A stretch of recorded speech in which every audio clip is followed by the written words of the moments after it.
Fam,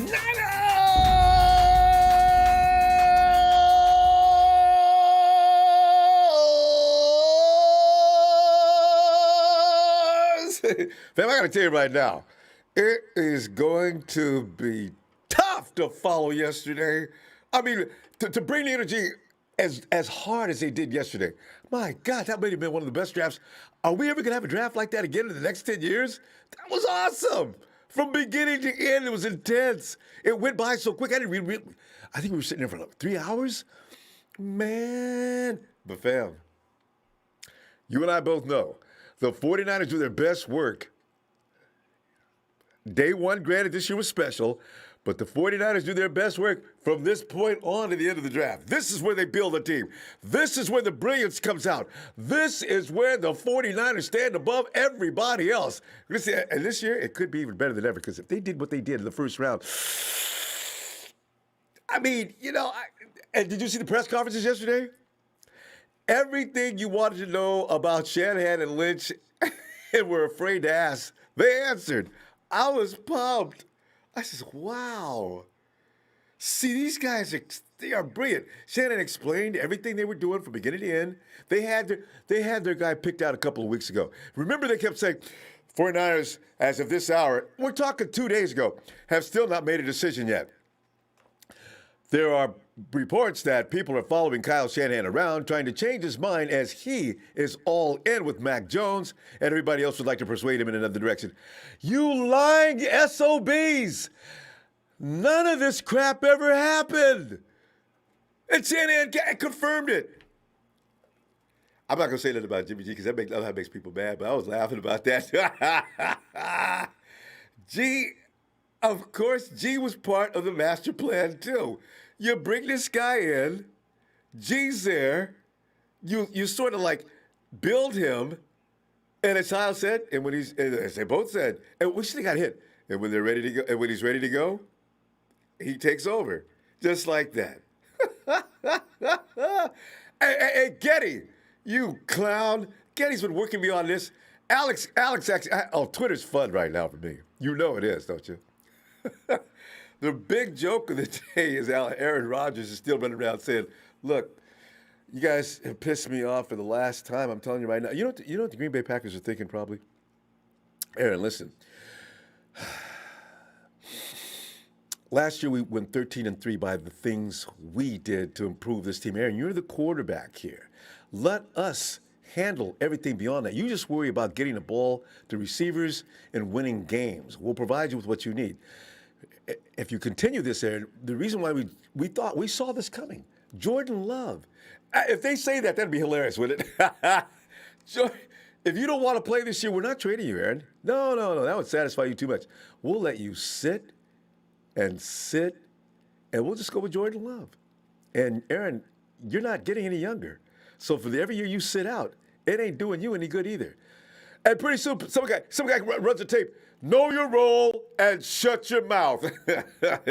Hey, Richard Ray Archuleta. Richard, thanks, man. And just in time. Hey, Justin, man, good to hear you. See ya. Trey Area, I told y'all, especially Big Show Mac, wasn't it? Stay taking LS, man. What's LS, man? SMA, how you doing, Ronbo? I'll call tonight. Asante Samuel. Come on down. Let's go. How you doing, Faithful? From Justin.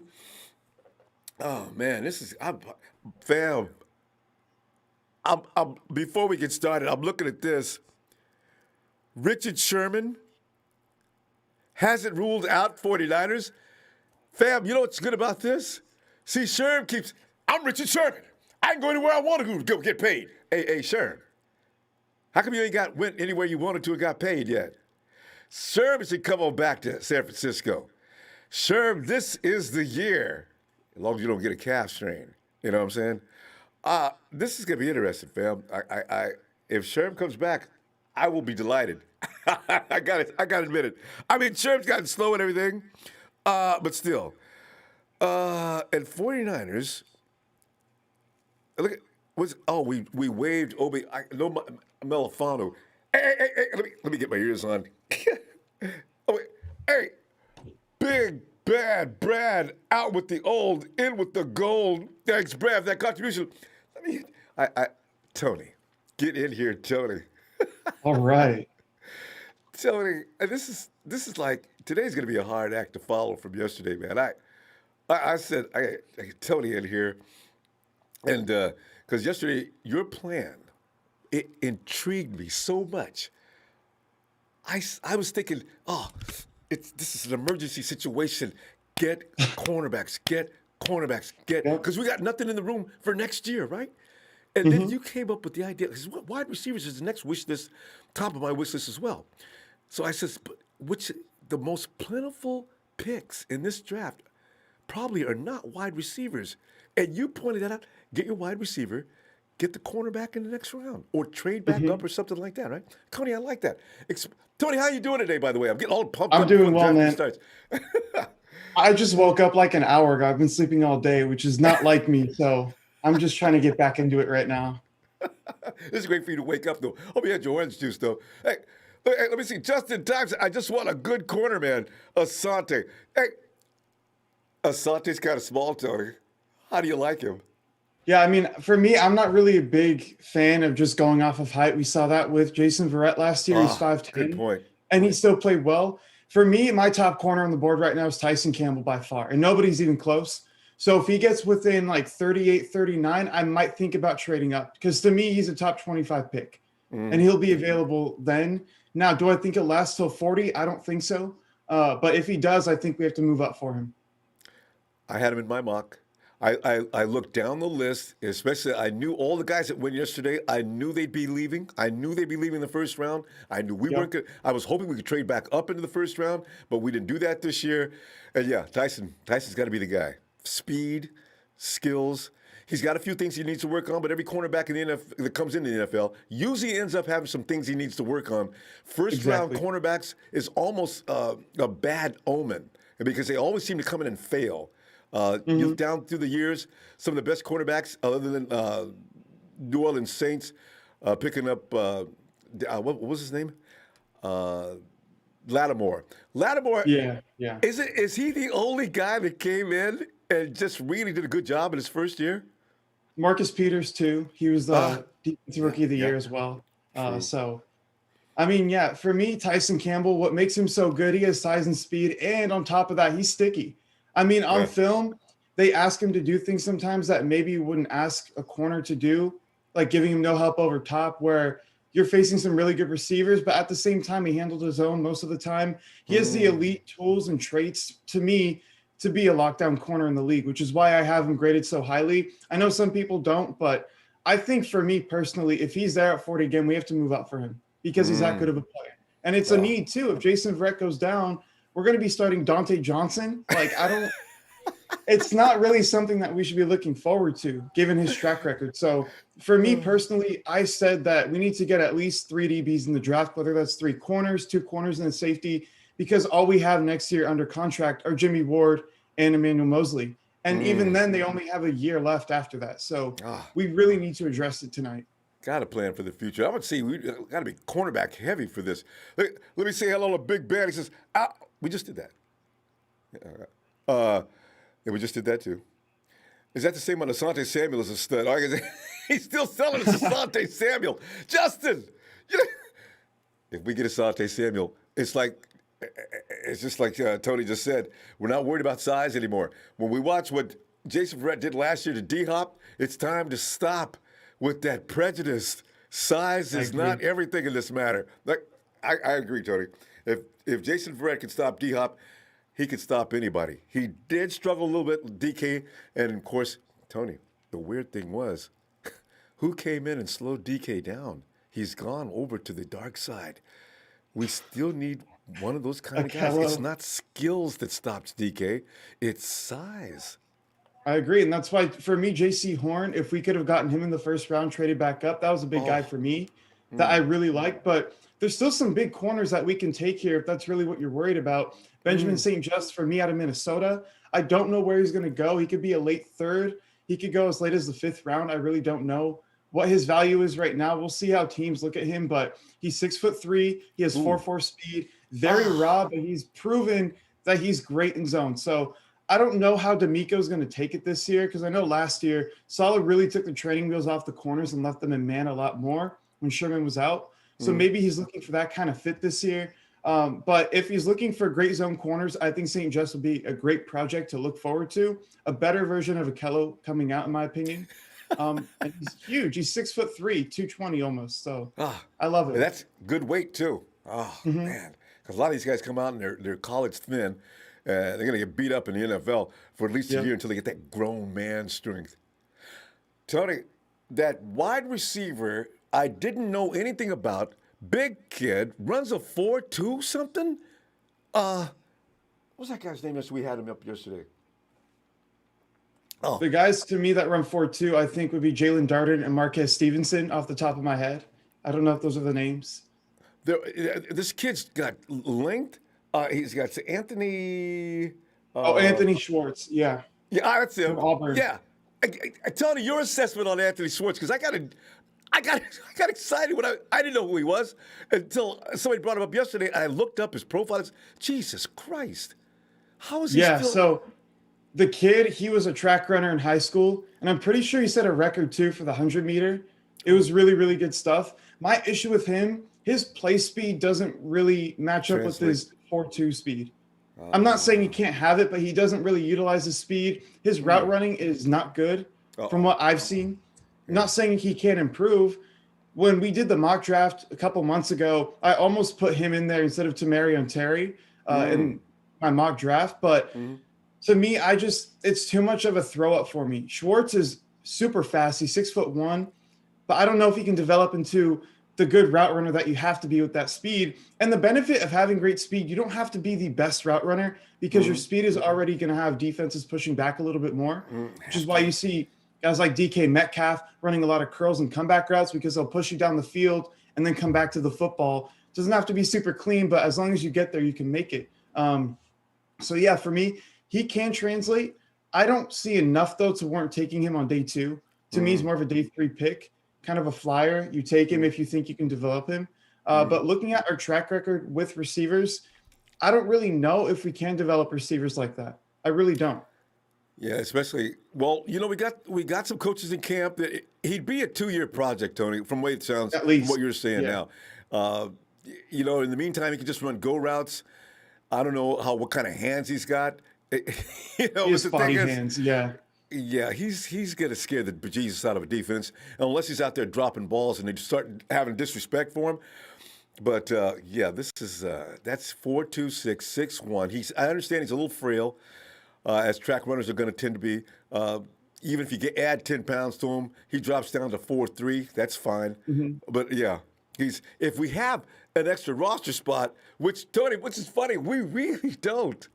I mean, it's going to be hard because we have so many great veterans backing these guys up, and we have a great starting roster. So I don't even know if he'll make it out of camp, to be honest here. And one thing I do like about him, I think Chris Sims was talking about it with Devontae Smith. He has the frame to put on more weight, so I'm not really worried about that. Differences on tape, though. Devontae Smith isn't really affected by his weight, and Anthony Schwartz can be. So that's the one area where I would say you probably want him to gain 10 pounds. Maybe you lose half a second on his 40. But in the grand scheme of things, running a 4.3 is still super fast. So yeah, anytime you get that kind of speed. Years ago, one of the most famous guys in the world, going back way back in history, was Bob Hayes, won the Olympic 100, right? Bob Hayes was not a football player. And the Dallas Cowboys used Hayes to terrorize defenses every Sunday, right? Yeah. And it worked. And, of course, every now and then Hayes would get the ball. If he had a step on you, forget it. It's over. This kid sounds like he's cut from the same cloth. So I'm thinking, wow, interesting. Yeah. So it's very interesting. And you can say that about a lot of guys in the draft here. For me, if we're going to go speed, I think Marquez Stevenson out of Houston is our best bet. I think he ran a 4.2 at his pro day. Might have been a low 4.3, but he's super fast. He's actually a great route runner as well. He's small, and his hands are kind of spotty at times. But if you're going to take a pick here, maybe in the early 3rd round, you trade up for a guy like him. Super speed, good route runner. He can play right away as a gadget, really, and then just develop into a good receiver. So if we're going speed, that's my pick. Also, Jalen Darden out of I forgot the school. It's somewhere in Texas, but he should be super fast as well. And he's purely a slot receiver. I think he's 5'9", so you really don't want him on the outside. He won't be able to do much, but that could be a later pick. Maybe in the 90s, you trade up a couple spots to grab him. But there's a lot of guys here in the draft with speed that I love. This might be one of the deepest classes we've ever seen of receiver. So I mean, from first round to at least third round, from the way I'm hearing. So even it's later, just, you have guys in the late rounds that are going to be really good. tell you, Tony. In fact, can you yesterday the drama, the madness? Let me see, Justin. Hey, I see it. Justin, Raiders took a left guard who was rated third prospect, LMFAO. Yeah, the Raiders. Oh yeah, Alex Leatherwood, man. I want to talk about that like for a couple seconds here. Go ahead. I don't think he's a horrible pick, but for Christian Darrisaw being on the board and you still need a tackle, and then you like, why don't you trade back to get Leatherwood? I don't think any of the teams were going to be there. And Mayock even said they had a trade back offer, and they said that they needed a tackle. But there are tons of other tackles to me that were better. And he's an exceptional run blocker, but you can't draft a tackle that high if he can't protect the quarterback. And that's the way I look at it. Tony, I got to tell you, Mayock, I question him as a GM. Even his agree. first year, I'm starting to wonder, Mike, you were better when you were just sort of analyzing what was going on. The things he does for the Raiders now, and Gruden, is he got to be walking on thin ice by now? You can't lose every year and continue to hold that job down by your reputation of being John Gruden. So, you know. Yeah, I don't think he's under any type of stress right now. Mark Davis loves him. He can do no wrong in my eyes. Yeah. If anyone goes out, it's Mike Mayock. And to me, one thing I don't understand, the Raiders just have no perception of the rest of the league. They'll just take guys super early that no other team has interest in. And it comes out later, there are no reports of interest on these players. They can move back 5, 10 spots, and they're just still going to get their guy. But they refuse to. Cleveland Farrell, a couple of years ago, number 4 overall. What are you doing? You can move back a couple spots and still get your guy. So just the awareness they have around the league is really why they're struggling in these drafts. Oh, and as I said, you can look for that to continue to happen. Is the Hall of Fame thing going on in the draft right now? Yeah, we're not going to. You know, one thing about the draft is taking on a whole new persona. It used to be a bunch of guys sitting around in a room smoking cigarettes and owners and executives making picks. Now it's turned into this spectacle. They're making bucks like they make on the Super Bowl. I mean, every minute's got to be costing these commercials. God knows it's got to be somewhere near the same price. It's hilarious where this is going. I know. It's Gotta crazy. But the NFL is doing a good thing because now fans get really hyped for it. They make a ton of money off of it, so you can't blame them. Yeah, and it's I guess it's making a lot of people a lot of money. Tony, the thing with I was looking at the running back situation yesterday, and I didn't know that running back the Pittsburgh Steelers. I wanted to pick him up myself.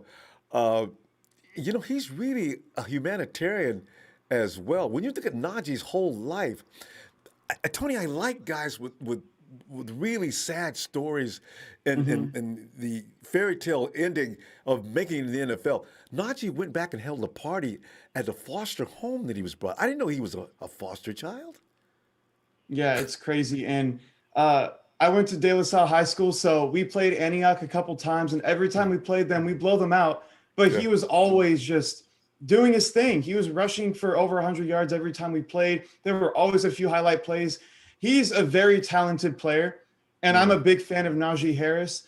But for me personally, I'm glad that the Steelers took him because I didn't want us debating that at 43.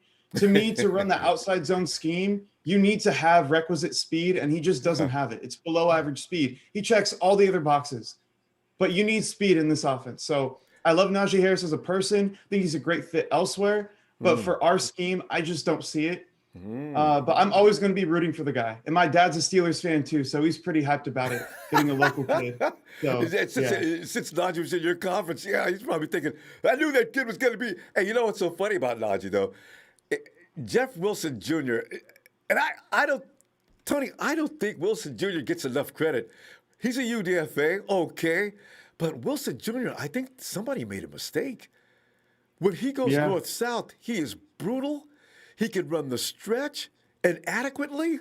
He doesn't have bust crazy speed, but my God, he can get up as soon as he turns that curve.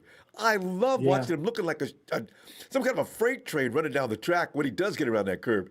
I, am I on point there with? Is he getting enough credit for what he does?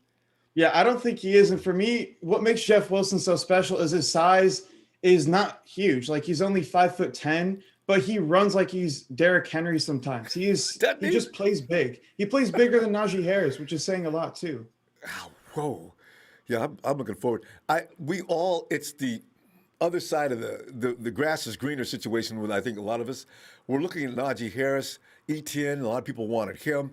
Javante. Everybody wants that running back that's like college breed, star status, into the draft kind of guy. Because if we're looking at what Bobby Turner and Kyle Shanahan do with UDFAs, what if they got a guy that has, I don't know if is real talent the word I'm looking for here? Do I want to call him real talent? Because the guys we have, Mostert's not an unreal talent. I just mentioned Wilson Jr. He's not an unreal talent. I mean, what would it be like, though, if you picked up a guy out of the college draft, a running back, and nobody does these days too early, but still, what would you think about that? I'm just not a fan of it because right now in our situation specifically, we need to get skill position guys at receiver and corner. That's where we're thinnest. So I don't like Javonte Williams at 43 because for me, there's guys on day 3 and even UDFAs that we could pick up that would be just as good in the system. You don't need to have an amazing back. All you need is speed and vision for what we're looking for right now because we have a power back in Jeff Wilson. Okay, for me, Wayne Gallman is a Tevin Coleman replacement. They play very similarly.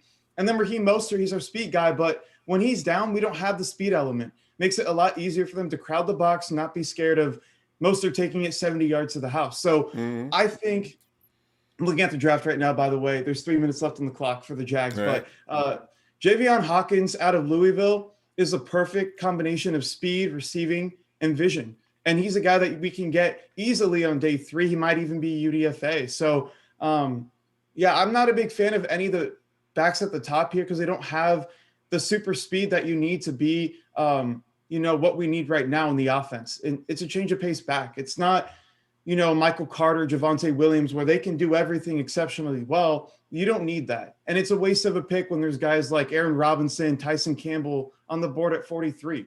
Because for one, it's much more of a need. And for two, they're better prospects, in my opinion. So it kind of goes back to best player available as well. I don't think they're the best players available.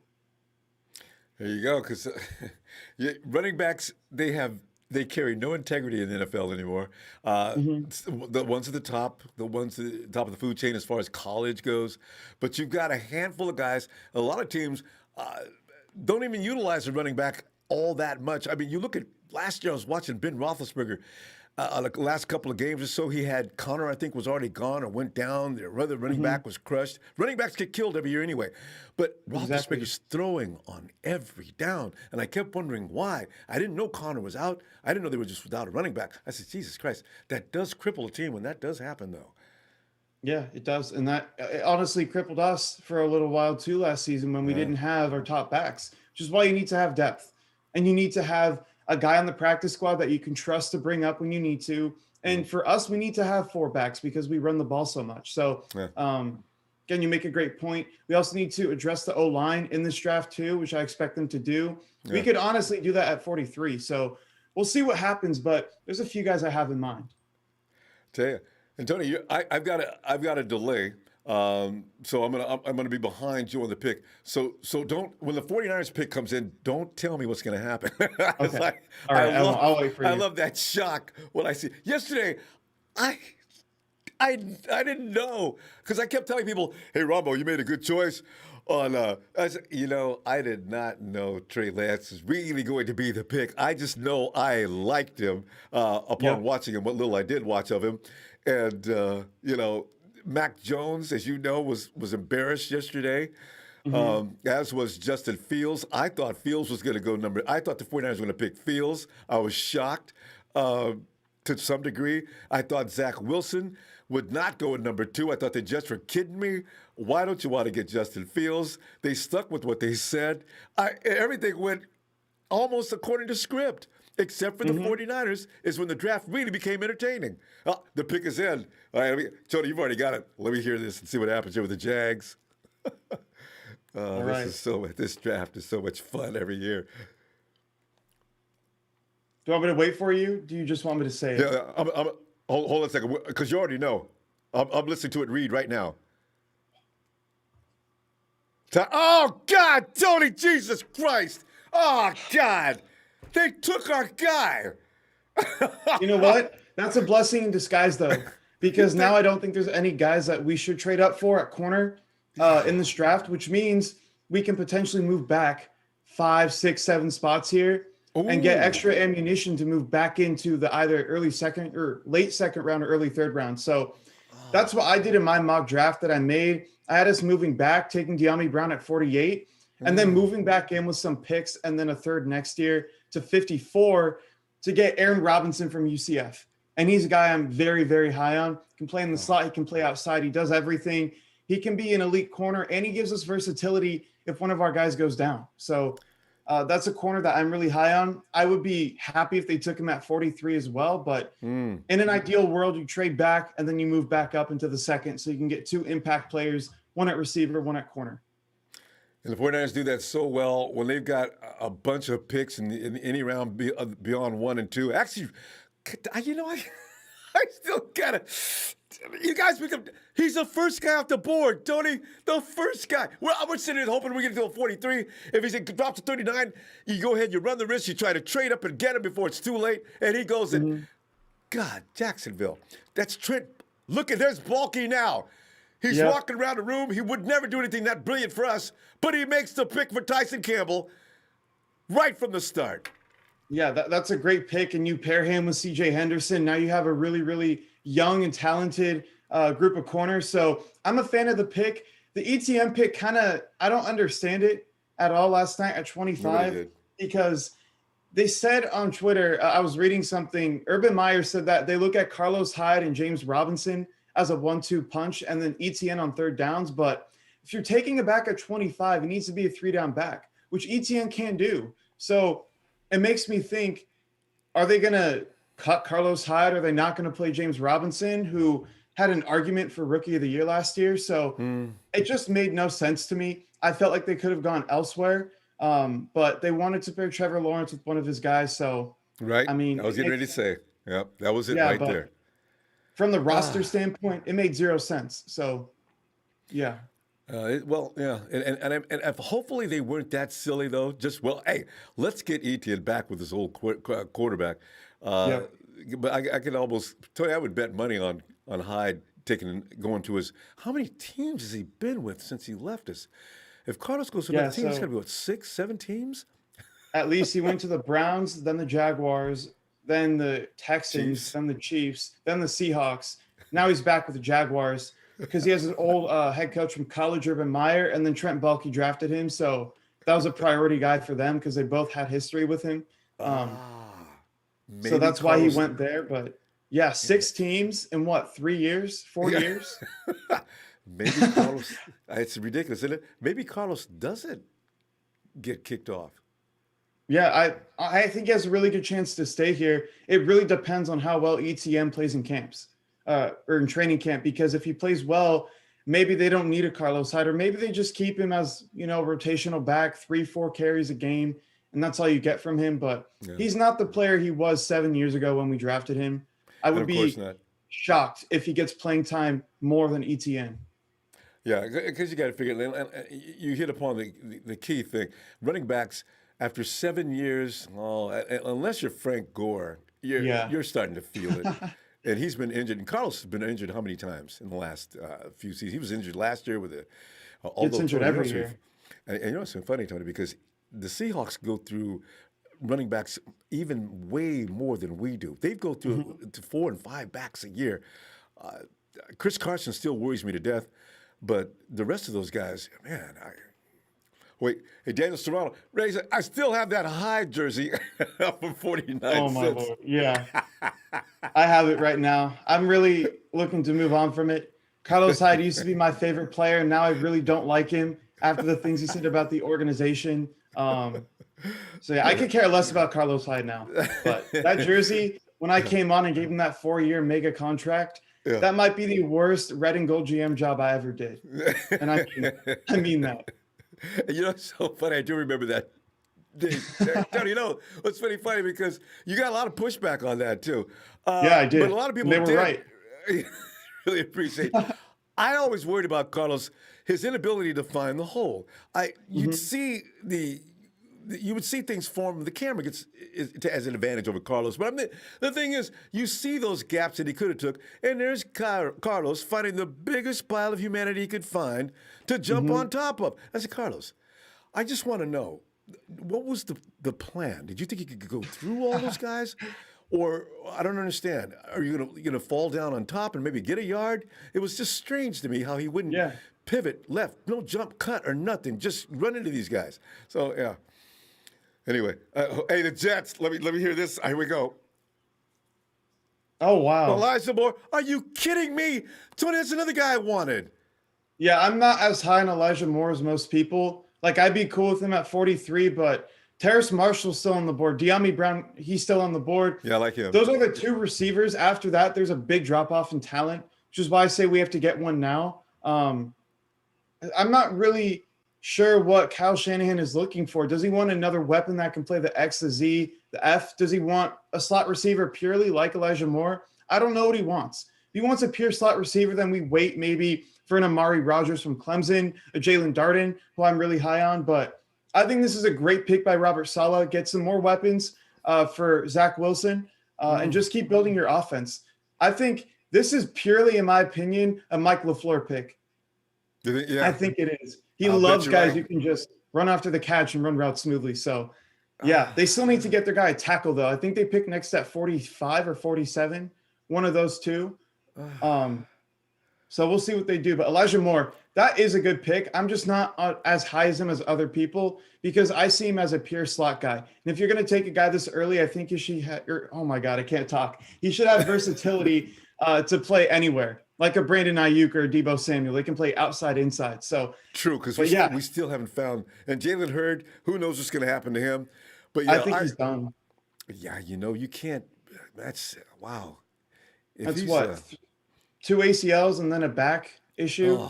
I mean, he was already a 4-5 guy before, and he got some separation. But with all those injuries now, he might be like a Trent Taylor where he loses all of his juice. So I'm not counting on him to come back as anything. But if he does, it's an added bonus for the roster, more depth. It's more size. And Tony, here's the thing, because with Kendrick Bourne leaving, there is a need for that one more guy. Because Ayuk and Debo are going to be fine as long as Debo can stay healthy. Man, I was thinking maybe slot would be the guy they go for, but you're right. Though a third receiver, Tony, magically sometimes the best wide receivers are not necessarily in the first round, right? So maybe, and I say Kyle is still looking for that one guy that sends fear through a DC the night before you're going to play the 49ers, right? I don't know that Ayuk and Debo are still rookie and rookie-esque, So I wonder if the 49ers are thinking that way for this particular draft as well. Yeah, it's interesting because Debo can't stay healthy. And it seems like this offseason he's taking care of his body for the first time, like really taking care of it. So we'll see where that goes. By the way, Denver just traded up to 35. Here we go.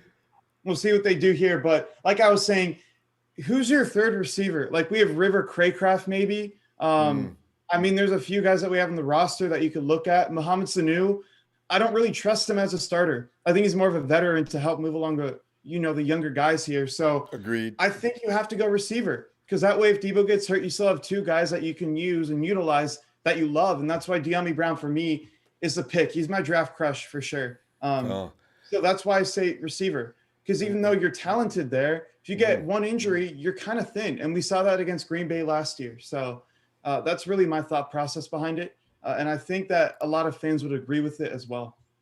But I got to tell you, though, you, every name we say, this is so far, I was thinking more. I didn't say it. Watch your pick come up. Denver, does Denver need wide receivers? Denver, I could see them even going after Kellen Mond type of guy who I'm really high on. Right.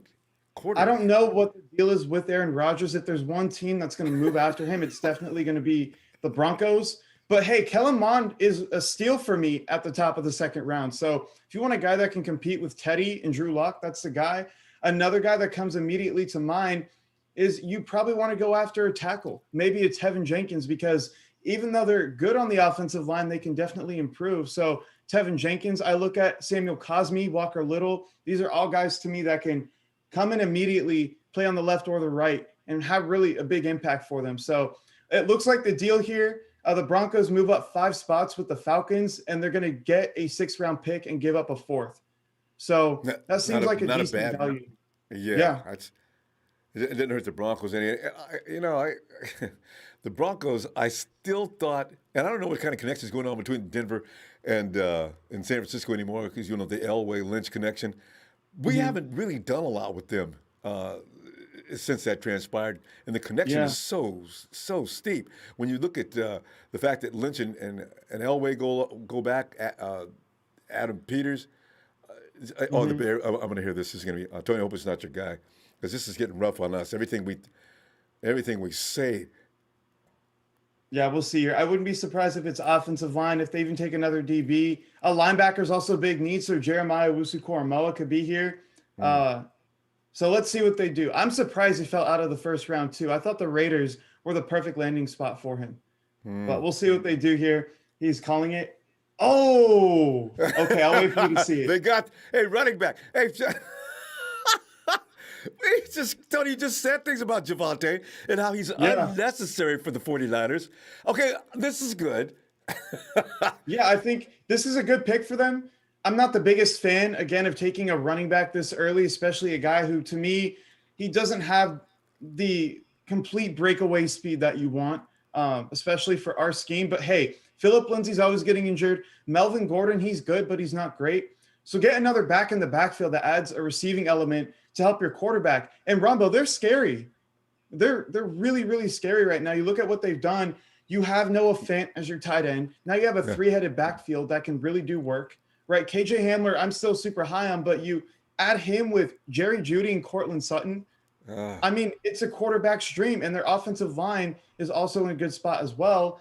Pair that with a great defense, a Vic Fangio defense. This, to me, is a team that's a dark horse Super Bowl pick if they can just get a better quarterback. Yeah, and they're going to go after Rodgers with all they got probably now too. But Yeah. Tony, that's why I'm thinking we don't throw to our running backs as much as I like. Last year, our guy was supposed to be, of course, Jet, but Jet, as you know, has issues. So, do we look at Mostert in a different fashion since he's a scat guy now? Man, it's that one more element, which is why I like Najee so much, because Najee is good out of the backfield. Exceptional. So we're going to see what happens with that, because Kyle Shanahan usually has one guy like that. So it's going to be interesting to see what the 49ers do. But again, like you're saying, it's not necessary to look in the second and third round. That guy can be found later. So and the guy for me that I've really nailed in here is Demetric Felton. I did it in my mock draft. I've been on here a couple times calling in, talking about him out of UCLA. Doesn't have the breakaway speed that you would like, but he's shifty. He makes guys miss, and he can go for the long touchdown every once in a while. He's an exceptional receiver. People have him coming out as a slot receiver, which to me, he's still a great running back. So you leave him in the backfield. Now he's your change of pace type of back. You can bring him in on third down, be your Jerick McKinnon. So that's really what I look at him. So for me, it's either Demetric Felton or Javion Hawkins, one of those two types of styles for our running back. And again, you get them on day 3. You don't go day 2. I think it's a waste to get running backs on day 2, unless it's like an Alvin Kamara where teams have first-round grades on him, but he's there in the 3rd round. So that's the only time I would. So let's say Javonte Williams fell to like pick 85, then I consider it. But he didn't. He just went. Dude, I got to tell you though, Tony, if I was sitting in the conference room while they were talking about strategies coming up for the 2021 season, I'd say, listen, you brought Juice back, you extended him. The guy's got hands of steel. Let's get him into those positions where you'd least expect your fullback to be, and throw him the ball, Kyle. Yeah. Kyle Juszczyk is a special player, and he can play anywhere. He can even line up at slot receiver at times. So I'm hoping with the big contract, they justify that with the snap count. I think a big part of them bringing back Juice is Trey Lance. because they're going to need a fullback now to operate the pistol effectively. Toward the end of the year, you kind of saw him move away from the fullback a bit more, come out in like more 11 personnel looks where you don't have a fullback on the field. Oh, wow. That's a really good pick by the Dolphins. I'll wait for you to. Javon Holland, safety. Yeah, I'm really high on him. And of course, like we were talking about a minute ago, we need DBs. It doesn't matter what your business card says, whether it's CB, strong safety. I mean, you just get in here and be a DB for us. We need us. Oh, man, we got a long way to go, Tony. 37, 38, 39. They're going to get everybody. Picks. I think we should trade back because there's still a bunch of guys I love on the board. Elijah Molden, I had in my mock draft. Absolutely love him. My comp for him is K'Wan Williams. So take that as you will. If we need to, we can play safety. So another versatile piece. I just talked about Aaron Robinson as well. Outside corner, slot corner, wherever you want him to go, he can be locked down. Who else? Asante Samuel Jr. I'm also high on, not as high as those other two guys I mentioned, but at 43, he's worth the pick. So there's just a bunch of guys that we can take at corner that I think will be there at around 50. So you trade back a little bit maybe, and then trade back in like I was talking about.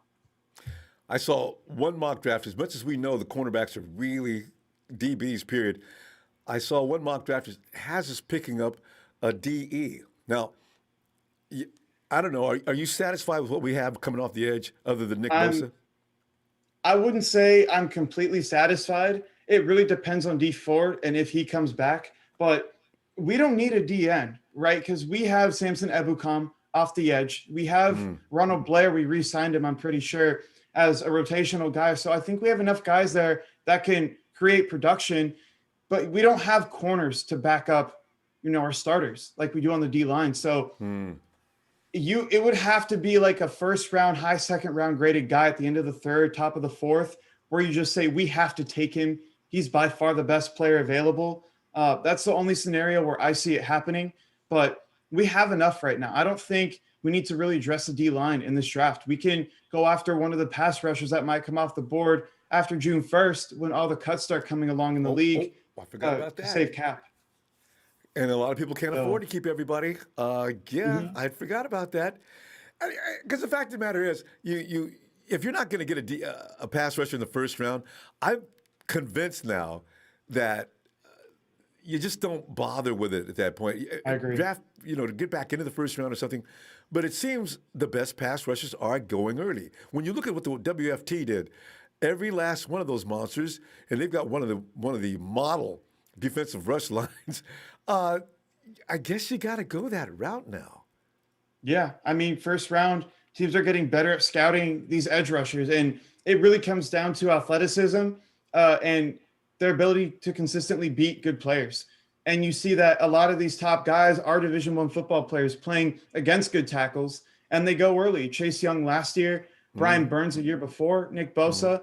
So all the talent for me is in the top 50 picks when we're talking about great edge rushers. And after that, you really don't see a whole lot of guys that are really productive in the league. I mean, you look J.J. Watt, Von Miller, they're all top guys, right? Who else? Nick. Chandler Jones, he was picked in the first round. Just everyone you look for is in the first round for the edge guys. But then now you look at guys like Penei Sewell and Slater. Tony, I think this is a trend that's going to pick up in the years to come. Now you're getting offensive linemen that actually can handle this. Because I said it like 3 years ago, if you're a strong, strappy kid, junior high school, you see you've got potential, forget about those sexy positions on the field. Be an offensive lineman. You're going to get paid. Because, I mean, you look at the prototypical guy coming off the edge. What is Quiddy? Which one of these guys runs a 4 or 5? Is that Ojulari or is that Quiddy Pay? One of those guys can run a 4 or 5. He's away as well. Who? Jalen Phillips also, I think he runs a 4.6. But they're all like specimens. They're huge and they're running super fast times. God. So what's an offensive lineman going to do? And he's got to have huge size, but that's why I can't wait to see what Penei Sewell does in this league. Because Sewell does not allow any of that in his house when he's in there, man. I mean, and Slater, his claim to fame is to stop Chase Young. And Chase has got to get really bothered. Every time he looks up, they're running that clip with him getting manhandled by Slater. It says, oh, God. Yeah. So, this is going to be interesting to see. And Nick. Definitely. Oh, all right, let's see. The pick is in. I think they're about to say it. For me, when you talk about O lineman too, you can find great guys on day 3. So I'm not too pressed to find one right now. Although I do really like Quinn Miners from University of Wisconsin Whitewater. He can play center. He can play guard. Super mobile, super smart. Had a great day at the pro day or at the Senior Bowl. Sorry. So he's a guy that I'm looking at. Maybe at 43, you consider as well. Robert Hainsey, maybe a late day 2, early day 3 pick out of Notre Dame. Played tackle in college. And then he played center and absolutely locked down at the Senior Bowl. So he can play all 5 positions. It's another guy I look at here. Let's see what they do. Yeah, let me hear this with the Eagles. Oh, man. I think they're going to take a DB here, either a safety or a corner. They did sign Anthony Harrison in the offseason, who's a good safety. So I think they go corner. Let's see what they do. I'm kind of intrigued here because the Eagles don't have a bad roster necessarily. They just don't have the right guys in place to get the players to where they need to be. That's the way I look at them. And you're right, too. Wow. Alabama. Oh, they got the center. Hey, but you know what? I was going to put Dickerson in my mock the other day. He's a but first-round Dickerson, pick. he gets killed to the point. He's like Weston Richburg. I think he's going to come in the league and be the same thing as Weston Richburg. Great talent, but forget about a 16 or 17-week schedule. He's not going to survive. He's had how many? He's had multiple operations already. Which is why he fell to 37. In any other draft, he might be a top 20 pick. I think what they're trying to do right now is surround Jalen Hurts with people he's familiar with. So they got Devontae Smith at number 10 overall. They traded up for him. Now they get his old center, Landon Dickerson. I think what they're doing is great. This is kind of a high-risk, high-reward pick to where he has the ability to be a top 5 center in the league one day. But can he stay healthy? That's really the question here. But they're showing right here, he can play everywhere on the offensive line. So if you have an injury at guard like they did with Brandon Brooks this past year, you move him there. Jason Kelsey gets hurt, you move him there. So I give this an A, honestly, and I think the Eagles are doing well. I really like Nick Sirianni. He comes from the Frank Reich coaching tree. So I think they're doing a good job so far. But I still think they need to go DB at some point. Like, that is a big need. Because I really like Landon Dickerson. I was looking at him like a couple of months ago. I said, we need a center. We need a center. Yeah. We're not going through another Grisou year. And it seems that Captain, what's our best backup center? Garland? Ronnis Grisou. No. Is it Ben Garland? Yeah, Captain. Yeah. Garland, he went out last year for an incredible amount of games, don't he? And then, of course, Weston Richburg is, done. So, and now we got Alex Mack, and he's 35. Yeah. So it's a little tenuous situation here. I'm a little fearful. I think Mack can handle it, though. I mean, it's for at least this year and next year. And that's why we got to get a guy out here of quality that can learn from Alex Mack. It's an ideal situation. If he can pick up things from Mack, this guy's been the quintessence. I mean, this guy's been the absolute stud for Shanahan this whole time. He drug him over from Cleveland to Atlanta, and now he's got him in San Francisco. So this is the guy. Jimmy's game is going to rise another level. And, God, I can't wait till this season just for that reason. When you don't know how your offensive line is going to protect you, there's going to be some issues where you just see him spinning around the line of scrimmage when no one's around him. That stuff happens when you're not comfortable. The Patriots just traded up here, 8 spots, 48, gave up 2 fourth-round picks. I think they might go corner here because they're trying to move off of Stephon Gilmore. J.C. Jackson is only under contract for 1 more year. So I think DB could be the move here. Oh, that's interesting. I actually really like this pick. Who is Christian Barmore, Tony? Yeah, he's disruptive. He has the ability to be a 7 to 8 type of sack guy per year, and he's great against the run. I think this is one of the weaker defensive tackle classes we've seen here, but he was still worthy of the first-round pick. He's a great player. He really is. Now you pair him. They have Matthew Judon coming off the edge now. You give him some more help on the inside to pick up double teams. I really like what they're doing here. Rebuild your defense and get a quarterback that can take over if Cam Newton isn't good. And there it is, Tony. Is Cam Newton going to be able to hold back? I wonder. Well, you know what? Belichick lives for destroying rookie quarterbacks, so he's probably not going to want to put one out there right away. Yeah. But Newton seems to be extremely on the decline. Last year he started off just awful. I attributed some of Yeah. that maybe to the fact that COVID-19 didn't allow him to come in and actually segue onto the Patriots team as well as he could have. But my God, he looked bad at times. I mean, we Yeah, I played him. mean, oh, go Go ahead. ahead. Sorry. No, I was done. Yeah, yeah. So he played really well the first two games, but then he got COVID. It kind of threw out their whole season. And also the shoulder injury. Before the injury came along, he was throwing lasers, like he was super accurate. But once he had the shoulder redone, I think that kind of messed with his motion. And it still happens to this day where you see he kind of tries to overcompensate with his arm Yeah. because his shoulder isn't where it used to be. And it leads to interceptions. So, oh, wow. The Bears just traded up here. Tony, why we're not busy? I think Okay, the this 49ers is the know what they're perfect doing. time. They're probably waiting. What? I'm sorry, say it again. This is the perfect time to trade back if all these teams want to move up. So it looks like the Bears are going to get a 5th round pick, and they're going to give up a 3rd round pick, 83 in number, or their 6th round pick as well. So move up 13 spots. You basically give up a 3rd. Let's see what they do here. This could be interesting. Maybe they take a receiver. I hope it's not De'Ami Brown. I'd be really upset. And just because you said that name, it's going to happen. Watch. See, because it seems Yeah. like that's what they're doing. Everything we say, they're taking Tony. They're taking your word for it, and they're picking up players. Exactly. It's evil. God, Whoa. I always get disturbed when people are busy and we're not. And we couldn't. I was waiting for the first round draft back up into the first round yesterday till a very bitter end, and they didn't do it. Oh, who's this going to be? Yeah. Here comes the pick. Just looked on the bottom too. Jarek McKinnon signed with the Chiefs. I don't think he's going to do much for them. But like we saw against the Jets, he had that huge cutback lane on the 3rd and 30. Raheem Mostert goes for a touchdown there, and he only gets like 40 yards. I think his career's over. Tevin Jenkins. I was getting ready to say. Really good pick. This is a really good pick. Brawler, quick He feet, can, upper I mean, you look torque. at what they want to do offensively. They want to move the ball down the field with their passing game. That's what Matt Nagy is really there for. And you want to be able to move guys in the run game as well. More of a power type of run game. Tevin Jenkins, he can play on the left side. He can play on the right side. Super big guy. He'll move you over. I think Brett Coleman on YouTube, he gave him the comp of Brian Bulaga, who is an exceptional pass protector, great in the run game.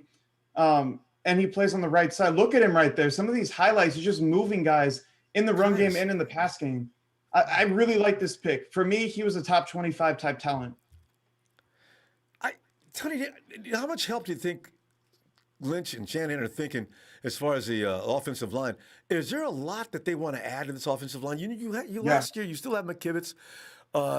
You've got Brunskill is probably going to be difficult to beat out the right guard spot right away. What are you looking at if you're going to go for an offensive lineman today? First of all, a right guard. Because Daniel Brunskill, to me, he's good against Aaron Donald most of the time, but against most other competition, every time. He can be underwhelming. And he's a guy that you can play anywhere along the offensive line, but you want him to be a backup to where if one of those guys goes down, there really isn't much of a drop off. But you need he's to always available guy. Exactly. And also another thing, a developmental center to learn behind Alex Mack. I think that's a big reason why they made the move. They're going to get a young guy here. So yeah, I really have no clue who it's going to be at 43. I hope we trade back maybe to like Carolina, who just moved back. Maybe they want to move back up. The one team that I tried to mock so many times with trades was Washington, but with the bad blood between Snyder and Shanahan, there's no way they make another really deal. bad. There's no way. Tony, there is no way. I mean, we're talking the worst relationship in football, maybe of all time. That is bitter. Good. Maybe Al Davis and Pete Rozelle. That might be another one that you say. Yes, another one. And also Parcell, and I don't know that the 49ers and Giants, I mean, Bill Walsh and Parcells, I think there was something going on there more than people knew. Yeah, I agree. We can't get any deals done with the Giants. Remember, we lost out OBJ. One of the reasons why they wouldn't talk to us is because of that relationship. But I do not. In the Raiders, I felt sorry for Lynch and Shanahan because they didn't realize the tradition. There was no way that the Raiders were going to send Khalil back to San Francisco. There was no. I didn't know when they were talking. And sure enough, it bombed. So, we've missed out on some great players because of if any of these guys are in Kansas City, 49ers in Kansas City, we deal all day. That's got to be the best trade partner the 49ers have. But beyond that, there's some bad blood. It's really interesting how these dynamics work in football. it is a business. You look at it, if you don't like the guy, you're not going to do deals with him because you could potentially help him. Yeah. So it's a very interesting side of the game. Here we go. Falcons selecting at 40. I think they could do a lot of things here, but I think you have to go defense. I think Jeremiah Owusu-Koramoah would be the perfect pick for them because Deion Jones can't stay healthy. They need another linebacker. Let's see what they do here. Also, something to note, Arthur Smith runs the outside zone type system. Yeah. So you could see a running back here or a guy like Quinn Miners. You can move at guard because their offensive line really isn't good. But, hey, you have Kyle Pitts now, Calvin Ridley, hopefully Julio Jones. If they figure out their defensive problems, they're another team. That's what I'm getting ready to say, Tony. They got a lot of defensive issues.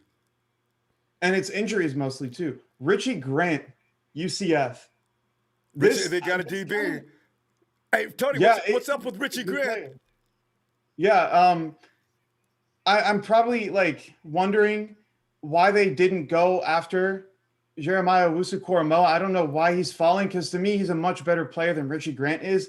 But hey, as a safety, Richie Grant, he can play up high, he can play in the box. I think he's a great player. I know Vish Kumaran, he's really high on Richie Grant, one of the guys that Grant Cohn brings on all the time. So again, he's a good player, but I personally would prefer them to go with a linebacker here because you need to have guys who can play the run and the pass. Richie Grant isn't really a huge guy in the run. He tackles a lot, but I'm not looking for him to blow up runs all the time.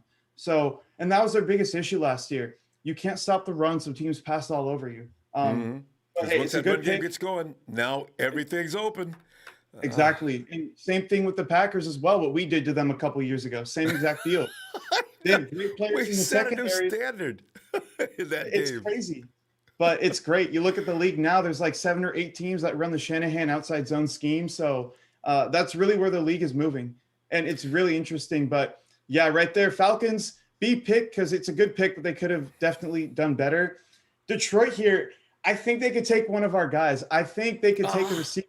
They took Sewell at number 7 overall. They could look at a Terrace Marshall type of guy. They could look at De'Ami Brown.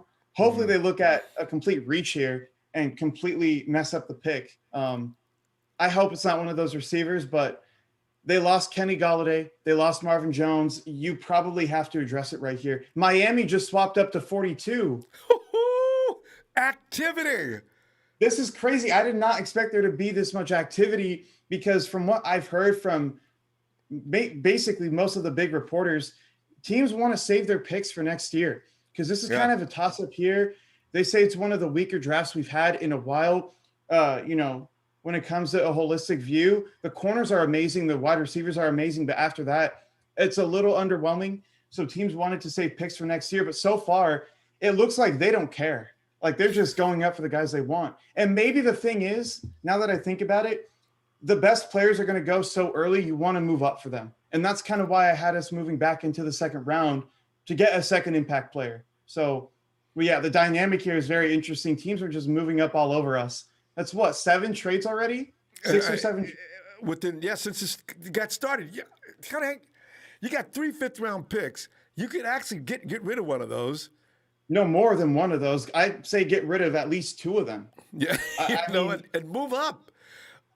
Because the activity in front of us is out. It's rolling right now. Exactly. And I think we would benefit here, again, from trading back and then moving back up. Because now, let's say we get an additional 4th-round pick from Las Vegas, right? You package a 4th and 3 5s. Maybe from 102, you can move up to like 70. And you still get a guy that you really, really like. So that's the question. Who are they targeting? And they're sitting back. The 49ers never sit still. Unless everything's under control. Because one thing our guys do know how to do is manipulate this draft, as we've seen down through the years. So if the 49ers are sitting back, relaxed, apparently they're not concerned, and they're pretty sure they're going to get their guy. I'm guessing. Maybe there's only 2 guys that they really, really like.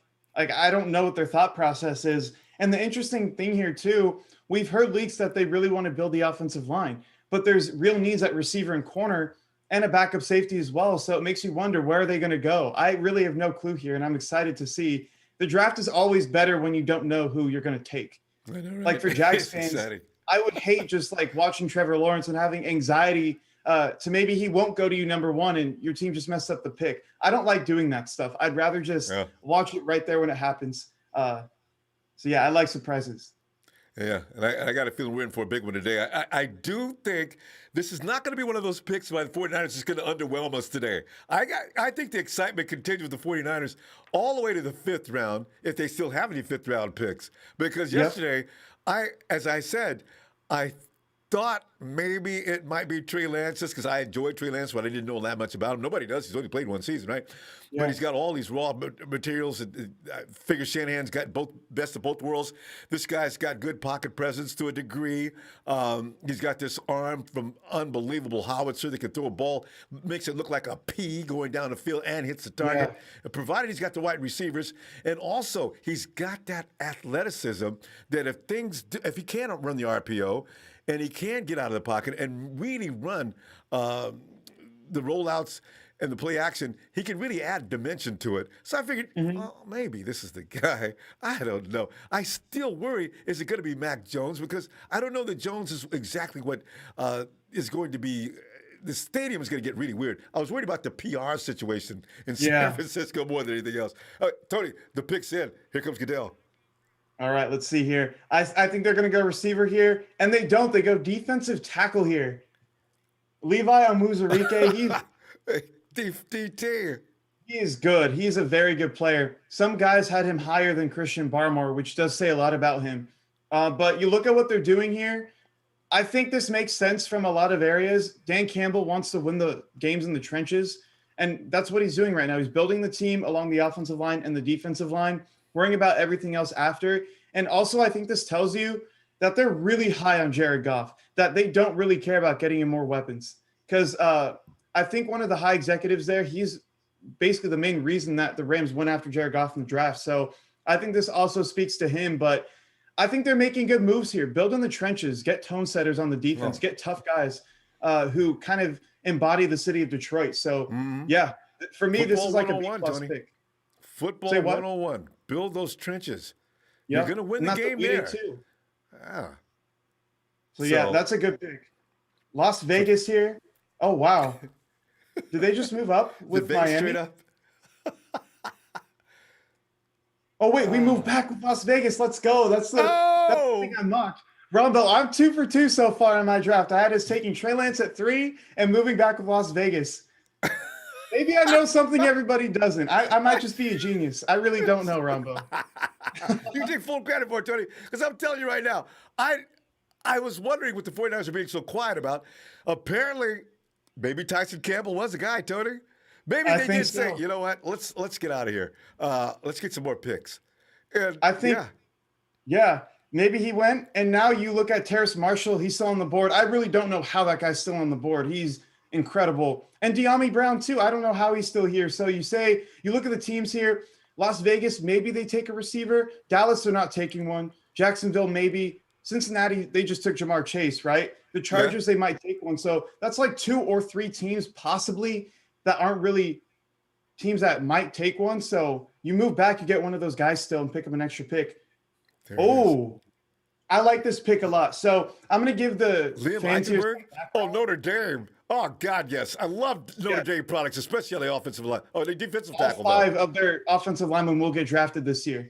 I truly believe that. And Isaiah Wilson, he was drafted last year by the Titans, 30 overall. Off the field issues. He's not showing up to practices. He's late to meetings. So character issues. They trade him to Miami. They want to get him some help, and then 3 weeks later they have to release him. So there's a big need right now at left tackle. Austin Jackson is the right tackle currently. They drafted him, I think, 18th overall last year.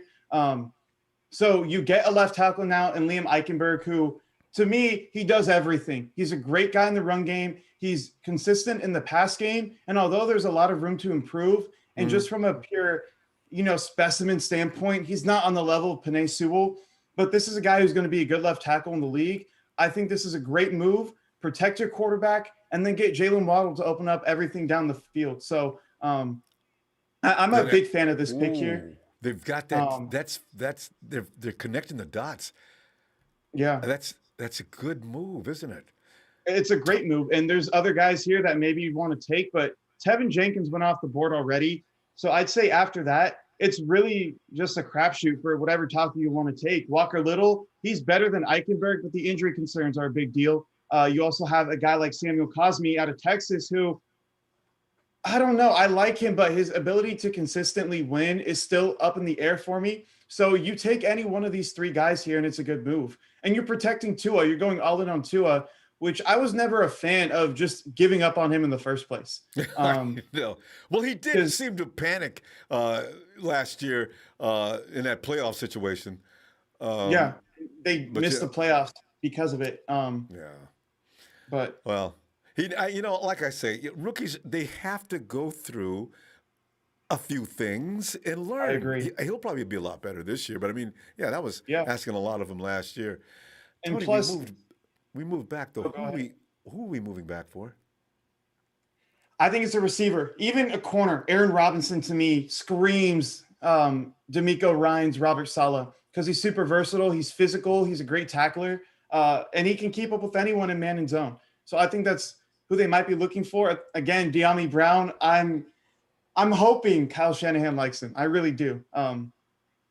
But oh man, who's Las Vegas trading up for? That's a bigger question. I know. Because if they're trading up for somebody, that might give us kind of an idea of who we're not going to go after.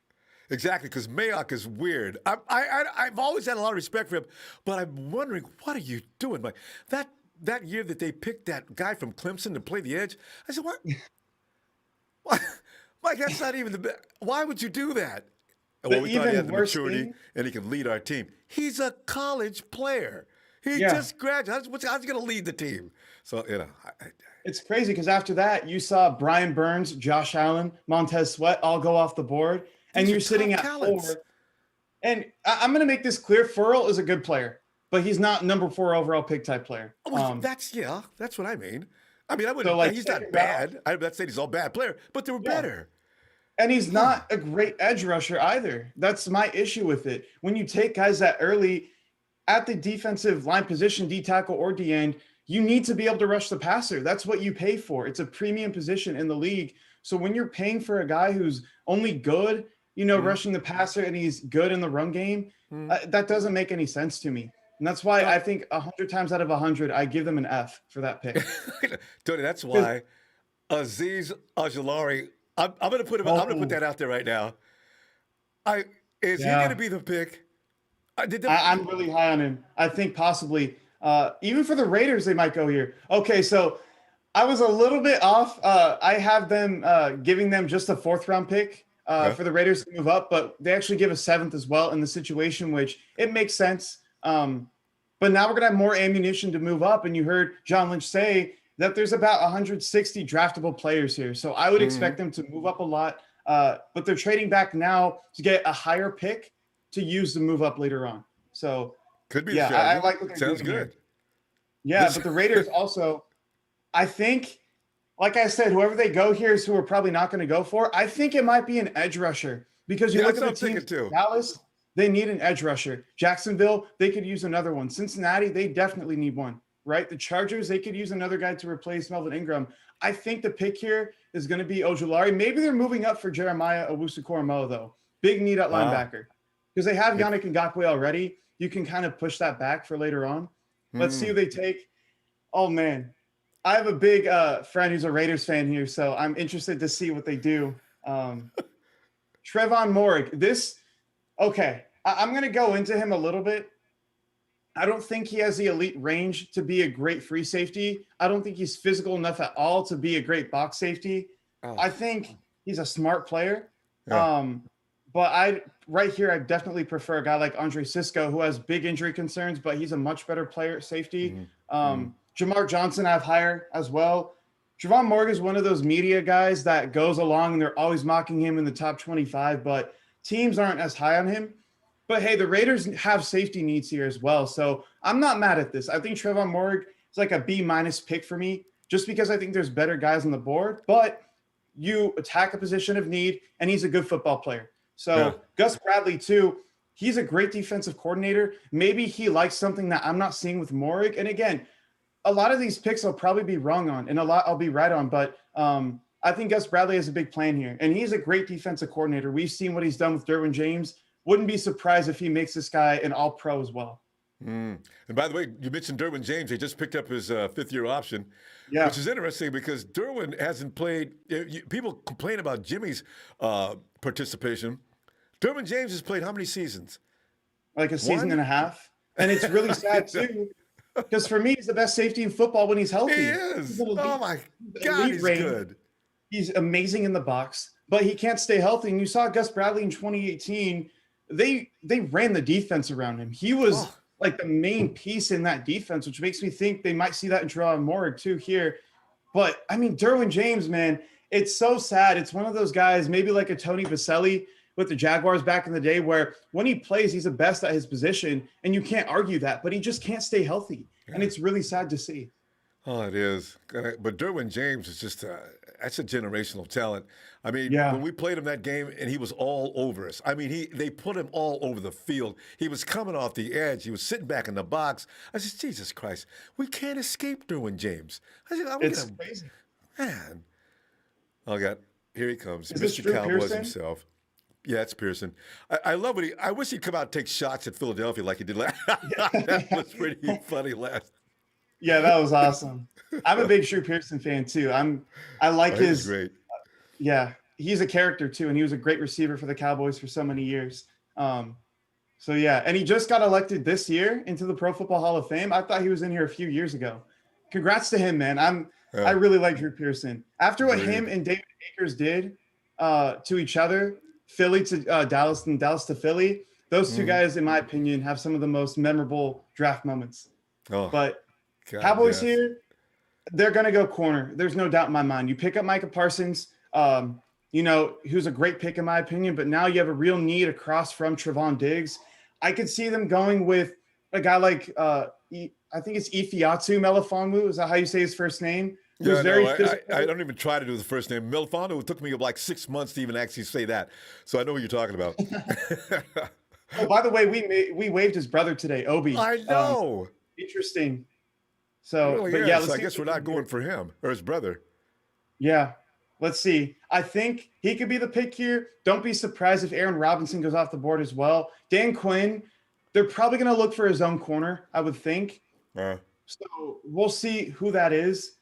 If they don't go corner here, I'll be shocked. I'll be incredibly shocked because it's a big position of need. And Trevon Diggs to me, Kelvin Joseph. Okay. I'm going to talk about him a little bit, Ronbo. Please do. Because he's elite, but he has real off the field issues. But Dallas doesn't care about that. They take guys with those issues all the time. Micah Parsons also had a little off the field concerns, but they just don't care. This was a guy that I thought could fall to the fourth round because of his character concerns, but he's elite. He can play man. He can play zone. He's real sticky. He's real physical. So to me, just from a pure talent standpoint, this is an A- pick. But when you're talking about the character concerns and how that could factor into this, I don't know. He's a loose cannon, a fuse to be lit. You know, that's Shanahan and Lynch are going to stay away from these guys every time. Yeah. Yeah, he looks tough. He could be a Brandon Browner type guy, a better Brandon Browner. That's the way I look at him. Super physical. He's long. He'll bait you too. Like Brandon Browner, people don't understand with him. He kind of played like Marcus Peters, where he's going to bait you. And sometimes, he'll get caught and you'll beat him. Sometimes you'll draw a flag. But the other times he baits you, it's a free turnover, or you kind of make the quarterback go another way and force a pass elsewhere. So that's a guy to me that he could play up to. Not as long, not as big, but in terms of just the way he plays, what I like from him, I think he could be a better Brandon Browner. And again, Browner too, he was, off the field, didn't really ever get in trouble, but you kind of wondered sometimes with him because there were some stories that came out. So yeah, Kelvin Joseph, talent A-, the pick overall.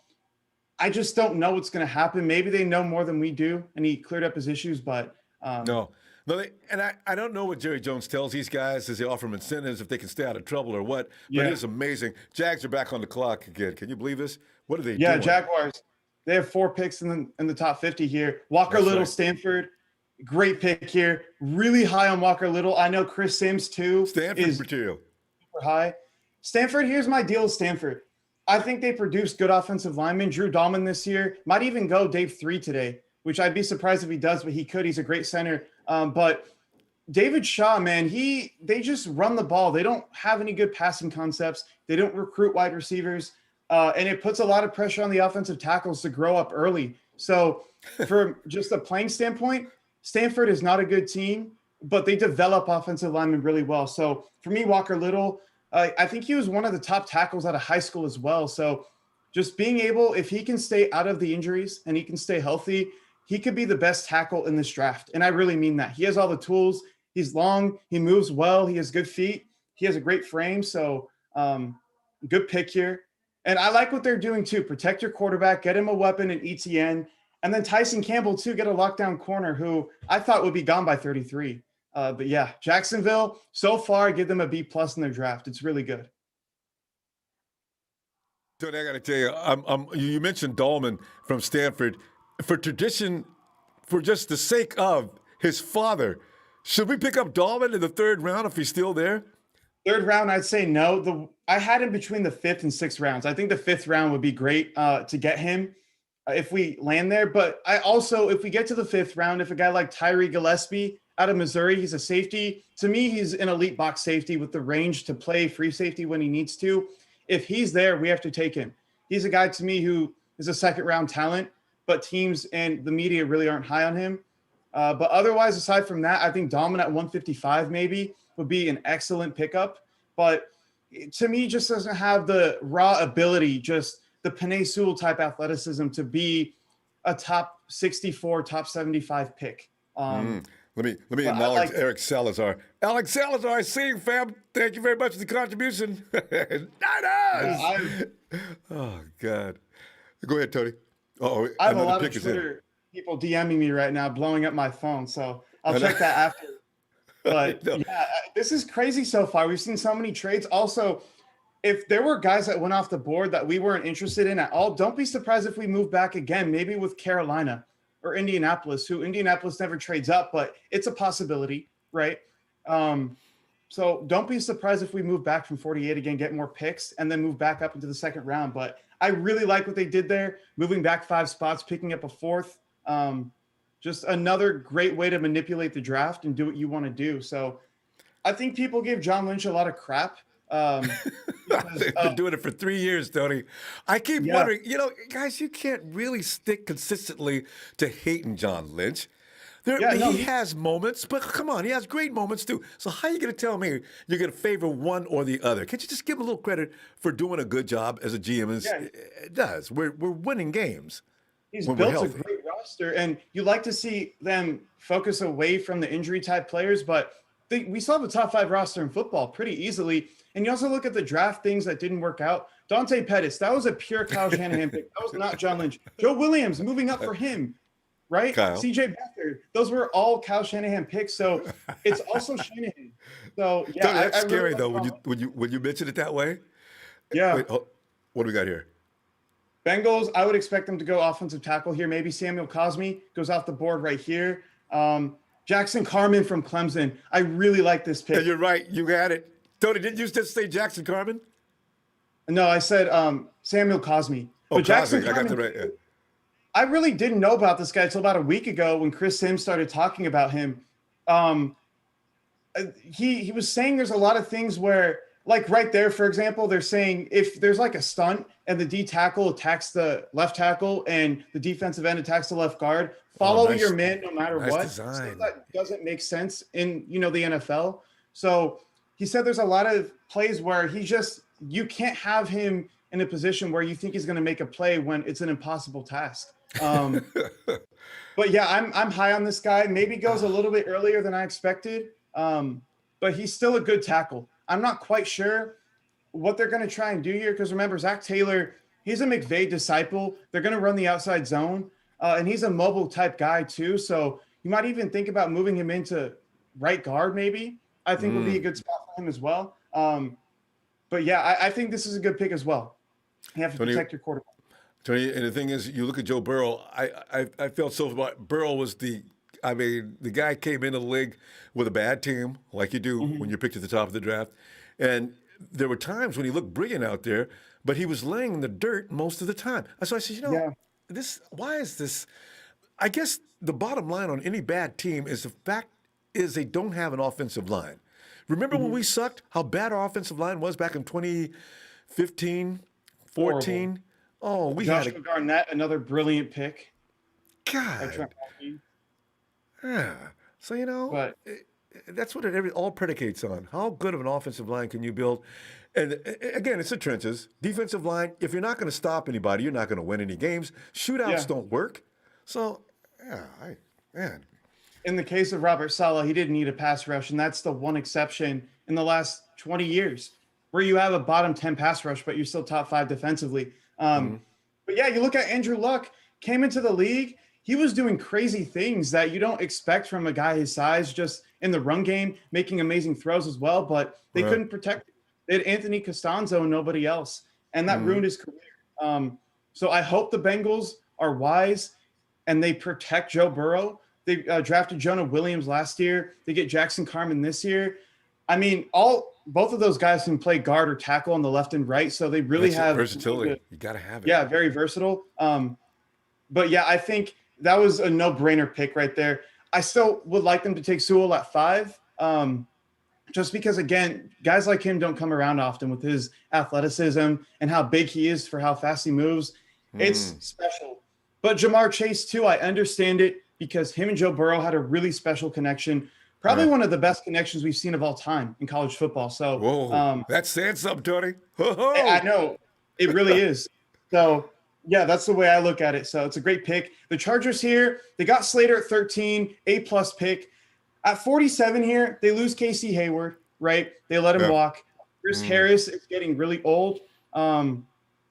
So you might want to think corner here. I think would be a great way for them to go. Brandon Staley is their new head coach. He went with the Rams, if you remember that. He was their defensive coordinator this past year, and he was really good. He was exceptional, actually. So I don't know. Maybe they look to get their Aaron Donald type player, but there really isn't anybody like that in the draft. I was getting ready to say. So at that point, right, you have one corner.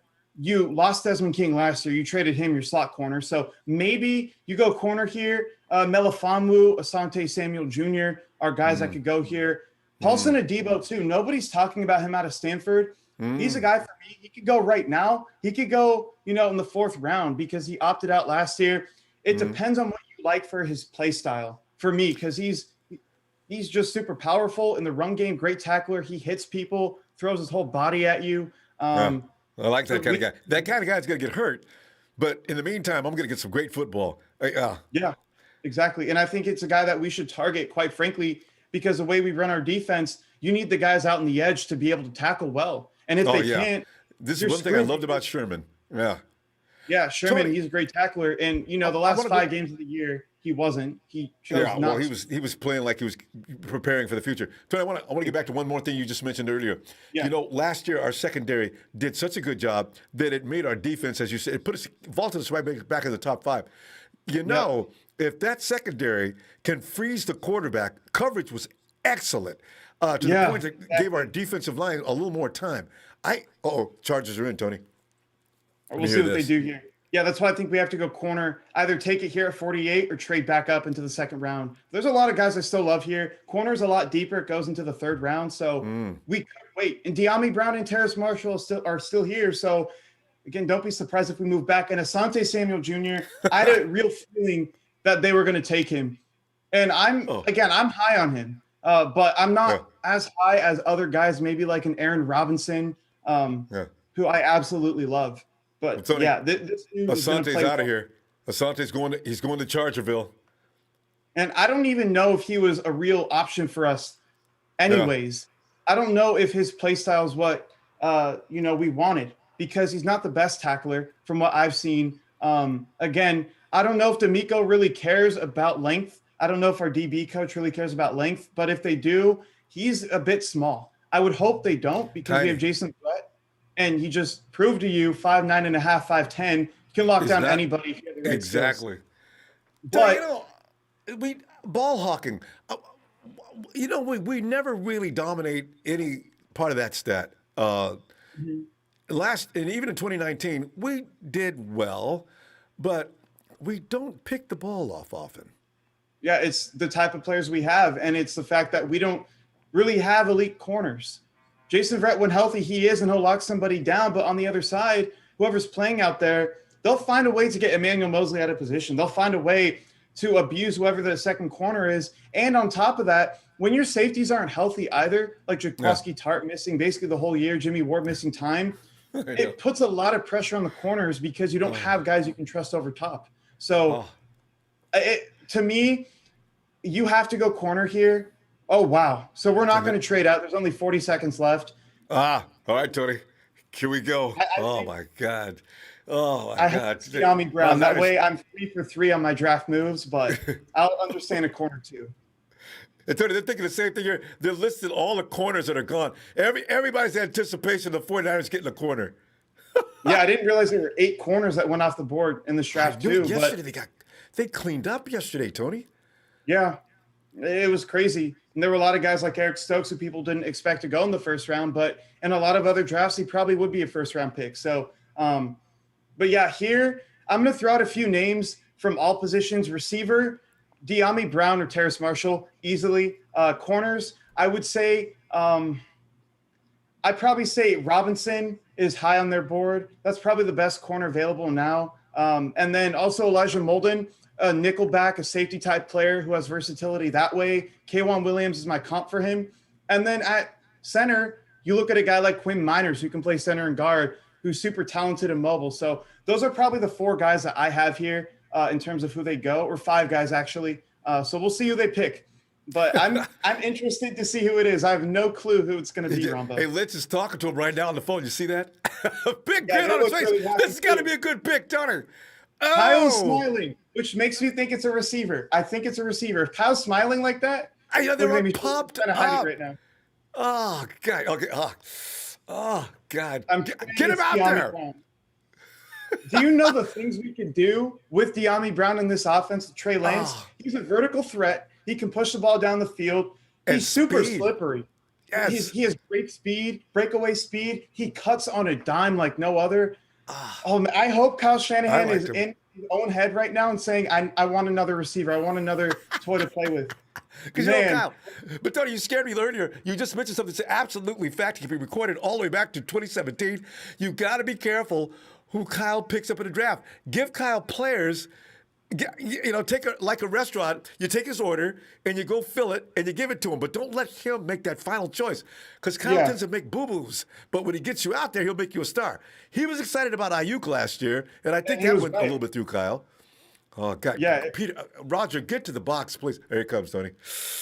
Last year, I remember, too, when we drafted him, everybody was pissed off except for me. I was like, it's a great pick. And I guess I was right in the end. I love Brandon Ayuk coming out, and I still do. It is. It's my favorite. Here it is, Tony. Here it is. Let's go. Guard? No. I have it muted right now. I thought he said De'Ami Brown. Oh. Hey, Tony, 325, 6'5". Let me see him move because you know what? I like Aaron Banks. I'm going to say it right now. I like Aaron Banks. He's a Notre Dame product. You just didn't want him now, right? Exactly. I thought maybe Ford would be a good place to get him, but I saw him lip like De'Ami Brown. I have it muted right now on my laptop. I'm watching it here. I thought he said it, and I was like, let's go. And it's Aaron Banks. But this guy, he's an absolute mauler in the run game here. He's kind of like Quentin Nelson in that way, not the same type of monster, but he's a great player. Very, consistent pass protector as well. Maybe he loses 10 pounds, but he's just a great player overall. This is like a B pick for me because, again, you have to address corner in that third receiver, but we also have a big hole at right guard. So he's going to be able to come in from day one, play next to Mike McGlinchey, and just be able to do some work out there. So bad pick, no, just not exactly what I wanted here. Yeah, because, we're not going to get a sexy pick for a while, Tony. The chat's disappointed, it seems. I don't know that. I wouldn't be disappointed. Here's what I'm going to say about him. He has been completely overlooked in the whole process of the draft, and he is a top 50 type player. But when you have other skill positions where you need depth, I feel like you have to address that first. But, hey, maybe they look at this draft and they're like, there isn't a lot of guard help after Banks and Kendrick Green. Maybe we just want to take him now because we see there's good corners in the, third round that we can move up for. There's good receivers, slot receivers, if that's what we're looking for. An Amari Rogers type of guy, Jalen Darden, who will be available round 4. So, hey, this is a good pick. I wouldn't be upset over it. Everybody, you know what? Everybody's thinking along the same line, though. I see Rondale Moore. I see Creed. I see Aziz or Creed. Who else is down here? A lot of Aziz. Owusu Koromoa as well. But, the way I look at this, Ronbo, it's a good pick, and he'll step in right away, and he'll add some protection because he's a good pass protector, and he's also great in the run game. Notre Dame and Stanford offensive linemen are like no other. They have created some of the best talents we've seen in the league. And Quentin Nelson and Mike McGlinchey, as much as we hate Mike McGlinchey, as much as I hate him, he is a top 5 run blocking tackle in the league. Oh, easily. He may be top 3, Tony. If you want to run, he's a road grader. Just don't ask him to protect too often. And if you are going to ask him to protect, make sure it's play action. Get the quarterback out of position to be killed. God. That's my issue with him, though, is when you're taking a guy in the top 10, he should be able to protect the quarterback. And he was supposed to be a left tackle, too. Imagine if he was on the left side right now. We'd be screwed. There's an argument about that says maybe Mike McGlinchey would do better on the left side, but the thought of that scares me to death, too. Uh-oh, here we go, Tony. You know what? They're going to pick up somebody that's going to cause us some problems. Cardinals pick us in. Yeah, I knew that face right when I saw it. I love Kelvin Beachum. As a person, I'm a big fan. But, Aaron Banks, man, it's a good pick. Rondale Moore out of Purdue. Okay. Jesus Christ. I'm going to talk a little bit about him if you want to say something first, Ronbo. No, I was just saying that because now they've got what kind of wrecking crew of a wide receiver room are they building? Well, you know what? There's an antidote for that. Kill the quarterback. But Kyler Murray's hard to be killed. I don't like what the Cardinals are doing, Tony. I do not. They really added up on defense and free agency. I still think they could use another corner. That's a big thing that they need to target here. But Rondale Moore, I'm not as high on purely because of his size. I feel like he's a big injury risk in the league, being 5'7" and super small. But he plays bigger than he is, which is a great positive. He's super fast. He's super shifty, great route runner. So at 49, it's a risk that I'd be willing to take for sure. But Aaron Banks, to me, is a better pick than Rondale Moore. Just looking at it holistically. And it's interesting, too. Terrace Marshall's falling. I don't know what's wrong with him in terms of what teams are seeing here. But, again, back to Rondale Moore, B-plus pick for me. Larry Fitzgerald is most likely going to retire. So now you have Christian Kirk and Rondale Moore working together with DeAndre Hopkins. So it's a scary team, which is why we should God, even if A.J. Green's playing at 80%, that is an issue. I forgot about A.J. Green, too. See? That's what I'm talking about. I don't like what's going on in Arizona. They're stocking up an arsenal that's going to be really difficult. This guy coming out of the slot, he ain't Larry Legend, but he's got the speed and quickness. He's going to be problems. Oh, man, this makes me think that we're going to try and trade up for Elijah Molden a little bit because we need to have physical guys in the slot that can disrupt their timing and their routes. And when you look at a team like the Rams too, right, they don't have like the big name receivers, but they have good receivers. And Robert Woods is really underrated. We need to find guys who can stop them. And most importantly, DK Metcalf and Tyler Lockett. If you can't stop them, you're not doing anything here. So Elijah Molden for me in the slot would be great, but maybe trade up for Aaron Robinson, who I think we need to trade up for here. Maybe with Indianapolis, they're known for trading back. Give them a 3 next year and maybe 117 with a 5th round pick. That's kind of what I mocked earlier. Move up to 54. But we have to go corner, which makes me think now we're not going receiver. I don't think we can. Yeah, we've got to do the anti thing now. We got to stop him. You know, Cliff Kingsbury, though, I do question. Kingsbury's got another year to go, maybe. Kingsbury's not. You know what, Kingsbury. You got to Kyler Murray and Kingsbury go together like peanut butter and jelly, I guess, right? But I still see Kingsbury doing some boneheaded things at times where there was better options. So maybe they're still beatable. Like Kyle Shanahan situationally, there's a lot to be desired with him. And also, too, he didn't do enough to incorporate the run game last year. That's the biggest thing for me. You have to take pressure off your quarterback. You can't have Kyler Murray dropping back 45 times a game. But now looking at it here, they can run 4 wide receiver packages and absolutely obliterate defenses. And he's a spread offense, air raid type of guy. You put DeAndre Hopkins and A.J. Green out wide. You put your guys like Christian Kirk and now Rondale Moore in the slot. I'm actually really scared here. They have a really good roster, They which makes do. me hope that they don't address the offensive line because that's the one way any team will beat them. And their defense wasn't bad last year. I don't know what J.J. Watt still has left in the tank, but him and Chandler Jones, Tony, I'm not even They're worried about scary. the Hawks anymore. I'm thinking the Hawks got their two weapons, but their defense can be exploited all day They're long. done. The Seahawks are done. Yeah, They have this three is picks this year. this is the new problem right here. The Cardinals. I agree. And the Rams, too. Don't discount them because they still have a No, I very don't. good roster. Two of the I, top you know five what? players in football. I agree. I've teased because they got fans that talk a lot of smack. Rudy comes in Yeah. here, but I have to respect them for the fact is they've done a lot of damage as far as their future and everything else, but they still manage to be competitive. I don't know how they do that because Yeah. they're picking from the It's middle of the crazy. draft every year. They've got no first round picks for God knows how long, and they still manage to compete.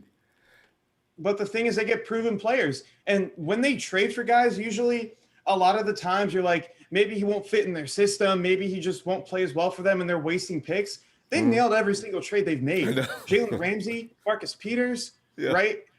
And then Matthew Stafford just recently, you go from Jared Goofy to a guy who's a top 10 caliber quarterback. So it's going to be another tough year in the division. And anytime Yeah. you have Russell Wilson too, with those Yeah. types of weapons, you always have to leave them in the mix as well. So it makes me think maybe we go 10-7 this year. Maybe we go 11-6. I think we're definitely a playoff football team. Yeah. But it's scary. You have to win in your division first. And if we can't do that, which I can see we get swept by the Cardinals possibly because we almost did last year. I know. Given we almost swept them too, if they didn't have a pump block or if Jimmy just made the right play at the end of the game, we win both of those games. But again, I'm scared. Like I'm scared of the Cardinals right now. So we'll see what goes on. We still got the toughest division in By the far. NFC. Yeah, It's not. nobody has from top to bottom challenges like we do. It's four playoff teams who all could win 10 plus games this year. I'm not saying like at the same time they'll all win 10 games, but they all have that ability. And you look at three of the teams here and you're like, they're Super Bowl caliber teams, the Niners, the Cardinals, and the Rams. So we're going to have to win them in the division this year. With Robert Saleh leaving, I'm really scared because Yeah, I know. D'Amico Ryan's right now, he's still a project. If he plays anything like Robert Saleh did in 2017, which is what I expect, we could go from top 5 defense to maybe middle of the pack if we don't Oh, address no. If we do, Tony, we're dead meat in this division. We cannot go back down the middle of the pack. I was worried about that, too. Everybody seems to think D'Amico is probably one of Robert Saleh's biggest students, and this is why he was put or pushed up to the position he's in. But what if we're not right? What if they just did that for reasons that don't have a lot to do with ability to run that defense? I'm going to trust him for now and believe in it because I don't feel like having the anxiety attacks. So we're going to have to wait and see what happens with D'Amico. Yeah, Tony, no, who would you like- rather have had? The Giants. What Let's they're see gonna here. do. I'll answer that question after this. All right. Let's see what they do here. Darius Slayton, I'm really big on him as well, but he's not a number one receiver. There That's goes why they went out Ojulari. without Kenny Galladay. Azeez Ojulari, incredible pick. So I'm going to give some background a little bit on the Giants before I go back to what we were saying, Ronbo. Joe Judge is a New England type guy. He was a special teams coordinator for many, many years, and he runs the same defense. So Azeez Ojulari is the perfect 3-4 backer, which is what they run here. He can rush the passer. He's great in coverage as well when you need him to be. My issue with him, he gets really, really blown up in the run game and eaten up a lot of the time. So Okay, that's not good. he can put maybe 10 pounds on his frame, work on his technique when it comes to stopping the run. He could be one of the best edge rushers in the class. To me, he's the best pure pass rusher after Jalen Phillips in the draft. So I'm really high on him. Great pick at 50. But yeah, Giants just did another good thing here. Want to go back to what you were saying, Rombo? I was just crying about the fact that I seen Azeez fly up and he's going to the Giants just after. But again, the offensive line we picked up, we need to know that offensive line has got to be made Agreed. more and more solid. Tony, I'm going to get mad, but when the season starts, if the 49ers pick another offensive lineman or a center in the next round, I'm going to be upset today. But you know Me too. what? And when the season starts, and all of a sudden I'm watching Garoppolo having 30 minutes to throw on every shot, I'm going to say, Tony, let me call Tony. Tony, you know what? Remember on day 2, we were saying, Jesus Christ, get us some sexy pics out there. Yep. Look at this. The whole team is now sexy. Why? Because the guys we got on the offensive side of the ball are doing whatever they please. Why? Because we've got an offensive line that can actually just ruin the defense. So Exactly. we're okay.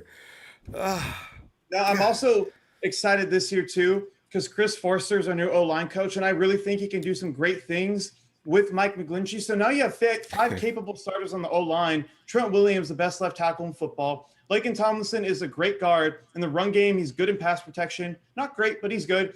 Alex Mack, we know what he can do. He's declining, but he's super smart. He's going to really help with protections and whatnot on the offensive line, take pressure off the quarterback. And now you have Aaron Banks, who to me is a starting right guard in this league, and he's going to be really good. The Mike McGlinchey, of course, capable, hasn't shown everything yet, but with Chris Forster now as our O-line coach, did some great things in Miami like 8 years ago. I think we're going to be good, and I think we're going to be powerful on the offensive line.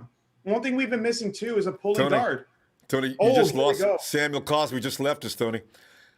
I didn't really consider him a pick for us because we have our 2 starting tackles pretty much set in stone. We just picked up Mike McGlinchey's 5th-year option. But yeah, Cosme here, he's great. And for what Washington does offensively as well, they want to run the football, they want to be powerful, but they also want to spread out the field with guys like Terry McLaurin and Curtis Samuel here. So this is an exceptional pick for me, franchise left tackle type player.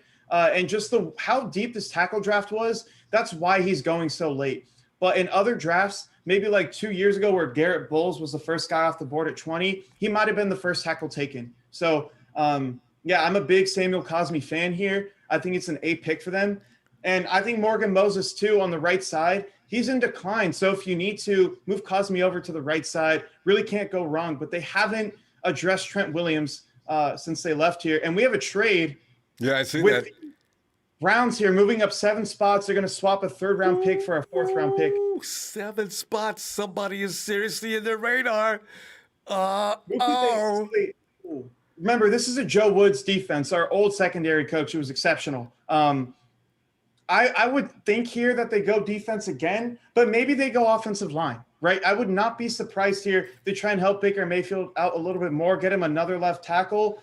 In terms of guys you can take here, maybe a Brady Christensen from BYU stands out to me, probably is the best tackle remaining. Maybe I'm just blanking on somebody, but he can be a great left tackle. He was the highest graded tackle by PFF this year. Again, he wasn't playing the best competition. BYU isn't playing the most standout edge rushers. But I will say he played very well this year. That could be a pick here for the Browns. And a guy that, honestly, if he fell to 100, I would consider taking as well because he can play guard if you need him to. But he's more of a franchise left tackle. That's the ceiling here. We'll see what they do. But, yeah, back to Joe Woods here. You would think he wants to build up his defense a bit more. They have Grant Delpit, but I still think they can go with another strong safety here, possibly load up in the box. So Andre Sisco stands out to me immediately as a guy that they might take here. He can play in the box. He can play up high. Again, the injury concerns, but we'll see how they think here. And also they might go with, another tight end maybe to go with Austin Hooper. And, David Njoku, maybe they want to move on from him during the draft here. I think he's definitely a trade candidate during the draft. Njoku? Maybe Pat Fryer Tony, is still available. I would like to have Njoku with the 49ers. I have a feeling he'd fit like a glove with George Kittle out there. God. Yeah. I think he's a receiving threat only, which is why I'm hesitant. He's not a blocker.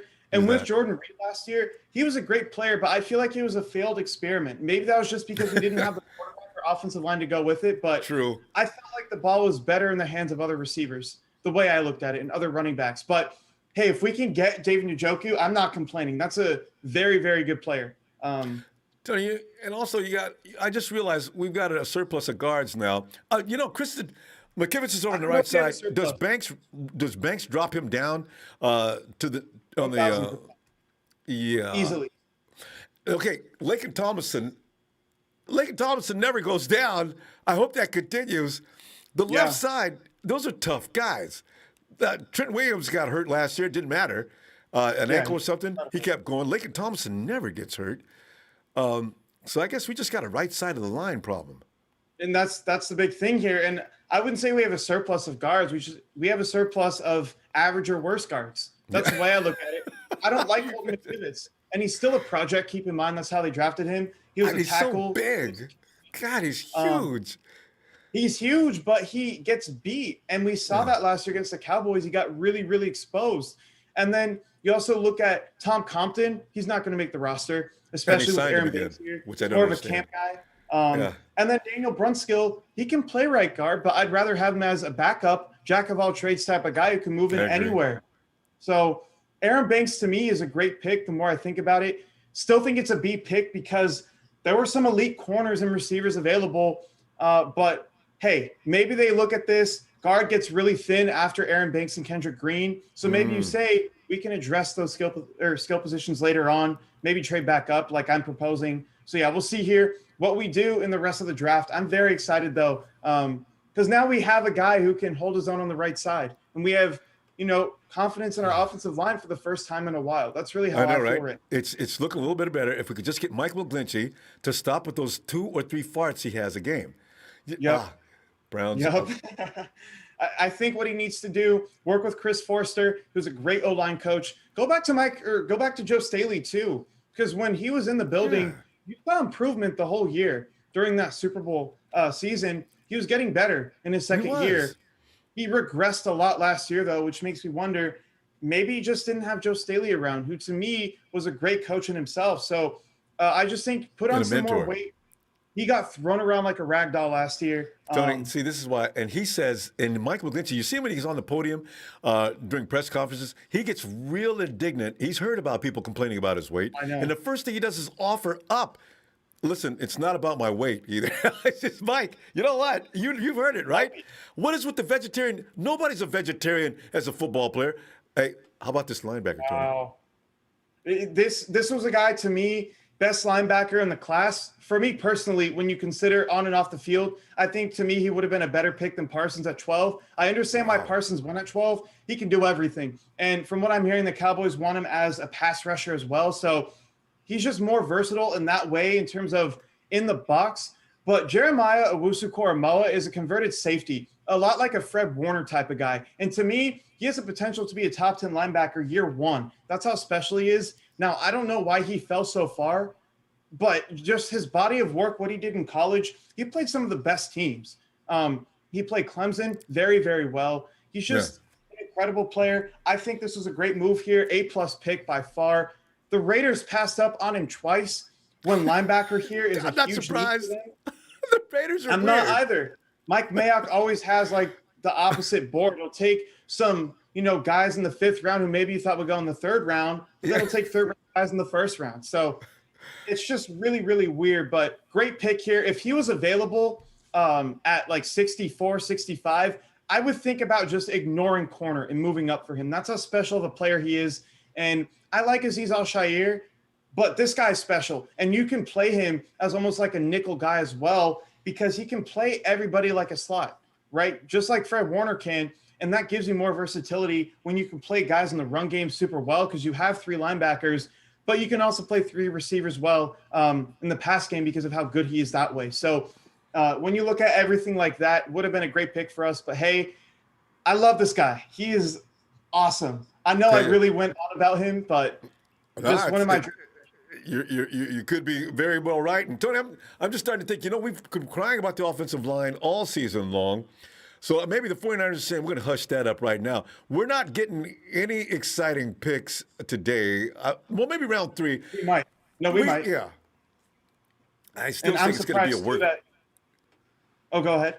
I was going to say, I still think it's going to be another blue-collar player today. And I think it might.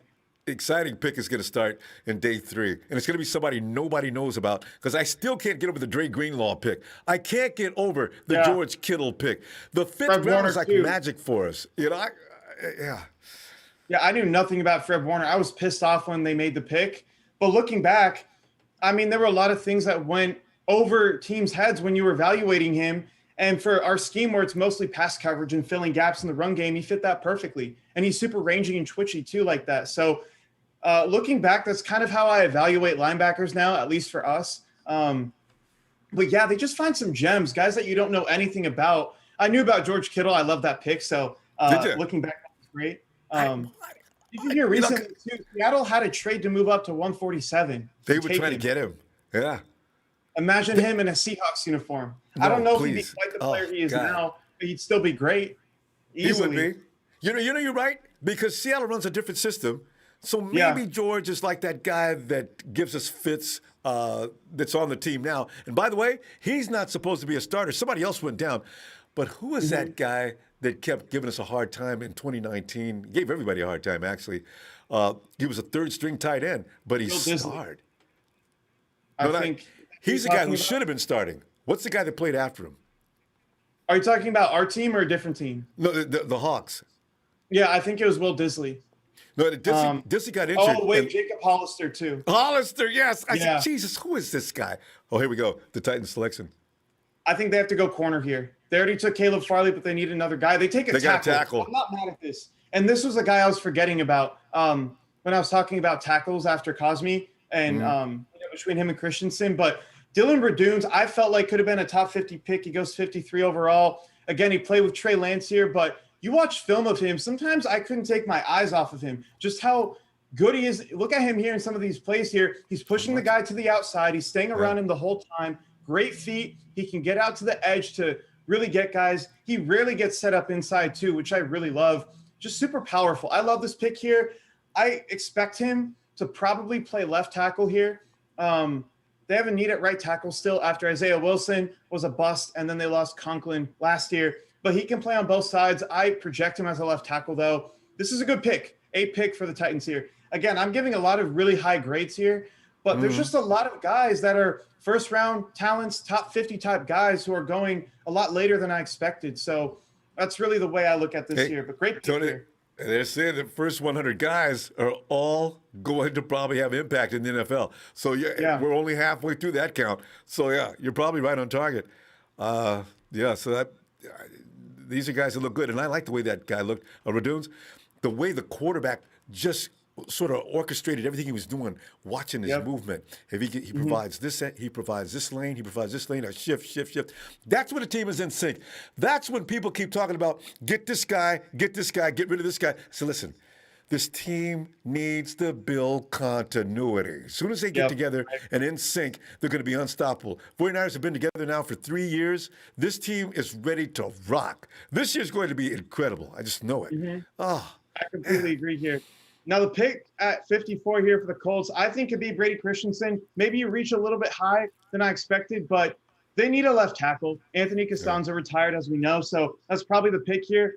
And I also want to talk about Kansas City. I think they're a great trade-up partner that we could be looking at here. Aaron Robinson, De'Ami Brown, Marshall, and Elijah Molden, 4 of my top 40 players in the draft. They're all still available here. So guaranteed at least one of them at 58. I think KC is definitely a team that could move out, accumulate picks for next year so they can be super aggressive. I think that should be our trade partner here, or even Tampa Bay as well. They might want to trade back. Also, where's Kellen Mond going? I think he could go here at 55 to the Steelers. But to me, he's dropping too far. I don't know where he's going to go. And we're obviously not taking him. We have Jimmy Garoppolo. We have Trey Lance. But it makes you wonder, maybe a team like LA goes after Kellen Mond here. They're trying to win now, but if a guy like that's available, you groom him under Stafford, maybe 3-4 years Stafford just retires. He's getting kind of old here. That could be the pick for them. So Kellen Mond, keep your eye out on him. He could be great. But again, and Tony, if I had to make a bet just on that, I'd say Bill Belichick, because Belichick doesn't mind stacking his roster with 5 and 6 quarterbacks. He's amazing with that. Remember that year that Brady went down? He had a new quarterback every week. I said, how do you carry that many quarterbacks on your roster? That's interesting you say that. It really is. But I don't know. Kellen Mond and Mac Jones, to me, are two similar players and too close in skill to bring both of them in, especially when they're trying to move on from Stephon Gilmore. I would be surprised if they don't take a corner at the next pick here, which I don't think they pick until 96 anyway. But Mond, that would be really interesting because if Mac Jones isn't what he's supposed to be, I'm really high on Kellen Mond. He's more talented than Mac Jones outside of the pocket, and he's still a really good pocket passer. That could be a pick, Ronbo. I think you might be onto something. Stack up Well, your Tony, quarterbacks. you look at McDaniel. I don't think he really appreciates Cam Newton. If you were to get him in a Yeah. candid moment and a few beers, listen. What did you have any input in bringing Cam Newton to New England? Hell no. You know what? Here's the thing with me. I'm always going to be in love with Tom. All right, and what Tom brought to this team is what I want to bring back to this team, and that's why we picked up Mac Jones. And also, you said if you give him two of those guys, and we don't know. I suspect that McDaniel's going to make Mac Jones into what somebody's already said Mac Jones could be the next Peyton Manning. I don't laugh I don't know about anymore Peyton when Manning. people talk about Mac Jones. I said, Mac Jones is a smart guy. All right, because stop. He hasn't played in the NFL yet. You can't call him a bust yet. Wait a minute. I agree. I don't appreciate the way that people scouted him, because when you look at successful quarterbacks, what do they need? Okay, requisite talent isn't really at the top. It definitely helps you become a better player. But we've seen over the course of history, guys like Drew Brees have average arms, and they're still really good players. So for me, it's decision-making, first of all. Your ability to process a defense, okay? Those are the two most important things here. And then mechanics, okay? As much as we like to talk about Patrick Mahomes and Josh Allen and Lamar Jackson, Mahomes has great mechanics for what he does. And it's always consistent. When he's throwing off platform, the mechanics are always consistent. Lamar Jackson actually has great mechanics. That's really what got overlooked with him. Josh Allen, he had good mechanics coming out too, and they got even better. So those are the three most important things for me. And Mac Jones is A+ in all those categories, which is why I was so high on him. See, you gotta watch yeah, out. in New England, he's a perfect fit for them. And he even said to Roger Goodell when he went up to the stage, "Don't tell anybody this is where I wanted to go." So is that what he was whispering? Because I saw that what he? Oh wait a minute, Colts selection. Antoine Bethea, I really love that guy when he played for us. Deo Denigbo, okay. A This is a defensive Chris end. Sims guy. Does this guy come off the? Is he a hair on fire guy? He is really, really good. Who did they take at 21, by the way? They took an edge rush, right? Kwity Paye. So Was that Quiddy? It was Quiddy. That's right. they took Kwity Paye. So this is what I see from them. They're great on the offensive line. They're comfortable with their weapons. T.Y. Hilton, Michael Pittman, who I really like. Paris Campbell's just been injured. They have great running backs. Jonathan Taylor, Naheem Hines, Marlon Mack, I believe, as well. So they're good on offense, and they have their quarterback in Carson Wentz. The one thing they were missing on defense is just the real pass rush outside of DeForest Buckner. So what I like what they're doing here is you get a defensive end like Kwity Paye, who can be a 3-down guy, and then you get a guy like Deo Denigbo, who's also really, really good.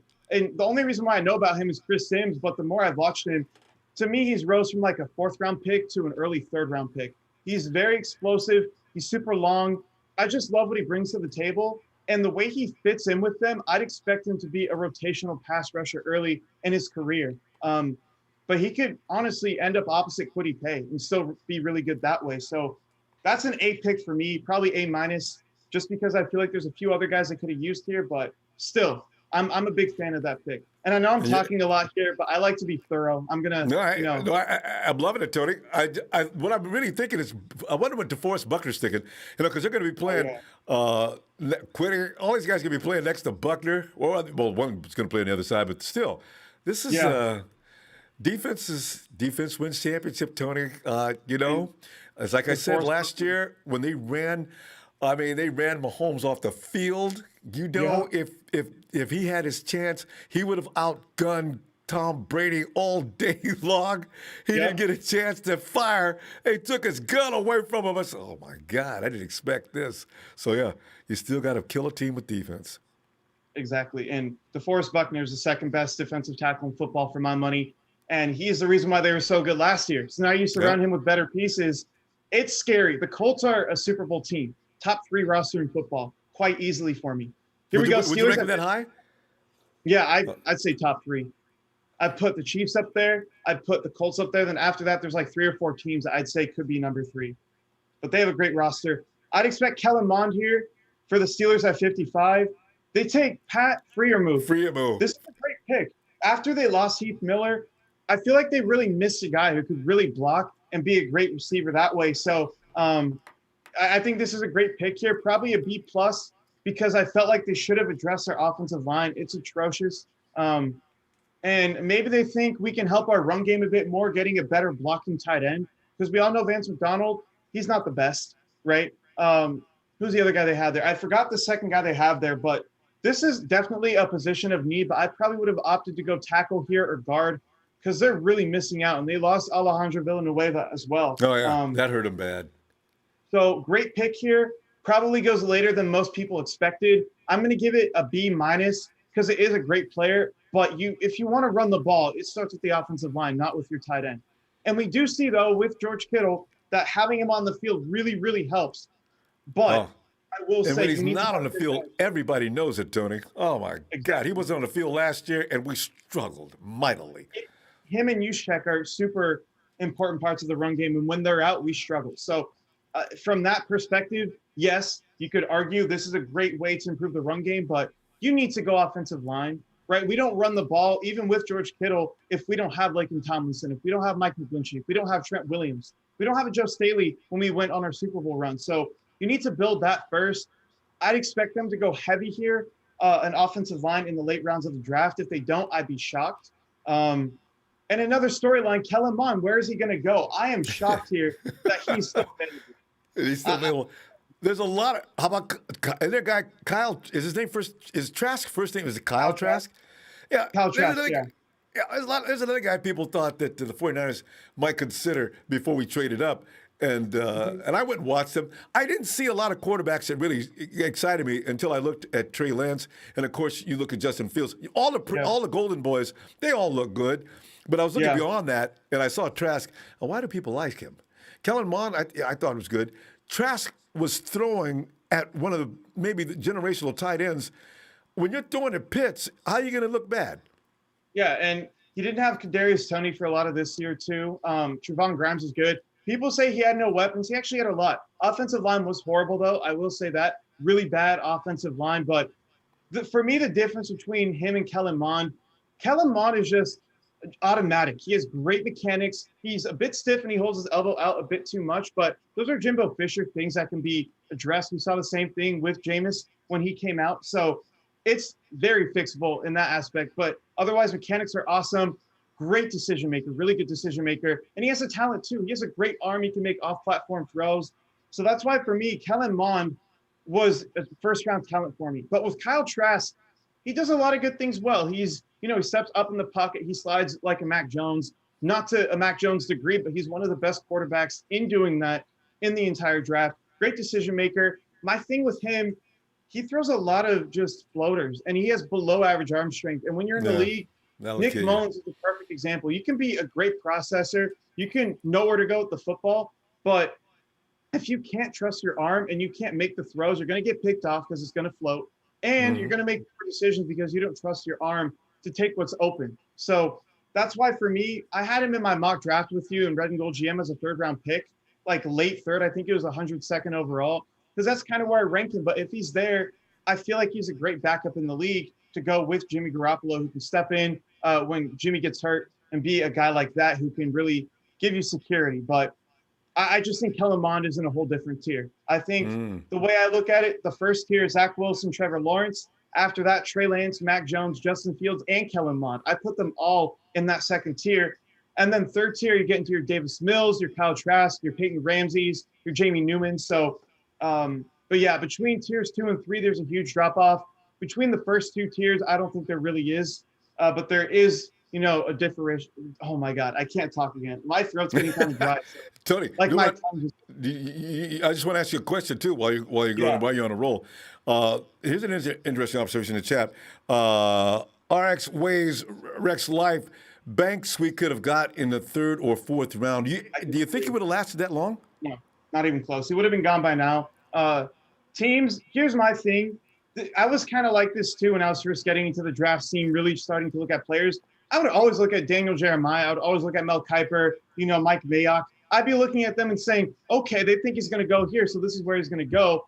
But now what I'm doing, I'm looking at a whole bunch of different places. I'm looking at our own beat reporters like Grant Cohn, for example. I look at him and his analysis, which he's not always right. He's usually wrong when it comes to these guys, but he throws out names, and he'll also know sometimes, not just Grant Cohn, it's also a lot of guys like Matt Mayoko, where they know kind of where the team is going to go, and they'll have a better idea of where these guys are going to go. Chris Sims, too, even Mark Schlereth, he's not really a reporter, but when he has information, he'll put it out there. So I kind of trust guys like that more to tell me where teams evaluate these players. And it's not how talented the guy is or where you think he's going to go. It's how the teams evaluate the players for what they want to do.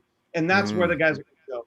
And from what Chris Sims was saying, from what a few other guys I heard were saying, Aaron Banks was a guy who was going to go in the 40s and 50s. And there were probably, half a dozen teams at least that were going to make a move for him. So he wouldn't have been there in the third. He's worthy of a second-round pick. I'm happy with the pick, but again, I just really wanted to see De'Ami Brown, who's still available.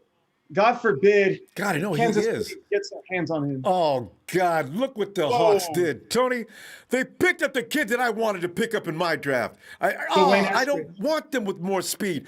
You're going to add him along with Taylor Lockett.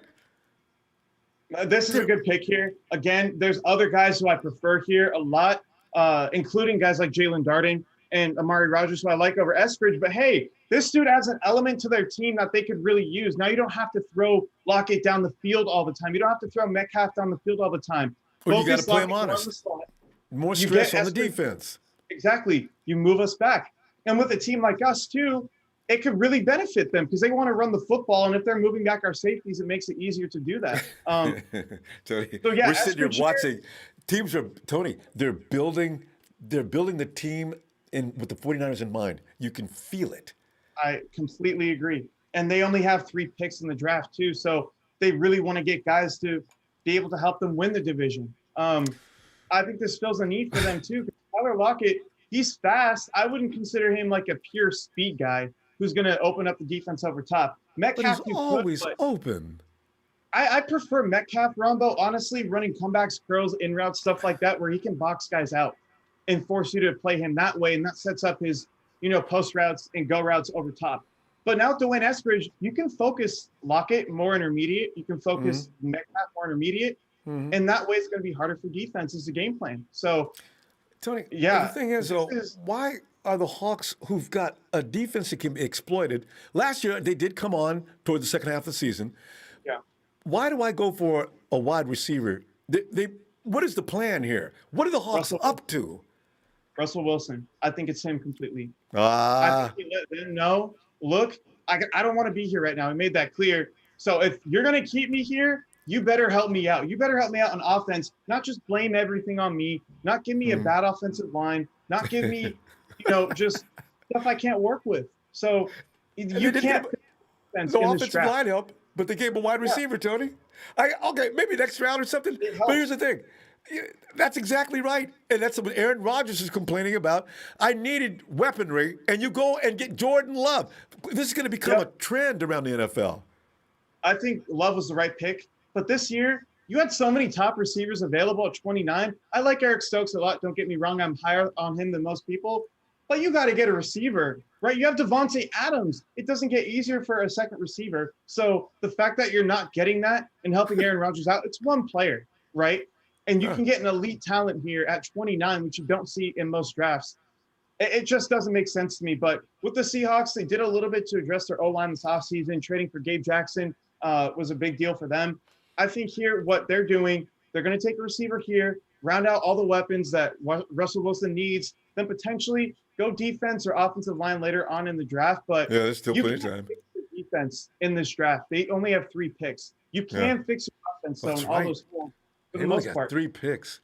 I don't ever want to see us in that position. Just 3 picks. We might next year. I know, right? No, the third round, 2 first round. Well, next 2 years, we're going to have a first round pick. And that kind of worries me, Tony. How unexciting is the draft going to be for us in the next 2 years? We got to get back in the first round somehow. It depends on if Jimmy leaves. If Jimmy has a great year, the 49ers, depends on the growth of Trey Lance, maybe we can get a couple of first round picks for Jimmy. I don't know about a couple first round picks. I think maybe the first. Tony, if we go 15-2 and win the Super Bowl, not only 2 first-round picks, add a third. Well, yeah, but that's wrong. But you have to think too. That's best case scenario. But what happens if he gets injured? Yeah, I never think that way because I get worried my biorhythms might float out and cause some damage or something. I wish Yeah, people wouldn't do that, I by the feel way, you. Tony. Everybody's anticipating not only that, the entire roster. There's something wrong with Levi Stadium. I want the 49ers to move out of there so badly, I can't stand it. We go to Arizona, we don't start dropping like flies. We didn't have anybody Yeah, else to drop like anybody else left, but still, suddenly we got out there. God, I I hate that agree. stadium. It's hard too with a guy like Jimmy, who he wins games when he's on the field. Not the best quarterback in the league, but he's good. Yeah. So, but I have to think about it realistically. He's gotten injured every single year he's been in the Yeah. league, except for 2019. And we went to the Super Bowl with him, Right? but he got injured in 2016, 2017, 2018, 2020. Missed probably, I think it was half of his games in his career he's missed. So Yeah. you can't bet on him being healthy. That's why I say after June 1st, when a lot of teams are cutting guys to save cap space, that's probably the time where you want to look at him and say, okay, maybe there's a team now that has cap space. They have a need at quarterback. Maybe there's an injury.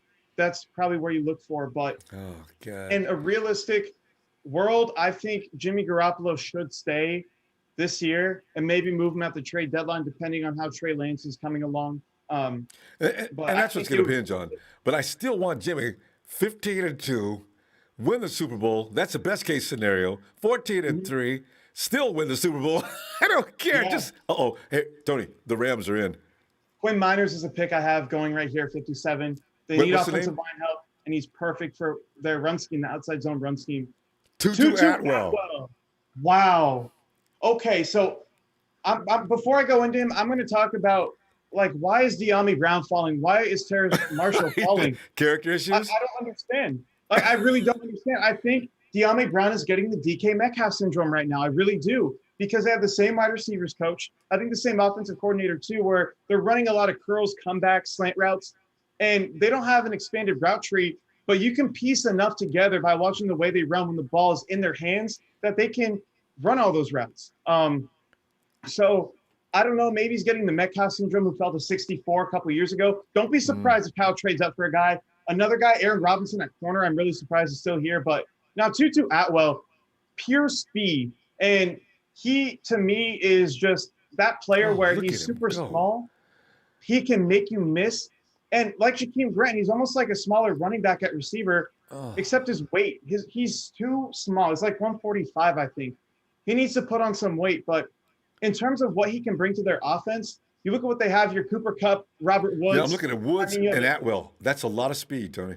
Woods can play anywhere. He isn't like a super fast guy, but he has speed. Cooper Kupp, one of the best slot receivers we have in the game. Then Tutu Atwell now has your speed element that they've been missing to open up the offense here. And also, remember, they don't use a fullback in LA. McVay runs the system a bit differently compared to Kyle Shanahan.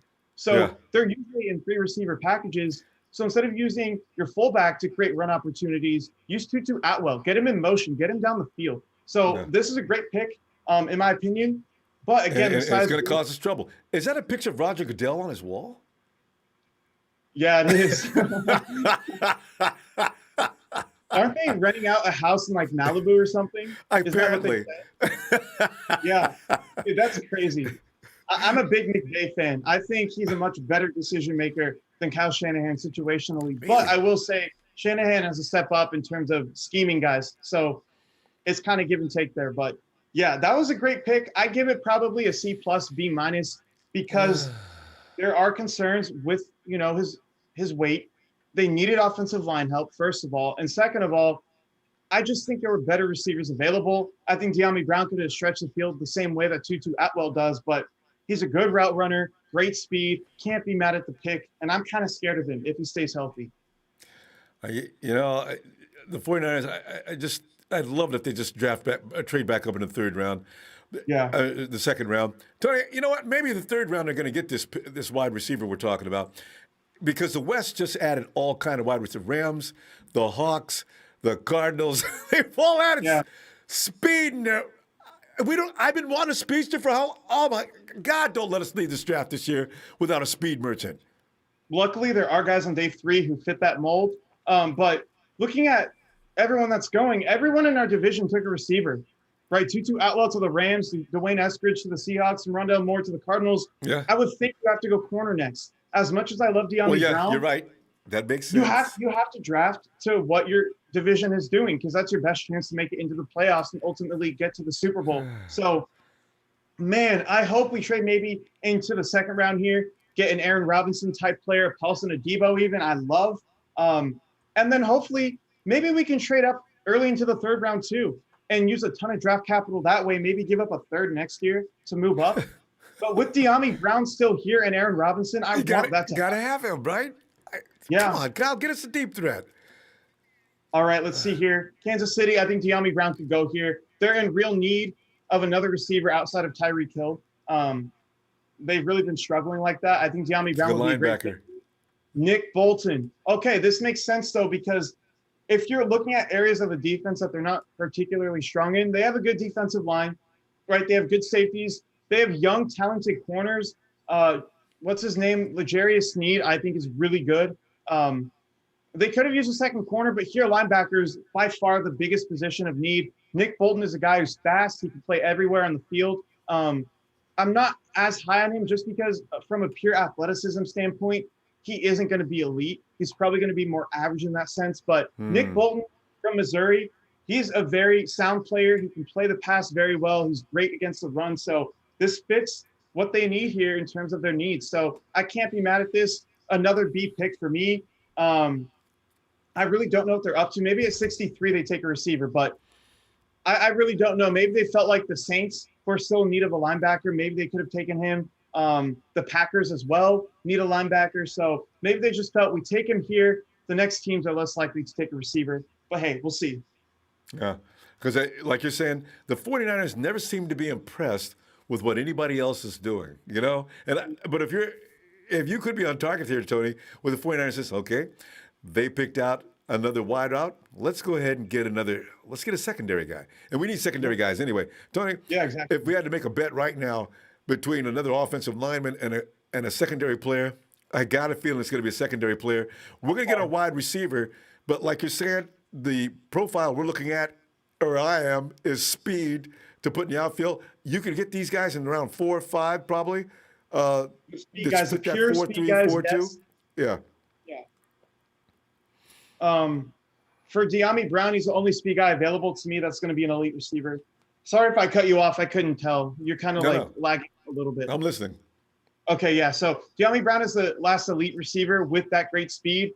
But Marquez Stevenson, too. He's a guy that I could see Kyle Shanahan wanting. He's a great route runner, super fast. He could start off early as a gadget guy. I know we talked about this earlier.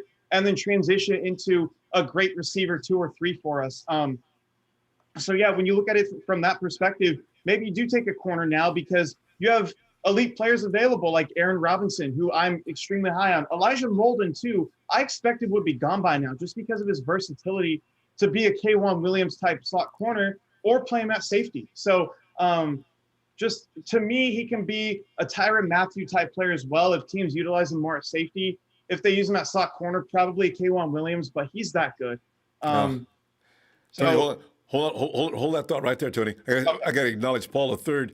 Cards and Hawks just took Moore and Eskridge, 2 dangerous big play wide receivers I've been talking about for weeks.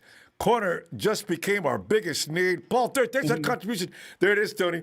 That mindset is floating around the empire right now. We're all probably thinking the same thing. Okay, we'd love to see a wide receiver, but hey, we got to get some antidotes. Yep, exactly. All right, pick his in for the Panthers here. They took J.C. Horn already. I don't know. I would probably expect them to help out the offensive line here or just keep building the defense. I think they could do that here. A guy that comes to mind, Baron Browning out of Ohio State, maybe get another linebacker. That could be really good for you. Another one of those high-risk, high-reward players in the draft here. Maybe they just keep going on the offense here because it was an all-defensive draft last year for them. Maybe they want to get a third receiver to help out Robbie Anderson and DJ Moore. That would be scary. Heck, I don't even know. Maybe Kellen Mond goes here as well.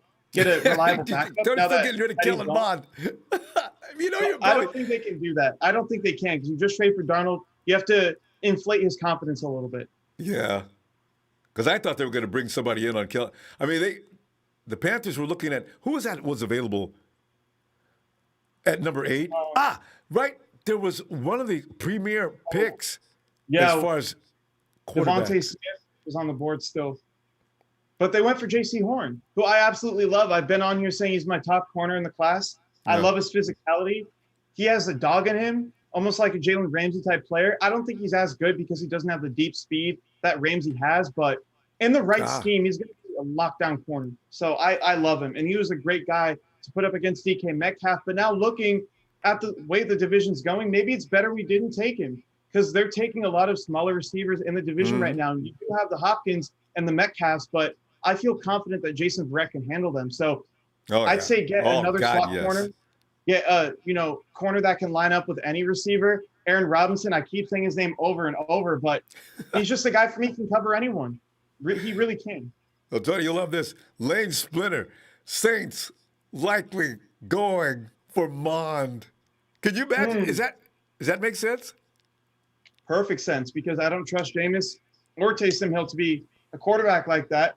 And the way Kellen Mond plays, he's a perfect fit for what they do. Short and intermediate passing game, you're automatic, you process well. Every throw you make is accurate. That's really what Kellen Mond is. And you add on to that the requisite talent it takes, for a lot of these guys to be successful in the league. And again, like I said before, it's not the most important thing. You can be Drew Brees and not have the requisite talent. But when you have it, it makes it a whole lot easier for your team to build a game plan around you. So just his ability from the pocket is what's really going to impress them. I actually had in my first mock draft, the Saints taking him in round 1. So we'll see. I think they take him round 2 here. I think that's a great spot for him. If not, where does he go? Like looking at the teams here, Tampa Bay would be the next team that could take him. Because again, a lot of what they do. Parents just picked up Terrence Marshall. Everybody, the wide receivers are going like crazy, Tony. And Diami can't last a lot longer. Diami could go to Buffalo too, because they lost John Brown. They need another deep threat. I think Diami's going to be. I don't think we're going to get Diami Brown. I think they're going after. So hey, that's fine. We have now between 102, 117, and 121. We have 3 picks that we can use to move up 2 times into the 3rd round here. So don't be surprised if we go maybe at 70, we trade up from 102, and then we also move up from 117 to get to maybe like 83, 85, that range. So, but yeah, now we have a 3rd round pick, 2 fourths, 2 fifths, a 6th, and a 7th. Something tells me they're going to be moving up a lot. And you know what? Let me add to that, Tony, because Breezy's buttery bun of the Jets says the 49ers are going to trade up. We have 2 fourths now and 3 fifths. Our team is too deep to draft too many players. We're going to package some of this stuff together and make a move. Does that make sense, Tony? I can feel that. It makes a lot of sense. And also, too, you have that extra 4th round pick now, and you can, like I said, you can even move up into the 70s. And maybe you give up a 4th and a 5th to move up from 102 to get to maybe like 69, 70, 71. That would follow the trade value chart to a T. And then you still have your other 2 4th round picks that you can package together to move up to maybe 80. So it makes perfect sense. And for me, you have to get as many picks in the top 100 as possible this year. Absolutely. So we can get even 2 corners I'd be happy with in the top 100. God, yeah. And we need that. Also, Adebo and Aaron Robinson, for me, would be the 2 first guys I'd really consider. But if Diami Brown is still here at like 65, 66, and a couple picks here, I say make a move for him and then also move up for an Aaron Robinson type player. So this is what I love about the Lynch and Shanahan regime. They're always finding ways to manipulate the draft so they can be flexible. If something happens where a guy they like falls, they can move up a whole lot of 30, 40 picks to get who they want. If no one they like is there, they just move back, get more picks, and wait for that guy to come. So it's just really, really smart. And we think of Lynch as this like non-aggressive, always make the tempered move, but he's super aggressive during the draft. People don't understand that. He's always trading with teams. I think we have the most trades in the league since he's become the general manager, just in terms of everything. So I really like John Lynch. He's a good balance between make tempered picks, but also when you see a guy you want, you move up for him, and you find ways to get capital to be able to do that. So, yeah, I'm a big fan of John Lynch, as you can tell. I think Kyle Shanahan is responsible for at least half the bad picks, but it's a team effort here, so we can't really point fingers. It doesn't really do anything for us. And this is a weird kind of display here they have for the Saints. I know, and Goodell sort of just acknowledged that lady sitting there. That's pretty funny. Goodell like, oh, never mind. I'll just keep moving here. Raj, your wife's watching. All right. Oh. Pete Warner, it's not Mond. Ooh. And it's not Baron Browning either. Pete Werner and Browning were like neck and neck for me. I think I had them back to back in the rankings I had. Both Ohio State linebackers, they had a big need at linebacker, okay? That was the one area of their defense outside of a starting corner that they absolutely needed to address. And who did they go first round again at 28? The Saints? Yeah, who did they take? Who did they pick? It must have not been that impressive. Peyton Turner out of Houston. Yeah. Edge rusher? Oh, yeah. Yeah, Why did they get an edge rusher? They should have taken Jeremiah Owusu-Koramoah, in my opinion, at 28. But hey, this is a good pick here. Probably like a C-plus pick for me. He's not the highest guy that's remaining on my board. There's definitely a few other guys who I would prefer over Werner here. But I will say it does fill a position of need, and he fits what they do pretty well. They're in a 4-3 scheme. He's very I'd say he's more of a conservative type player, but he's not afraid to hit people. And he's good in coverage. He can fit run gaps pretty well. So good pick here. Just a lot of other guys I prefer. Tony, and check this out. Leroy Phillips, Sr. DBs to stop West Coast team speed. We faced twice. Get together, Niners. Tony, I wonder, and the 49ers are watching what's going on, it's going to affect their decisions. Whatever decisions they had made prior to the last hour, I bet they're shifting. Yeah, I agree. And the way the board's falling right now, I don't know if many of us really expected it to be that way. And Terrace Marshall was super late here. Green Bay here, if they don't take De'Ami Brown, this is an F draft already, in my opinion. Because you're basically openly saying, yeah, we want to keep you, Aaron. We just gave you an offer for an extension, but we're not actually going to help you. And again, Stokes is a good pick. But if they don't take a receiver in the first 2 rounds for the millionth straight year, you have to wonder, what are they doing up there? Well, they're pissing Aaron off. I mean, how much will he take? He can't just keep bluffing. Aaron Rodgers is going to have to go ahead and say, listen, I'm sitting. I'm sitting. That's what he said already. Yeah. They need to, if they really are committing to Jordan Love, then not taking a receiver here makes more sense because you have time to develop him, and you can wait till next week to address that, when right now you really do need a corner, and you probably need to get offensive line depth, possibly maybe a linebacker. But again, if they are committed to Rodgers, not taking a receiver here makes no sense. Now, of course, I hope they don't take one because I really want De'Ami Brown. But if they do, that's the best pick. Fun, and it's fun to watch Aaron complain, and it's also fun to be able to beat the do we play them this? Are they on the schedule again this year? I don't think so. Can't Wait, be. We played them 3. They are. They are again. This year. And I just want to see Aaron's face as nobody shows pain and disgust like Aaron Rodgers after a sack. I love it. And if we're healthy, he's going down. There's nothing they can do to stop that rush, especially if Javon Kinlaw takes the next step up in his development. Oh, yeah, he improved all year long last year. Here's the thing. People called him a bad pick, and I would have much rather preferred to pay DeForest Buckner than trade for Javon Kinlaw and then just let him walk. But here's the deal with Javon Kinlaw. When you look at his film last year, he makes a lot of flash plays, and he's a different player. So you give him a few years like Chris Jones, where he was the same type of guy. First few years, no one really looks at him as a great player. And then year 3 comes along, he's one of the best defensive tackles in football. So you guys have to be patient with him. And also coming back this year, you get 2 guys on the edge that are going to be better than whoever we had last year. That's also going to – and a little more seasoning for Javon. Because, Tony, here's the thing about Javon Kinlaw. I don't know if you agree with this or not. DeForest Buckner's going to be – he's going to go down as one of the greatest. He never gets hurt. Oh, yeah. He's in on every play. He does not get tired. You can leave him out there for 4 quarters, and he will not complain, and he'll be effective the whole time. Javon Kinlaw is actually more athletic than DeForest. So, but my issue is DeForest Buckner mechanically, the way he uses his hands, the way he gets through guys and splits double teams, that's not super teachable. It is teachable, but it's very hard to do at the level that he does. And although Kinlaw's more athletic, I'd say he's a better scheme fit than Buckner was for what we run on defense. But at the same time, Buckner's just different. I mean, he still is a physical specimen, right? He's 6'7", and he moves super, super well, super fluid. Kinlaw's just a different type of specimen, and I really like him, as you can tell. I think he's going to be a great player in the league because he has the work ethic. He has, the drive to do it. Great mindset, too. He knows. Exactly. He comes in those press conferences and says, I've done nothing yet. And also, Tony, Javon Kinlaw, I really do think DeForest Buckner did not come in with those great hands that you're talking about. He was using brute force for his first year, so he learned that stuff. So maybe DeForest works hard on his hands.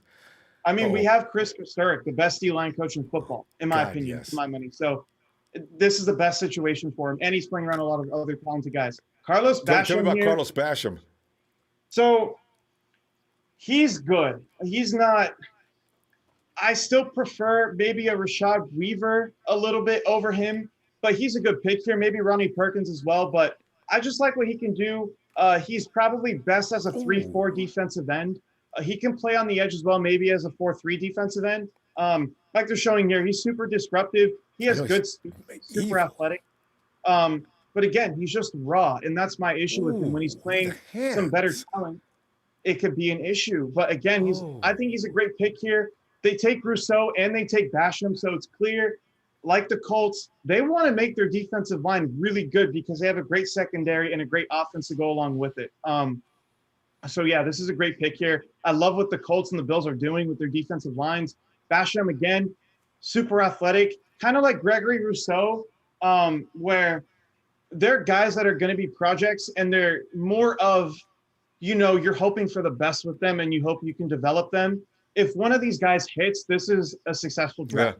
Yeah. That's the way it goes. Every year, you pick a bunch of guys, and hopefully at least 3 of them. And my always wish is I hope 3 of them actually is going to be a stud, because we can't keep all these guys anyway. We've got too many guys on our roster now. Exactly. We have too many talented guys to be getting 15 rookies. But yeah, I mean, we don't have room for projects either until next year when we have our whole team leaving again. But I mean, it wouldn't hurt to start now too. If we can find a couple guys that we can develop, still have room for them on the 53, but we can have them ready for next year. Right. So, Tony, here's the pick that Aaron Rodgers is probably watching. Now, Aaron's going to pretend like he's paying no attention to him, take him off his social media and everything else. He's watching. Yeah. I really hope they take a random player that's not De'Ami Brown or a receiver. I really want Aaron to be pissed off because that takes a team out of the NFC picture. I hope he goes to the Broncos too. Keep him out of the NFC if they do trade him. Bro, Rashawn Gary's taking an awfully long time here.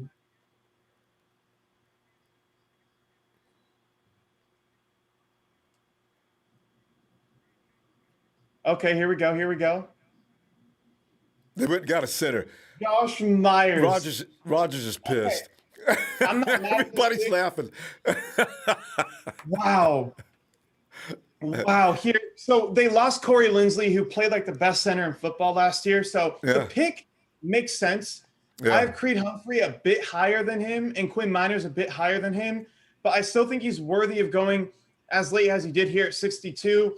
The one thing that really impresses me with him is his intelligence. Him and Wyatt Davis on the Ohio State offensive line, they worked really well together. You could tell they were in sync. And although the Ohio State pass protection scheme is super simple, it's basically you just drop back and pick your guy. See what he does. I don't like their offense, but yeah, it's simple in that way. I think he would benefit a lot more from playing in a place like Green Bay, who develops at a really high level a lot of these offensive linemen. So for how smart he is, I feel like he's a great pick here, and he could honestly become one of the better centers in football pretty quickly, depending on the coaching he gets.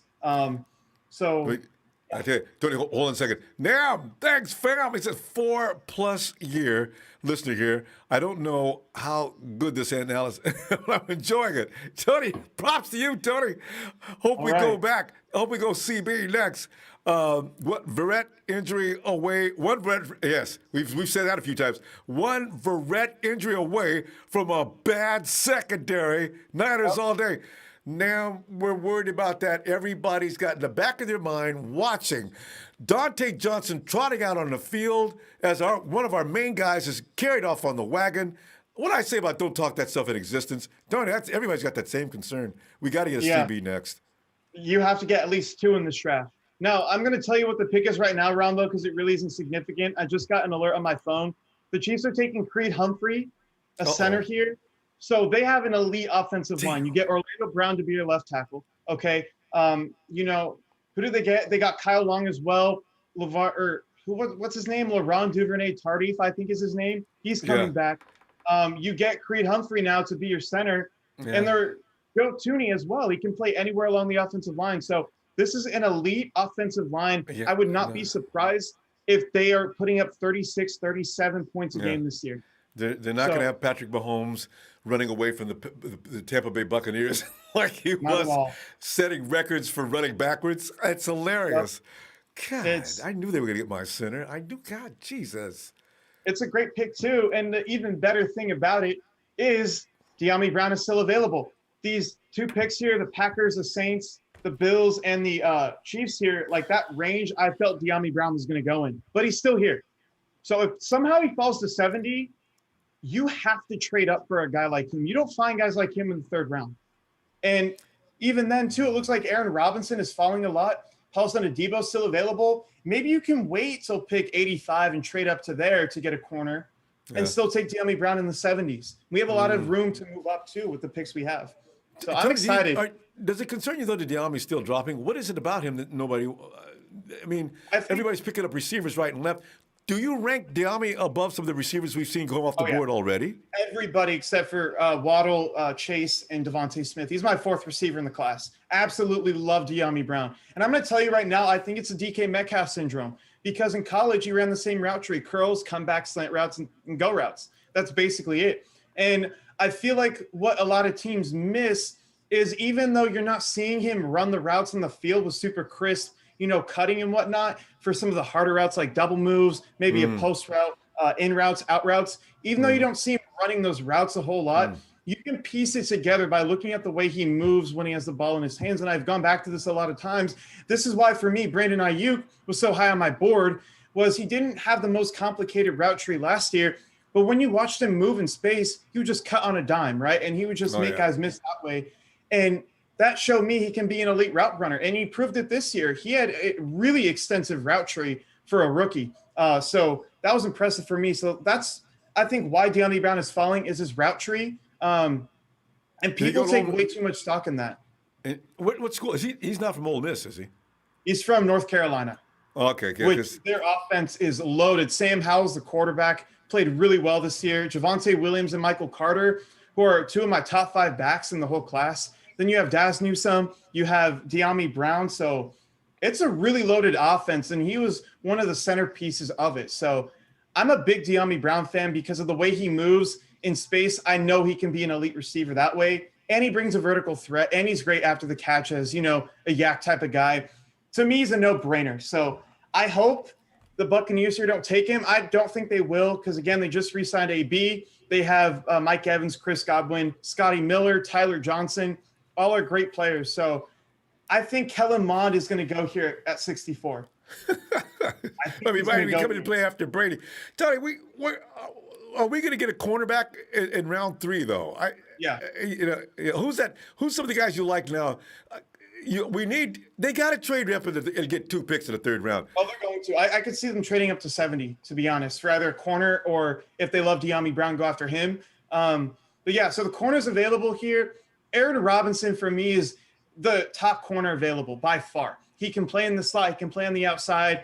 And a lot of the times, kind of like what I talked about with Jackson Carman, the tackle out of Clemson, they kind of didn't give him help anywhere. They would say, all right, we're going to have you guard the fastest receiver in off-man coverage in the slot. You're not going to have any safety help over top. We're going to trust that you can follow him all the way down the field. And if he cuts short, you can close that large gap that you're having here in off-man. Just a lot of stuff didn't make sense. And for me, they put him in the slot because they didn't really have, anyone they could put there. And they had Tay Gowan as a corner on the outside. I told you, what's this guy's name?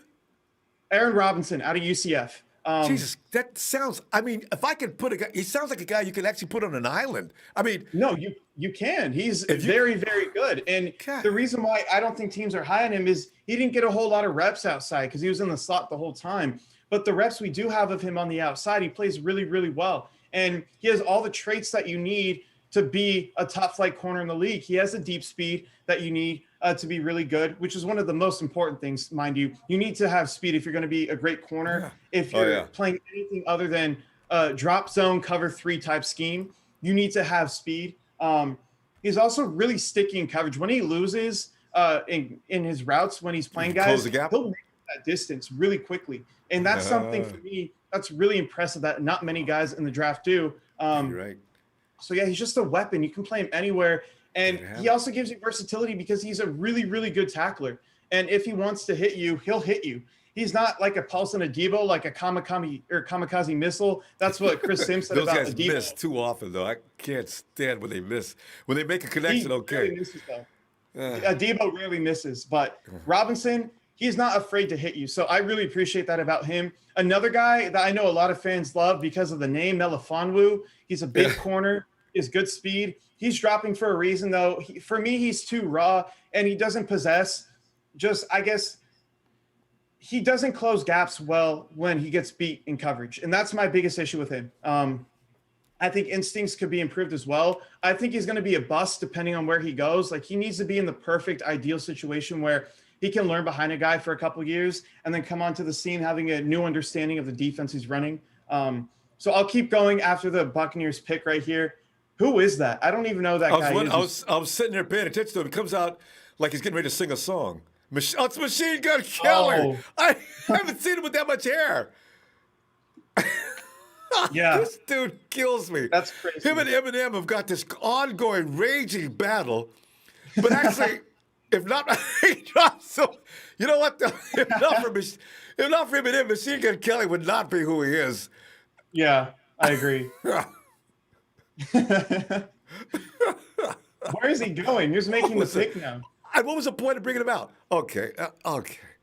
Anyway, that was fun. Because the 49ers, this third round, this is it for the second round. So we're going right to the third round. All right. So I feel like they made the right picks here with Aaron Banks and then also Trey Lance. I think those are 2 awesome picks. And, of course, I would prefer to have De'Ami Brown or corner. But all the guys I wanted are still here. We have Elijah Molden, we have Aaron Robinson, and we have De'Ami Brown still available. So I'm glad they didn't trade up that far. But now we're probably going to have 2, even 3, possibly 3 third-round picks, depending if we give up picks next year. If they really feel like there's some elite guys here, you could see them move a whole lot of trade assets here to move in. But I would expect 2 third-round picks the way this is moving here. And I think they're going to trade up a lot. Let's see who they take here. I think it's going to be a lot of picks, Tony, so you know that's the strategy. Yeah, they've accumulated a lot of day 3 picks to move up. And they even said there's only 160 draftable players, so it makes you think they probably want to try and keep everything in the first 5 rounds. But here we go. I think, again, Kellen Mond might be the pick here, but they could also opt to just add more of an edge rush. And they went with – who was the guy they took at 32? I forgot, but it was – I did too. Let me see here. It was an edge rusher. Yeah, it was. Yeah. Let me see who they picked. They took an edge rusher. I just realized.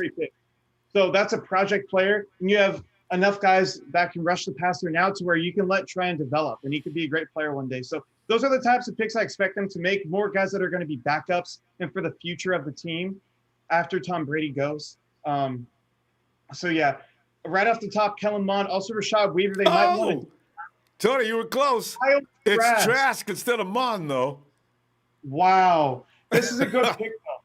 Because like they're saying here, excellent awareness, and he has great accuracy. But my issue, again, the below-average arm, that's really why I don't have him higher than a third-round pick. But I know a lot of teams were hot on Kyle Trask. I know the Saints were as well. They elected to go with other guys, their linebacker and then their edge rusher. But, I mean, Kyle Trask, he plays from the pocket extremely well. Probably he's a little tough, Tony. I just see him barrel through and did a Tom Brady sneak through for a touchdown. In a lot of ways, it's like Tom Brady. He has no speed whatsoever. Mac Jones is, believe it or not, a lot faster than Kyle Trask, but they're great from the pocket. They move up, they step up. They're good processors of information.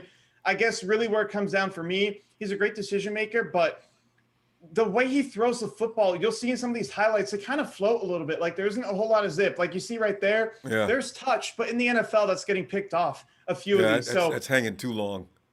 exactly, that's my big issue with him. And Drew Brees has a stronger arm than this. Like Drew Brees would get the ball in there. So Brees had an average arm. This is a below average arm, but in terms of accuracy and playing the position from the pocket, you can put him up there with Mac Jones and Kellen Mond as the best in the class, just playing from the pocket.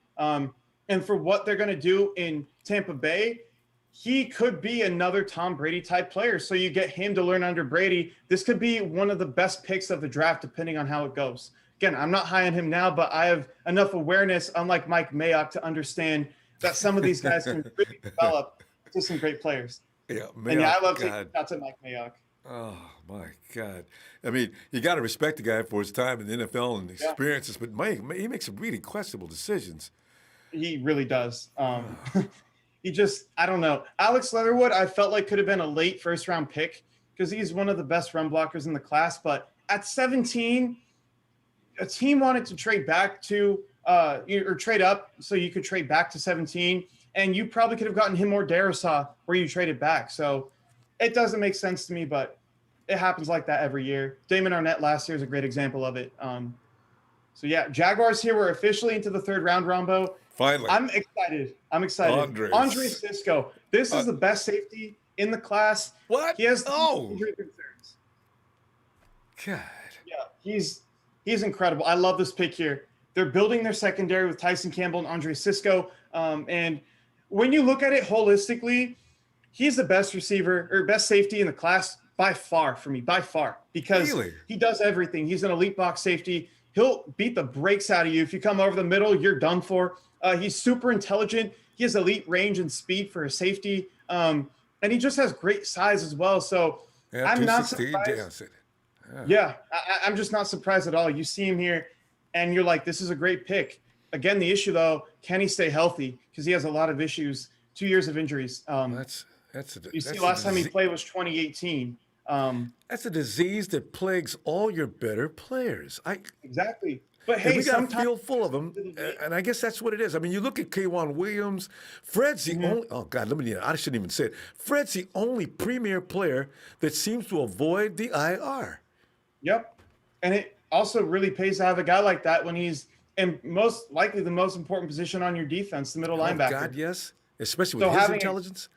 Exactly. Yeah. So, of anybody on the team, I'd want it to be him, even over a quarterback or George Kittle. Maybe not over a quarterback, but it's pretty close. But yeah, again, Andre Cisco here without the injuries. I feel like also some players, they have a lot of injury issues in college and they get to the NFL and they never get injured. I don't think he's going to be that way. I think he'll see injuries, but he's the one safety in the class where I can say superstar. Like this guy can be for 10 years a top 5 safety in football if he stays healthy. So great pick there. A+ for me. Tony, carry on for a second. I got a little boys. We'll be right back. All right. I'm going to pull up the chat real quick. I want to see what you guys are saying here. So let's do that real quick. If you guys have any questions for me, again, let me know. If there's any guys that you think I might take or want to take, just please let me know. Let's see here. Trask is garbage. I completely agree. Do we have a round or pick round 3 for whoever asked? We do have one. So we have 102. It's a late third round pick. It's a compensatory pick, but it is still a third round pick. Saying you're a nerd. All right, man. Appreciate it. Who are you? I've been on this channel, doing Red and Gold Jam for years now. No Ronbo for a long time. So just filling in today. He asked me to come in last second, help him out with this. So a linebacker. Here's the thing. I think Azeez Al-Shaair can hold his own. If we can get a linebacker in maybe rounds 5 or 6, maybe like a Chaz Surratt or an Errol Thompson, those are guys for me that I'd really like. But we don't need one. We don't necessarily need one. We have enough guys here that I'm comfortable with. So that's really, really good. Let's see here. Wide receiver and linebacker. I'd say we need wide receiver and corner most. Who do I want next? For me, it's either De'Ami Brown, Elijah Molden, or what's his name? Aaron Robinson. So Elijah Molden, he's that K'Wan Williams comp that I have for him. Slot corner, can play anywhere, and he can be a great safety as well. De'Ami Brown, he has the elite skills, in my opinion, to be a top receiver in the league. Great deep speed. He's a real deep threat, but he also, to me, he'll be an elite route runner as well. like Ronbo's back here. I'm going to answer Yeah. some more questions that people have. Good. Pawn is talking about the safety from USC, Talanoa Hufanga. I think that's how you say his name. He's a round 4 pick for me. But yeah, he's definitely a good player. I don't know if I take him though for what we need, but if we took him, I wouldn't be too upset. Hey, Michael, I appreciate the kind words. I really do. Okay, let's see. Awesome. There's a lot of questions now. They're just blowing it up. Jamar Johnson. I love Jamar Johnson. He's a second-round talent for me. And he kind of reminds me a lot of Eddie Jackson coming out a few years ago, where a lot of teams had him as a 3rd or 4th round talent, but he ended up being a 1st-round type talent. So I really love Jamar Johnson. He's super versatile as well. So definitely a great thing. Nerd is a compliment. I completely agree. I don't take offense to it. So you guys are good. Let's see here. We have to trade up. I agree. I think we need to trade up 2 times into the 3rd round and get a corner and receiver. We already took Aaron Banks, so I think we're pretty much good for our starters on the offensive line. If Robert Hainsey comes available, I would pick him in the 4th or 5th round, and I'll talk about him in a minute here. Hey, Slick, I appreciate it. I really like doing the GM work. A lot of preparation goes into it. I do a lot of research. I watch a lot of film, do a lot of mocks just to think, where would this guy go? Kind of those mental exercises, but I appreciate it. A lot of kind words from you guys. Our next pick is at 102, but I think we're going to trade up. There's no way we don't with the ammunition we have on day 3. I talk too much. All right, JR, I appreciate it, man. Anthony Schwartz, Jalen Darden. Yeah. Get ready. It's a Viking selection. Of course, we're not going to play the Vikings this year, do we? Yeah, we do. So I bet it's an any 2020 opponents. 21. Yeah. Kellen, there you go, Stoner. Oh, let's go. Kirk Cousins. Look at this. Everybody's getting somebody breathing down their neck this year. Let's go. I'm happy for him. Of all places that he could go, this is a great spot because he can learn from an elite Shanahan type quarterback here. Yep. And he has more talent than people give him credit for. And his mechanics are awesome. Aside from holding the elbow up a bit much and then also being a bit stiff, he has great mechanics, automatic from the pocket. Look at him too. He can throw out a pressure here. I love this pick. I really do. And he's a guy, you let him sit for a year or two, he could be a top 10 quarterback, a Dak type quarterback here. He's a quarterback that everyone's going to miss on in this draft. I truly believe it. Would be interesting too because you have to. It's so funny though because Kirk Cousins, the guy, if nothing else, Kirk Cousins does not get hurt. Somebody said Mon can run. Somebody said he was stiff. He's fast. He's a 4.6 guy. He's stiff when he's holding the ball in the pocket. The way he holds the football is a bit stiff, which can really be corrected. That's a Jimbo Fisher top thing. I want people to know that Jameis Winston was the exact same coming out. So get him in Minnesota, where I actually think they have a good quarterback coach there. You can get him to fix those mechanics. And Kirk has great mechanics too. So learning behind him is going to be a real benefit for him. So of all places, after probably Tampa Bay, I'd say this is one of the better spots for him to go. Yeah, because quarterbacks this is the 3rd round, Tony. It's amazing how the top quarterbacks all went in the 1st round. And now these guys are having to wait until the end of the 2nd and 3rd round. Yeah. And there's still wide receivers out there. Running backs, people are still saying, there's an argument going on in the chat. We don't need any running backs. I don't see 5th, 6th round.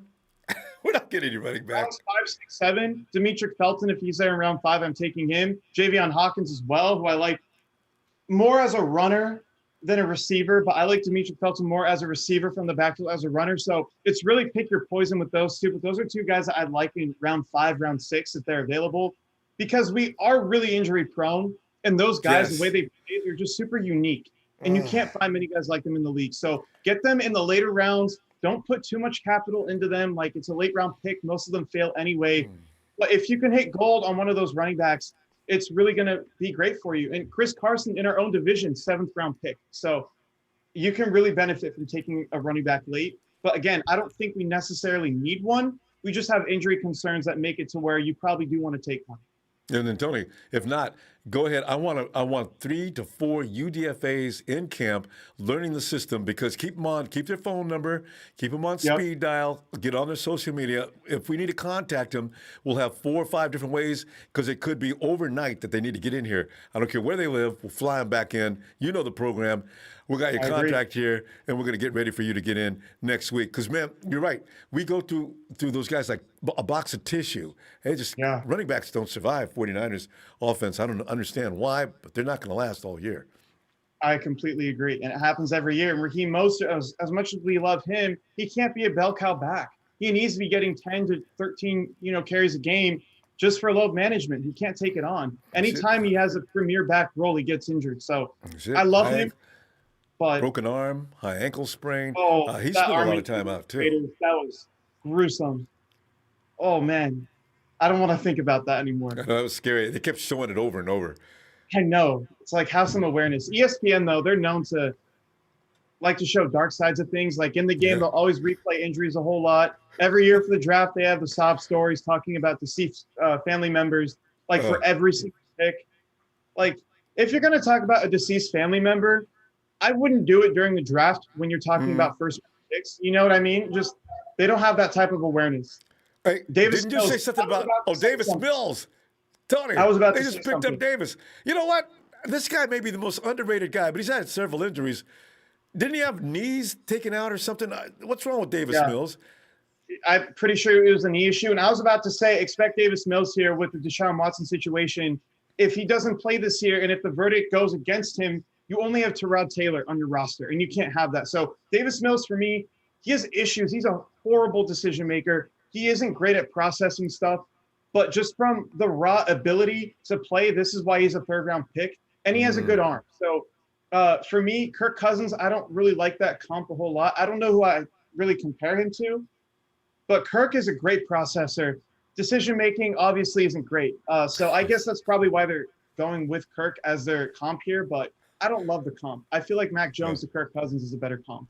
Yeah, because Davis Mills, a lot of people were talking about how Davis Mills, 49ers should pick him up as a backup, but he's not. He was never the picture anyway. But the thing is, he came out of high school as one of the country's #1 candidates or prospects. So he was great coming out, and I mean, I don't really agree with the idea that you take a quarterback again after you take Trey Lance, because there's just so many other things that we can improve with. Taking a backup and have Jimmy on the roster, it doesn't make any sense to me. Maybe if there's like someone you have a third-round grade on at the end of the 6th round, maybe you consider it, but I just don't see the need. You can take other positions. And we've got too many camp arms now, Tony. We got how many Johnson's not going to stay with us, but you've already got Sudfeld, you've got Josh Rosen, you got Jimmy, you don't need to put another guy into that situation. It wouldn't make any sense, especially to use a draft pick on.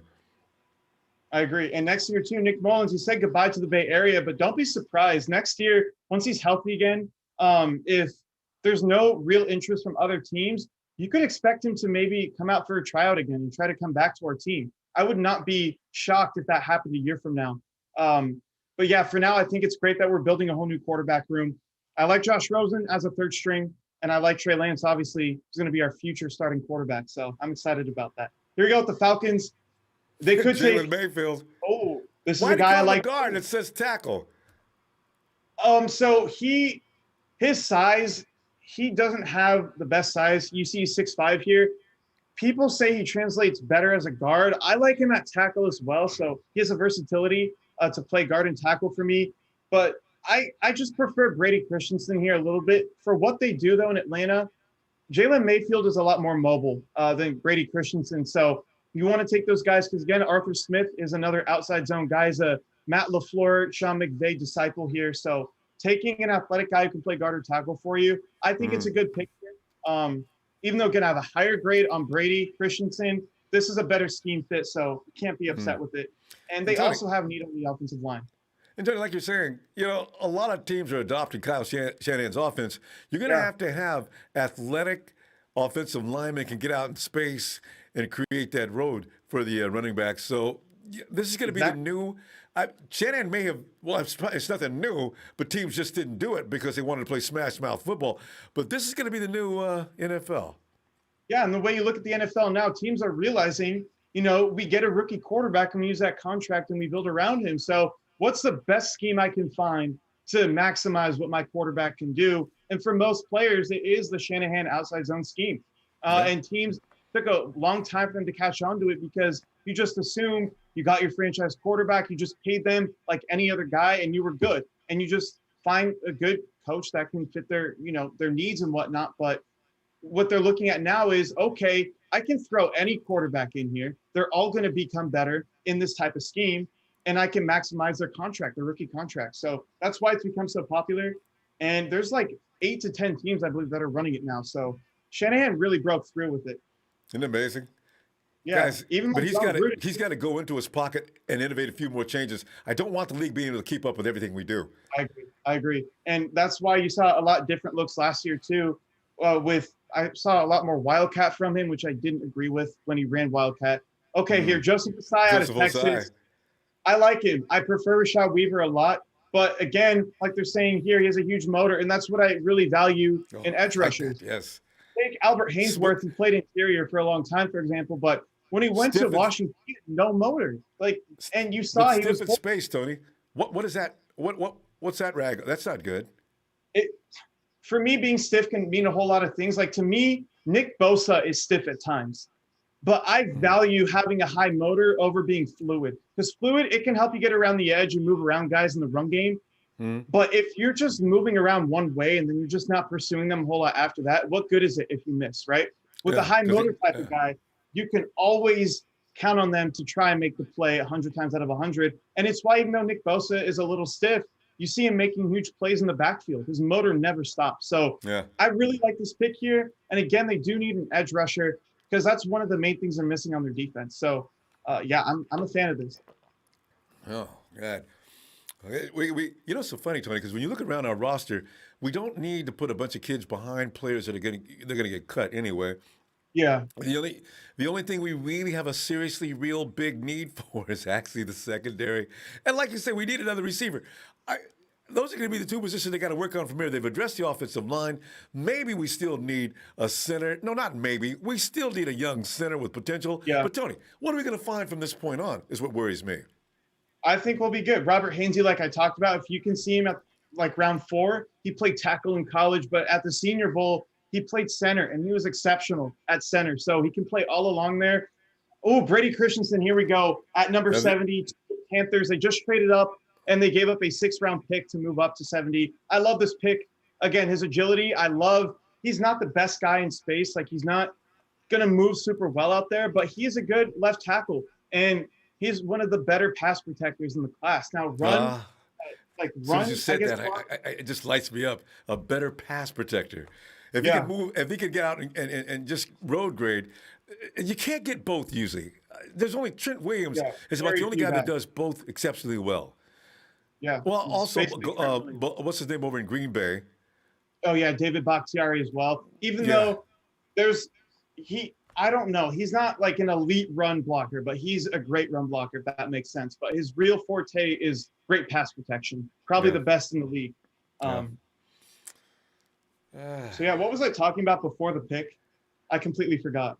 Yeah, I think it was a position in particular. Oh yeah, talking about DNs and their high motor. So I'm just going to go over it one more time. Like, high motor, to me, I value that over stiffness. But Osai is still super raw as well, so he's going to need to be coached up a lot in Cincy. But I think it's a good pick. Not a great pick, but it's a good pick, and it's a position of need. Now, also, we just saw I think the Giants had traded up with the Denver Broncos. They're going to give up a 5th-round pick this year to move up from 76. So David Gettleman, he's being more aggressive in this draft. Is this his 2nd trade up? I think he's traded up 2 times today. already. Yeah, he's been up once already. He's doing it right now. Oh, now I see it. Okay. Yeah, here, knowing Dave Gettleman, they love the trenches. That's really where he's made a career. Just draft offensive line and defensive linemen. So for me, I think it's probably going to be Rashad Weaver, a fast type of defensive end here. Maybe they even go defensive tackle. There's a few guys that they could go with. The one I'm thinking about is kind of blanking my mind right now. But there's a few guys that you can really get here at defensive tackle that I think could benefit them. Dalvin Tomlinson, and he left for the Vikings. Leonard Williams is more of a 3-4 defensive end, so you could Yeah. benefit from a nose tackle here. Also, receiver. Don't be surprised if they get another receiver here. They have Sterling Shepard, but he can't stay healthy. Darius Slayton is super inconsistent. They have Kenny Golladay, but if they have a high grade here in De'Ami Brown, expect that as well. And we're still not hearing his name, which is amazing. Tony, Yeah. Aaron Banks went to high school in the Bay Area. Pete Gorman, I see that. Is that right? Oh, really? I'll look that up right now. It's according to Pete. He went to high school in the Bay Area. He didn't indicate where in particular. El Cerrito. Oh, wow. El Cerrito. Yeah, in Alameda. Just right over down by Richmond. That's crazy. I didn't even know that. Dang. Okay. That's even better. Taking local guys. He's got to be loving it. And I'll bet you, the 49ers probably did all the homework. They probably went and talked to his high school coach and everything else.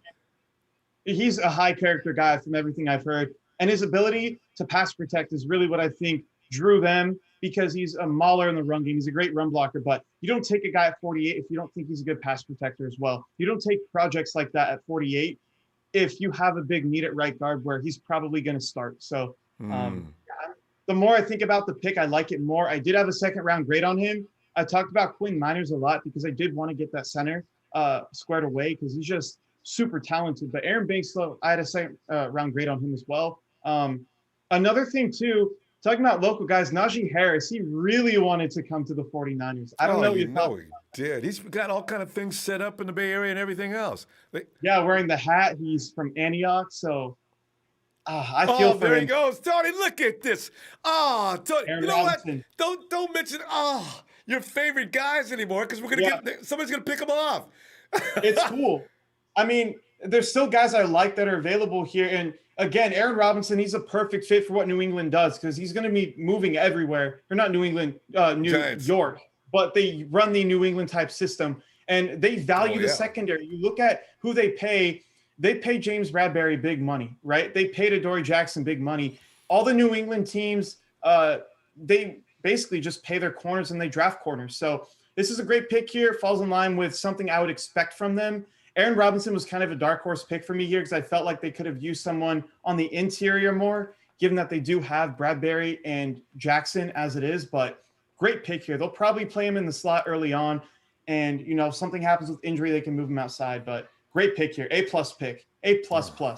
This is a top 40 player for me. And it's time for the Giants to stop sucking, and they're going to suck every year. Yep. Give some – I mean, especially can you imagine the Jets and the Giants in a market like New York? How awful is that to even be a player walking down the street, going to a restaurant? New Yorkers are evil people when it comes to their sports franchises. Knicks players are running around in disguise. It's rough. So. It's a rough city to play in. Outside of Philadelphia, I don't know if there's a rougher city to play in. Oh, yeah, Philly's bad too. Yeah. They're really bad. And they get violent sometimes too. Oh, I've heard about them. My God. And then also when they won the Super Bowl, they were like destroying the city of Philadelphia. They were like breaking windows. So it was crazy. They were like hopping up poles, I think, too. Lynn McNeil. Yeah. Yeah, so this is another guy here. This is the guy that I think I was trying to think about when I was talking about great nose tackles. He is explosive. And he's the type of guy, for me, he's underrated. Probably expected him to go in the second round, but you see him here going at the top of the third. He's just a great player. To me, he has the power of DJ Jones, and he has the quickness of a DJ Jones. That's probably a guy that I would liken him to. See, that's what I'm talking about. Big guys like that. Baltimore, the Ravens had a line of 2, 3, 4 years ago. It looks like everybody on their defensive line was out of shape and eats far too much. And our offensive line couldn't do a dang thing with them. I said, I'm going to change my perception. Brandon Williams, like 300-pound guys. Crazy. But yeah, this is great for the Lions. Like I was talking about before, they're going to build in the trenches here. So they took Penei Sewell in the first round. Who did they go with in the second round? I completely forgot. I think it was a D lineman. But then they just take a D tackle here who I had a second round grade on. So I love what they're doing. Build a team in the trenches. That's always where you should start. They think they have a quarterback in Goff, at least for now. And then, it's great stuff. And Dan Campbell, he's a very physical guy, so he's going to want to win in the trenches. Big and violent. I'm starting to appreciate that more than some of the other guys that are a little more slim and quick. Big and violent. It looks frightening. That's why DJ Jones was a big ad for us in free agency, having him come back, and Javon Kinlaw. That's why I think he's going to be so good. Agreed. They're violent. Look, hey, all the Milton defensive Williams. linemen are going now, Tony. I Milton know, and Williams. that's a good thing. That's a good thing for us because Diami's still available. And Elijah Moulton. If we're going for corner or wide receiver, Tony, he's got short arms, though. You can't play defensive end with short arms. Yeah, I'm not a big fan of Milton Williams at all. He's insanely athletic. I know they have a 99 grade on him here. I don't even think that's enough for him. Like, the athlete he is, for how big he is, the way he moves, the way he just, I don't know, the way he lives, the way he exists is super special. But he's insanely raw. There's no consistency with him. And he's in Louisiana Tech, who doesn't always play the best teams, and he's still struggling. So, I mean, on tape, great specimen, just as it is. I don't know if I love him here in round 3. And I would probably think that people disagree with that. But Rashad Weaver, for me, I don't know how he hasn't gone yet. Round 3, pick 73. Usually those really fast speed guys are going to go, and he just hasn't gone yet. So, surprise. So Milton Williams, probably C pick for me. I see where they're going with it. They have a lot of old defensive linemen, but just not the pick I would make. Well, I do know one thing. The 49ers are awfully quiet. I thought I'd see more activity today.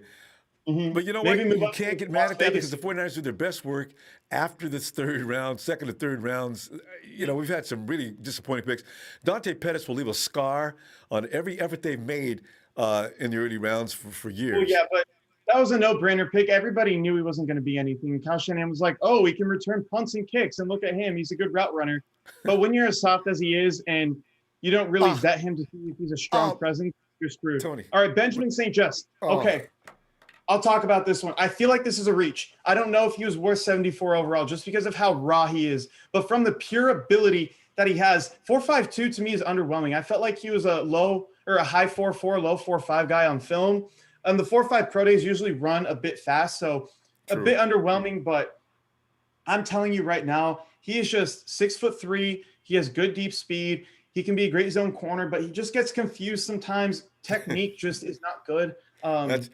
This is like a Kelly Witherspoon 4 years ago. No more of that. But the thing is, that length, and as soon as he walks out, you know what? He'd be overwhelmed by DK the first few times anyway. Maybe. But he has a different mindset than Akello. He's very fierce-willed, which I appreciate about him. So I think he'll be better than Akello Witherspoon. But he's like the same player coming out of college. You overdraft him because of the talent and just his physical athleticism. traits. Yeah. Exactly. For Washington, I don't know how I feel about this because you're playing smaller receivers, better route runners in your division. Devontae Smith just got drafted. Amari Cooper. This is maybe a good pick for Kenny Golladay, but I just feel like there's other corners I would have taken here. Paulson Adebo would be a better pick, which, again, I'm happy these guys that I'm lower on are going early, which means my guys will be there later. We'll be there soon. And Chad Garrison agrees with you. Chad Garrison and Chad says, we're not even at the rounds where the dogs come out. Where the all-pros come from. Where the prove something guys are at, the best is yet to come. You know what's so funny to me about it? There is something to be said about guys that are sitting around waiting for their name to get called and feeling like they've been mistreated. And they come into the league and those chip on the shoulder guys, I love those guys. They always come in and overachieve. Almost always. And that's why you have to draft those types of players. And it's not even just that, too. It's just, can you tell, even when there's nothing they have to be motivated by, can they motivate themselves and be great? Yeah. And that's what makes Tom Brady so great. That's what I love about Trey Lance. First of all, Sherman is the poster child for that. Well. I mean, Terrell Owens, Chad Johnson, like those types of guys where either they have a chip on their shoulder, and then once they get later into their career, they make things up. They create motivation for themselves. Another Sherm trait. These guys are sitting around getting all worked up. If you were sitting in the house with this guy, a roommate or something like that, you could just see him running around the house slamming doors and punching things. Yeah. And, what the hell's wrong with you? Sick of the disrespect. I've been doing good things for years. Who's disrespecting you? Doesn't matter. Okay, you know what? I'm going to close the door here. You go ahead and have that rage. You know, I could see those kind of guys doing that, you know? Yeah, definitely. Even when in 2019, when we got off to that big winning streak, he was like, if you weren't a fan of us now, if you weren't projecting us to win back then, don't be fans of us now. Like, that stuff I love. He's the type of player, kind of like a Draymond Green in Golden State, where you hate him if you're not like playing with him, but the second he's on your team, he becomes one of your favorite players. So Yeah. it's Draymond, crazy. another good example of a guy that stays in a mad all the time. Patrick And Beverly too for the yeah. Clippers. I know it's basketball, but there's a lot of comparisons you can draw there. No, basketball players are great for displaying emotion. And Yeah. football players are on the net all the time about something. You look at the recent Aaron Rodgers. He actually he just sabotaged the draft on day one. I've never seen anybody do that. That is the first. And it's God. crazy. He waited till the day of the draft to start leaking all this stuff. He probably could have leaked it a week before, but he waited till the day of the draft. He has balls. I respect Aaron Rodgers for that. Nam says Frank Gore had a huge chip. Yeah, Frank Gore had a huge chip on his shoulder for going in the third round when we drafted him 40 years ago. Frank. Yeah, no kidding. All right, so that's it. Did you see that trade, Ronbo? No. Dallas. No, it wasn't Dallas. It was New Orleans. New Orleans, they traded up to 76, and they gave up 98 and 105. Wow. So similar type of trade that I would want to do, which makes me think, let's do it with Las Vegas. They have back-to-back picks here. Let's go to Las Vegas and be like, hey, we'll give you picks 102, and we'll give you 121, the pick that you just gave us, and we'll move up to 79 or 80. That would be good. And you know something, Tony? The taboo with the Raiders and 49ers, maybe that's ended because we just made a deal with them, right? I don't think it's out of the question. I think they've kind of grown out of it a little bit the past few years. Well, it's about time. Yeah, I mean, it's kind of old beef, but yeah, I mean, let's see here who the Cowboys take. I would expect a corner. Paulson Adebo makes sense here. Elijah Molden as well. They take a defensive tackle. They need that, Tony. You know why? Because they do. The Dallas Cowboys have no defense. And Osa is a great player. He's, again, a second-round talent for me. This is one of the worst defensive tackle classes we've ever seen. But all the guys, like probably 3 through 5 to me, are like 60 to 70 range type players. So this is a good spot for him. He's very disruptive. He's faster than you would expect. He's very athletic. And he can move guys too. He can take double teams because of how big he is. I really like him. Again, they do need someone on the interior. They just took Micah Parsons. Who did they take in round 3 or in round 2? I completely forgot who their pick was. I'm trying to remember because they're I don't know if they're trying to sedate Jerry Jones or something to keep him, because you know how Jerry Jones is. I'm going off. Oh, Kelvin Joseph. That's who it was. Yeah. Keep going. Yeah, Jones wants offensive players all day. That year that he grabbed Zeke in the early rounds like that, I was laughing. And then Zeke came in and did a good job, but Zeke is nowhere to be found now. He's becoming mediocre. Yeah, because after a while, your body wears down, especially when they're giving you 30 carries a game. Obviously, your shelf life in the NFL is going to be worse. Frank Gore and Adrian Peterson are the exceptions to that rule. They're still playing level football. Hey, but Tony, you know what we didn't notice? Everybody did notice. The fact of the matter is, when Zeke came into the Cowboys had a legendary offensive line. That's why him and Dak were the rookie and co-rookie of the year. Oh man. Which was one of the better drafts we've seen outside of the 2017 Saints, where every single pick was a great one. Marshawn Lattimore, Ryan Ramczyk, and then later guys, Alvin Kamara. Just amazing picks. Best draft I think we've ever seen. And if they got a quarterback, I don't think it is the greatest. It's in the top 5 ever, but they didn't get a quarterback, which is why you can't put it up there. Demario Davis looks like he's going to call the pick here. One of the best linebackers in football. I'm a fan of him. I don't know. I think they might go receiver here. Maybe De'Ami Brown is the guy that they're looking at. Didn't they take Terrace Marshall, though? Who took Terrace Marshall? I can't remember the last pick. I can't remember anything because we're just talking so much about the new players. Tony, there's another one of your names. You know what, Tony? All your guys. Who was it? You know exactly who the guys are supposed to be, don't you? And they're all leaving. Yeah, I mean, it's pretty upsetting here. Right now, I think the corners, it's getting pretty slim, which is why I think now Elijah Molden is the guy we have to go with because he can play in the nickel. Watch him go next. I hope he doesn't. I hope we can trade up to 79 and take him. But the thing with Molden, in a league where the slot receiver is becoming a necessity of the offense, you need to have a great nickel corner who can be that guy on defense. And we're seeing less capable nickel corners because now instead of going up against tight ends, maybe they're going up against really good receivers. So if you can get a guy like Elijah Molden, you replace the slot corner role immediately. You have safety versatility if one of your guys goes down. Let's say Jaquaski Tartt gets hurt again. You move Jimmy Ward into the box, even though, again, the injury concerns I get, but he's a great box safety. You move Elijah Molden up top. He has great range. I think that's the next best pick here. When you pay K'Wan Williams, I don't know, how old is K'Wan? K'Wan Williams doesn't seem to care how big a man is. He's going after him. K'Wan Williams has made plays for us that actually made that 13-3 record even possible. He doesn't get enough credit. He's underpaid. And I always wonder, he's not that big. How does he make the plays he does? So, there's only one K'Wan Williams, though. There is only one, but I think Elijah Molden can be that and possibly even better the way I look at him. Now, the thing about K'Wan that makes him so special is he's a gifted blitzer, first of all. That's something that goes underrated because now when you're a quarterback looking at your receiver in the slot, you're thinking, okay, do I need to slide my line to this side to pick up for him because it looks like he might be blitzing here? But then he goes out into coverage and he locks you up. Okay, he can play man and zone. He'll lock anything up. He has great instincts. That's why he's the shark, Tony. That's why he's the shark. The guy is scary. Oh, who we got here? Kareem Hunt. Wait, no, that's not Kareem Hunt. What am I saying? But yeah, Elijah Molden, my comp for him is K'Wan, which is why I've been so excited about the pick. It's why in my red and gold GM thing, I loved him. Josh Palmer, Tennessee. Okay, I'll talk about him a little bit. He's a good player. He's not at all on the same level as De'Ami Brown, but this is like your third tier of receivers where I think De'Ami Brown is a tier 1 guy. Your tier 2 probably consists of maybe a Rondale Moore, those type of guys, Tutu Atwell. But he is the next tier of guys, Josh Palmer here. He has good size. He's pretty athletic. He can make great jump ball catches. I think you'll see one here. Like you see right there.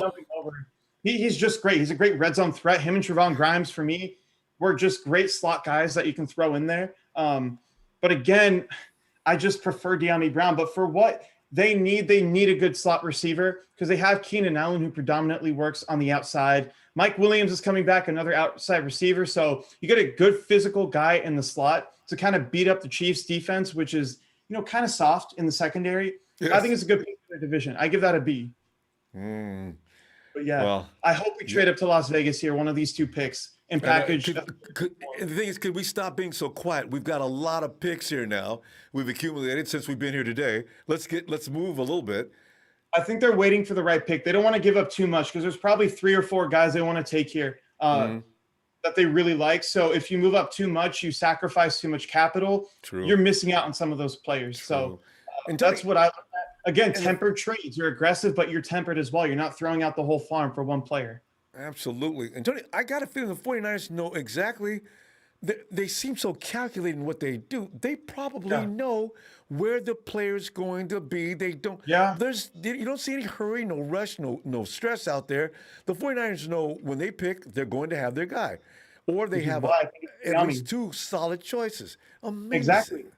And what I love too, the guards in this class, there was between Aaron Banks and Kendrick Green, those were the last guys I had in my tier 2. There's a huge drop off. You could literally just start off at tier 4 for the next guy there. It's really, really steep in terms of guards. So I think taking Aaron Banks in round 2 was a smart decision.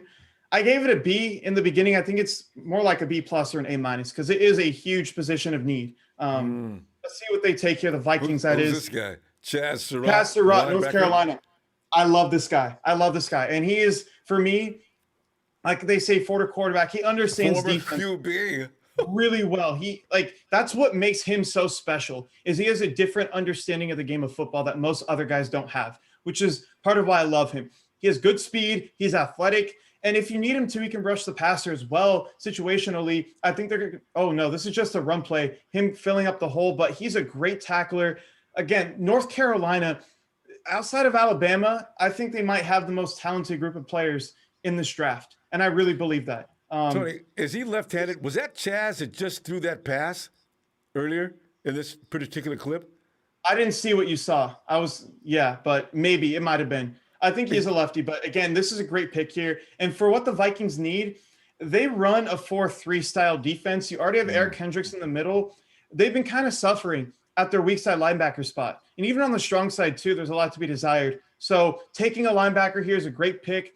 To me, the best pick of the whole draft last year was Cameron Dantzler in round 3 at around the same spot. I think this pick here could be one of the better picks in the draft, depending on the type of coaching he gets with Mike Zimmer. But yeah, I mean, I'm a big fan of what they're doing. The dog loves it. Yeah. Tell me about it, man.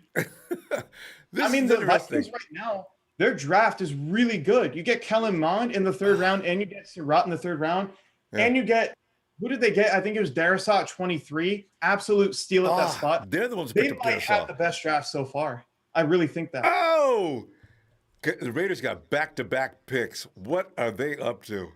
They'll probably take another gadget guy like Lynn Bowden, who's going to be off their team in 2 months. And they'll take another receiver who I loved a lot, Brian Edwards, last year out of South Carolina. But he just couldn't stay healthy. They couldn't really see what they had in him. Don't be surprised here if they reach for a backup quarterback like Jamie Newman. Don't leave it out of the picture. Now, I think they're most likely going to go in the secondary. I think that's where they need to go. I hope it's not Elijah Molden. I really hope it's not. Well, but yeah, don't be surprised if it's a quarterback.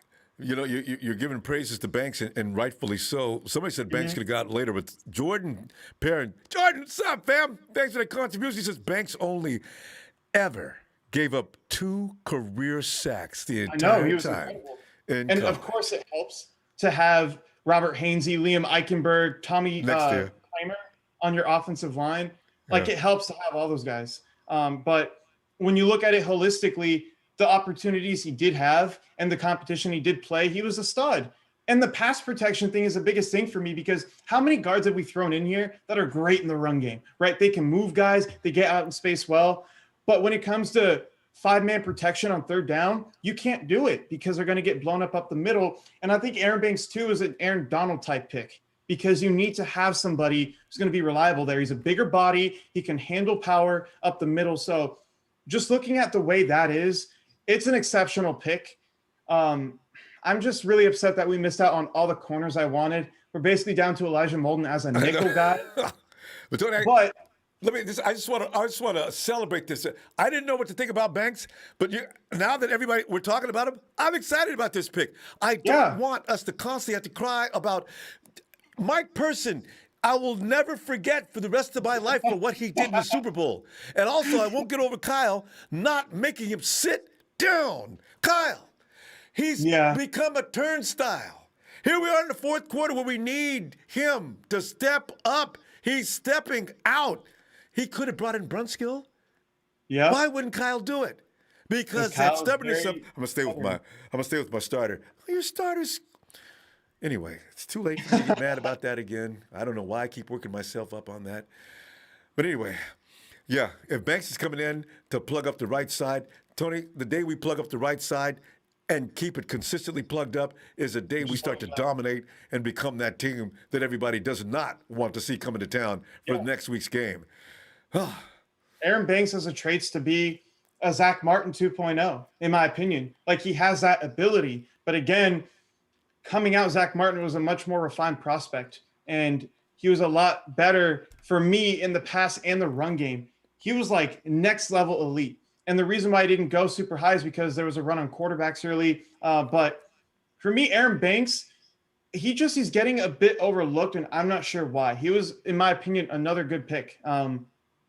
But again, his ceiling is Zach Martin. I think his floor, probably like a DJ Fluker would be a good one early in his career, where he was just horrible. But I don't know if it's going to be as bad as that. I think he's a safer pick in this draft. Okay. You know, look at this. Oh, this is Dallas? No. Yeah, no. Oh, they're just looking at the last few picks. Yeah. All right. So yeah, we're still not trading up. I'm surprised. A landing spot that I have when I traded up was Minnesota. I think it's at 85. That was a place that I looked at when I was mocking things at a couple mock drafts, trading up to there, giving up 102 and 117. So yeah, I think we can get it started with a trade probably in the next 10 picks. Yeah. Oh, look at that. Davis Mills is delighted to go to Texas. Davis, just avoid those massage shops. Yep. Exactly. I can't wait. When is that going to be stopped? I mean, we haven't heard anything in a few days. God. The thing is, with Deshaun Watson, there's a part of me that believes he's innocent, but I do too. he acknowledged that there were sexual encounters, but he said Yeah. none of them were forced. And Yeah. a lot of the time, you obviously want to assume that someone accusing of sexual assault is right, but sometimes people just do it for money. It's a hard truth to accept. So Yeah. I think he might be guilty, but a part of me Yeah. thinks he might be innocent too. And I still think the Texans set that up. If Yeah, one part of day me. it is discovered the Texans smeared him just to make him behave, because I think that's what they're trying to do. Because that came up amazing timing. I see. Okay, the Yeah. has already made it clear he doesn't want to play for the Texans. If he would have went ahead and played for the Texans, would they have made all his problems go away? Because a lot of those girls, all they want to do is get paid. You're right to think that there Yeah. is some scam involved, because you're dealing with a person that has big bucks. Yeah, he So just got of paid. course there's going to be an element that you have to wonder how much truth is being told. So, but Tony, yeah, again- if I was a guy that was counseling young ball players coming in, listen, you know what? You can make your life easy. You can make your life difficult. It's going to be Stick with judgment calls, the decisions you make. If you want to have a good time, you need to think about how of a good time you're going to have. And remember one thing, you're worth this amount of money. You're a public figure. Everybody knows what you're worth. You're setting yourself up for scandal each and every time. From there, I've got nothing more to say to you. You guys go out and make stupid judgments because you're stupid.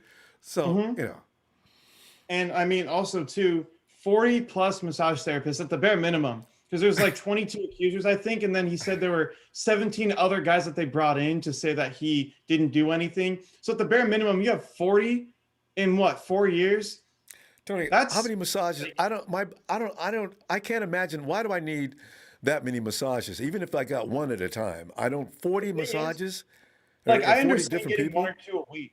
1 or 2 a week is like acceptable because these guys go through really intense stuff. Yeah. But I mean, stick with the same rotation of people. Like, why are you going out to 40 different people, flying girls out from Atlanta and LA? I don't understand it. Part of me wants to believe he's innocent, but there's also a lot of fishy stuff here that you can't ignore. And dumbness. Don't put yourself in that position. Yeah, agreed. How many guys? That happens to about 2 or 3 people a year. That's why you can see most players, NBA players, have more trouble with this kind of thing than anything else. But football players, you only see every now and then. They're a little sharper. So, but Deshaun, you were a premier quarterback. What did you do? I thought he was a smart guy too, but all right, here we go. Here it looks like Alec Ingold, second best fullback in football. Yeah, I haven't heard about He him had in a a nice while. brutal play last year. All right, please don't be De'Ami Brown. Oh, Willie Be Brown? another Alabama player. Please. How long ago did we lose Willie Brown? Was that last year? Who? He said Willie Brown. I didn't even know Willie Brown died. Yeah, he did, unfortunately. I think it was When? last summer. Was that? God, that's right. He was a great player, though, man. What did he die You of? don't win championships back then without Willie Brown. So, yeah, I mean, rest in peace to him. But let's see. Malcolm Kuntz from Buffalo. I'm going to be honest here. I don't know much about this player. So, like, that's how low Mike my board. Mayock. That's why he's Another probably nobody Mayock pick. special. Like, I've seen his name before, but I mean, I've not really done any work into him, so I can't make a projection about him or anything. So I'm just going to let Daniel Jeremiah do his job, let Mel Kiper and Todd McShay do their jobs here. Explain this. Yeah, exactly. I They're don't not know. And I'm excited not about it, listening to Tony. From what they're Say what? saying. Is it a good pick? Well, the one guy they're saying is a pure rusher. Yeah, I can see that. Well, He okay. looks like They're I not don't saying know. anything like they never do. They're not going to say anything derogatory. Oh yeah, definitely not. Yeah, I Always just said he gets a little swallowed up in the run game, though. Yeah, and that's a problem with Ojulari, but Ojulari went so high because of how gifted he is in the pass game and also in coverage. So felt like he's just kind of a knockoff version of him. Divine Diablo, another safety. I like him. Yeah. Okay. He's big. Okay. He has good range in the box. My issue with him, I like don't know. hammers in the He's very box. physical.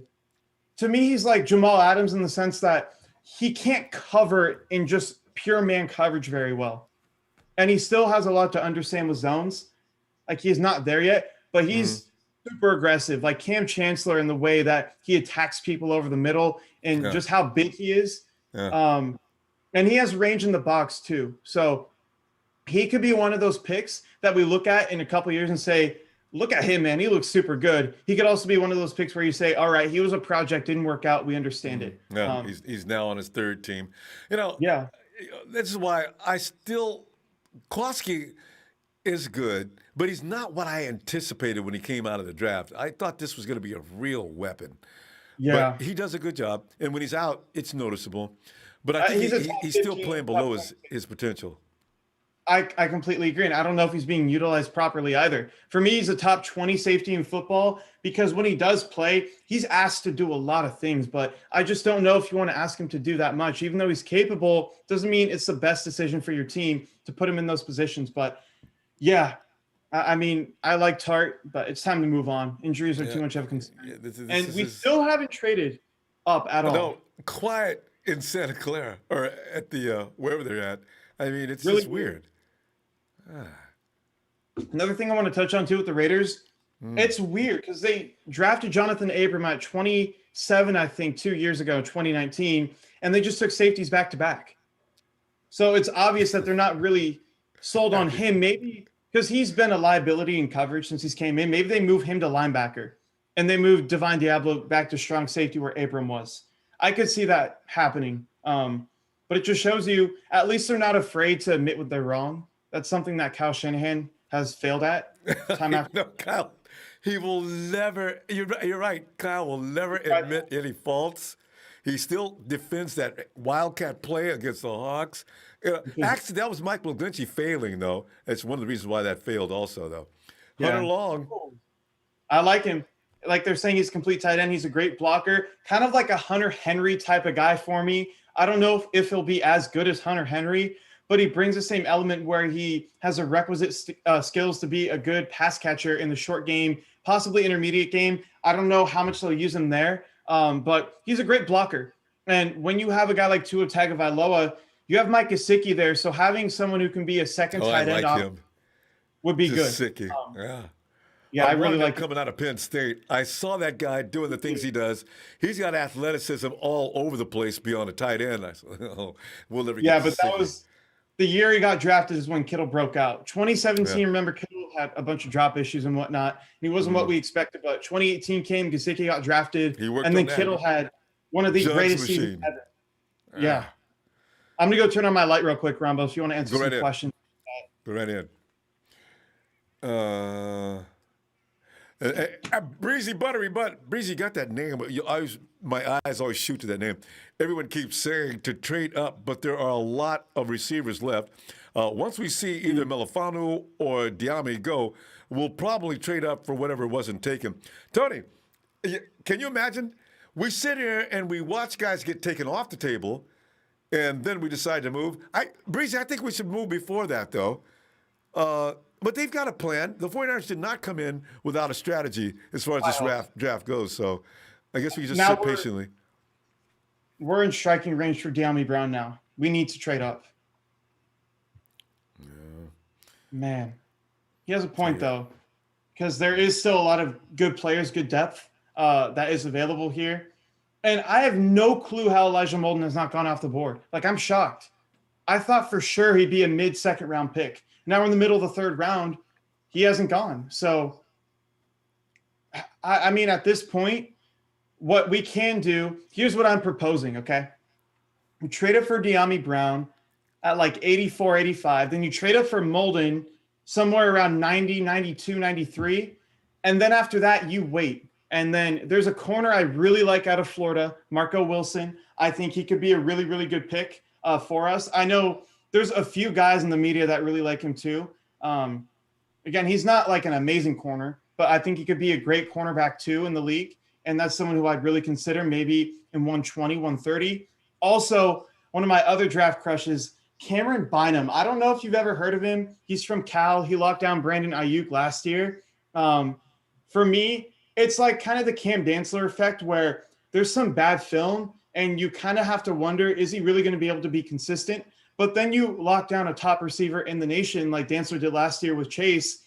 Like when you see that happen, you feel like he can translate to the league. So those are two corners I like in rounds 4 and 5. But immediately off the top, we need to get either Molden or De'Ami Brown here, and I will not move off that. Yeah. Well, the only thing that worries me about you haven't said that is every guy you like that, we see him get picked up within minutes. Yep. And I'm really upset that Aaron Robinson went off the board. That was shocker. I wasn't shocked that he went at that point. I was shocked that the Niners let him go because I felt like he would be perfect for what we need. But you know what? Maybe they know more. They probably do know more than me. I don't understand the intricacies of their defense and offense. They do. So, yeah. I'm not going to be too harsh. I always like to try to be tempered with my analysis and just, not be emotional with it like people were if Mac Jones got taken. We wouldn't have seen that for I don't know how long. God, Tony, there's a lot. Well, Mac Jones may have more fans amongst us than we know about, but the ones that don't like Mac are really, they're really vocal. So, and we're talking about what's going on now. Let me get my ears on here. We were talking about Deshaun just a little while ago. Yeah. Are they like updating on him or something? There's a trade? Wait, hold on. Did they just say De'Ami's gone? No! Oh, Washington. Did they just get him? Yeah. No, I thought they were talking about Watson. No, I just looked. Oh, you got told in advance. That's why I don't look at the chat just until after the pick, because I know I'm going to get the news too soon. I don't want.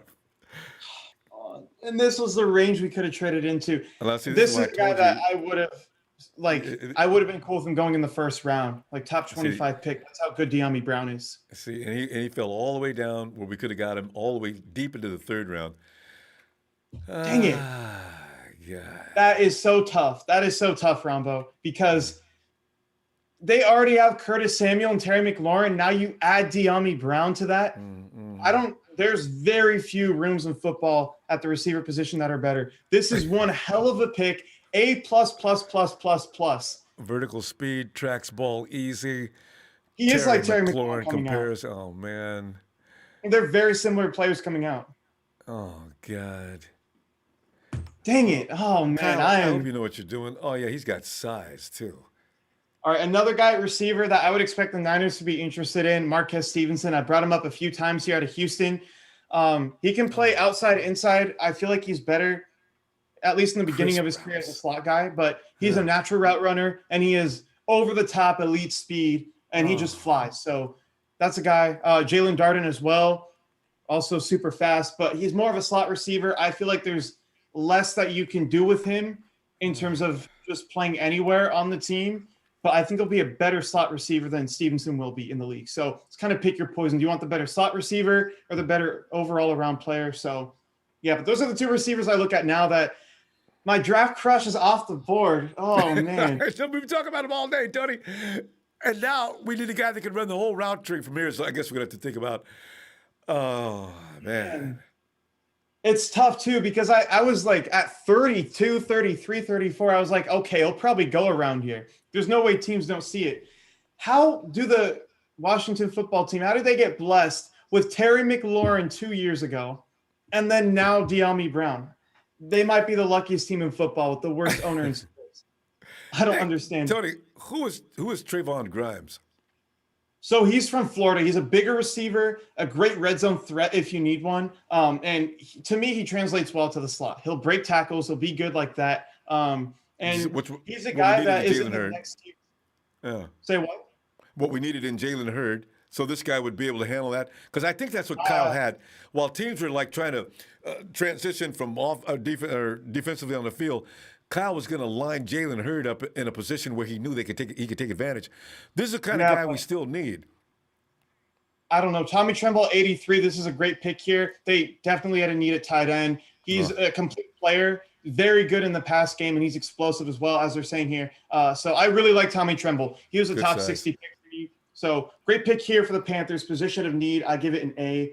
Yeah. But, yeah, like I was saying, Trayvon Grimes, I don't think his ceiling is what Jalen Hurd's ceiling was. Now, I think Jalen Hurd is cooked now. Again, I'm just saying that because he's had 2 ACLs now. He has the big back injury. He's not going to be as explosive as he used to be. And that's really what made him unique was he was 6'4", almost 6'5", and he could run a 4.5 40. And he was breaking tackles. So right, and that's the thing. The guy's just tough. I mean, he carried Cowboys into the end zone with him that time. I was like taken away with that. So yeah, and no reports on him at all. Not a whisper about Jalen Hurts' current status. Yeah, don't count on him to be on the team. But yeah, Trevon Grimes is not the same guy after the catch at all that Jalen Hurd was. Hurd is a monster. There might not be a better player in football after the catch than Jalen Hurd if he's healthy. Well, at least back then. Now I don't know the ACL stuff. But and Shanahan knew it. That's why they went after him and got lucky and got him. And we got him. We get him in round 3. Yeah, 67. Yeah. Went Debo and then Hurd. But yeah, Trevon Grimes, great player. Wouldn't say his ceiling is Jalen Hurd. I'd say he's more of a red zone guy, almost like a Kendrick Bourne, where he's reliable from the slot, but not the ceiling of Jalen Hurd. There's no Hurd in this. There's no Jalen Hurd left in this draft. So you know, it looks like it's Anthony Schwartz's name starting to pop up again. Yeah, I don't.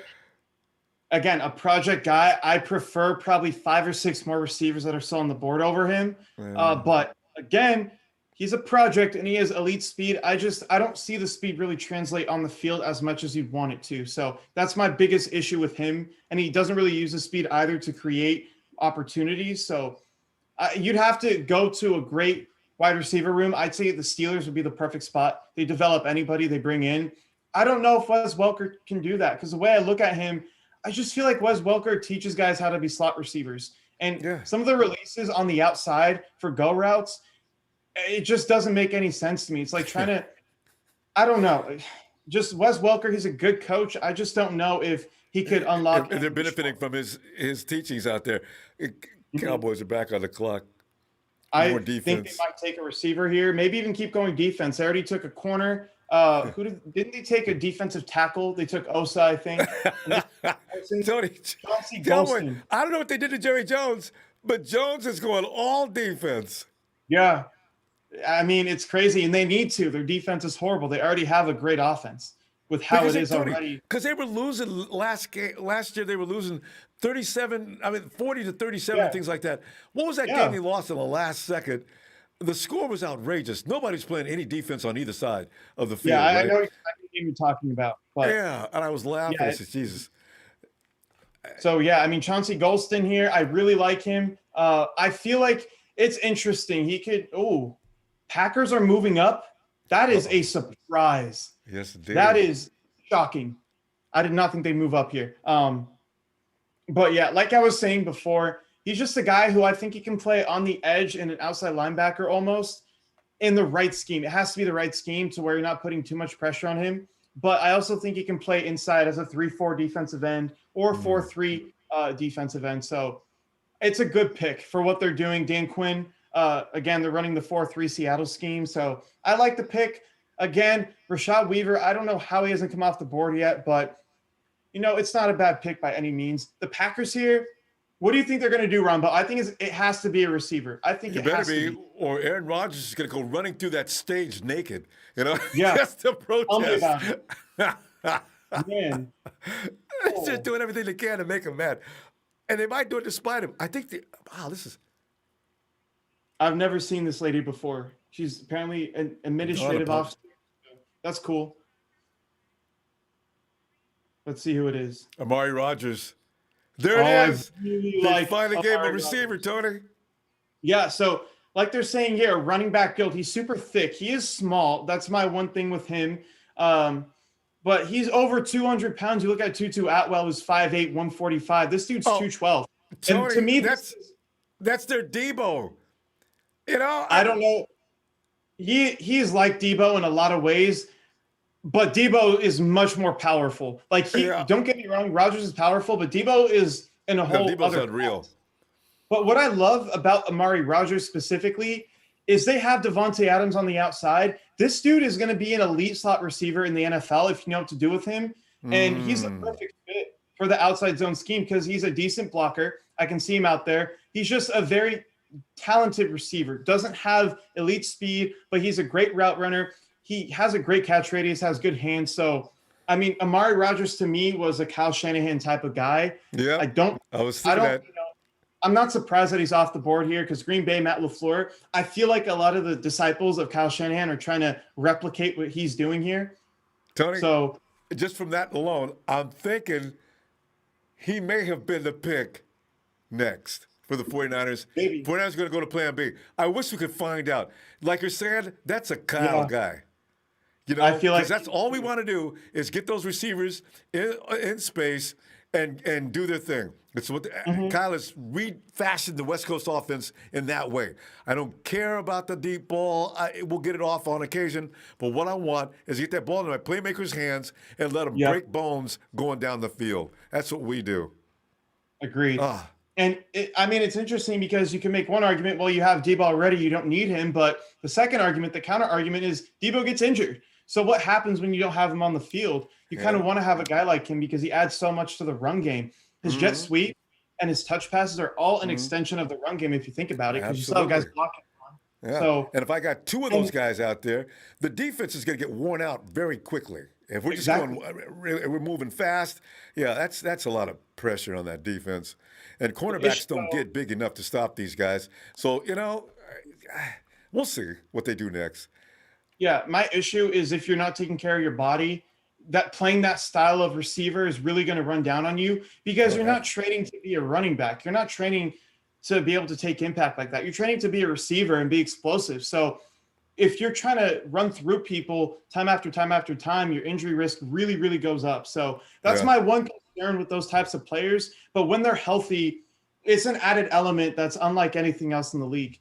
But Tony, that's why our guys end up on the IR.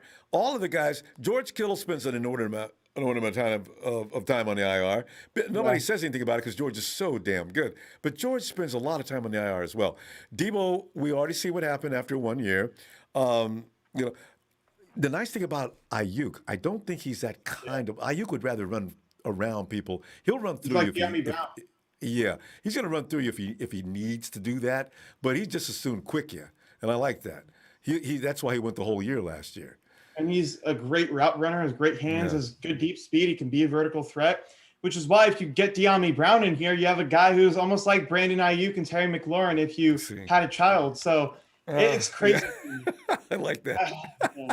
You know how disappointed I am because that was the guy I was wanting to take at 43. You were talking about him since we started this.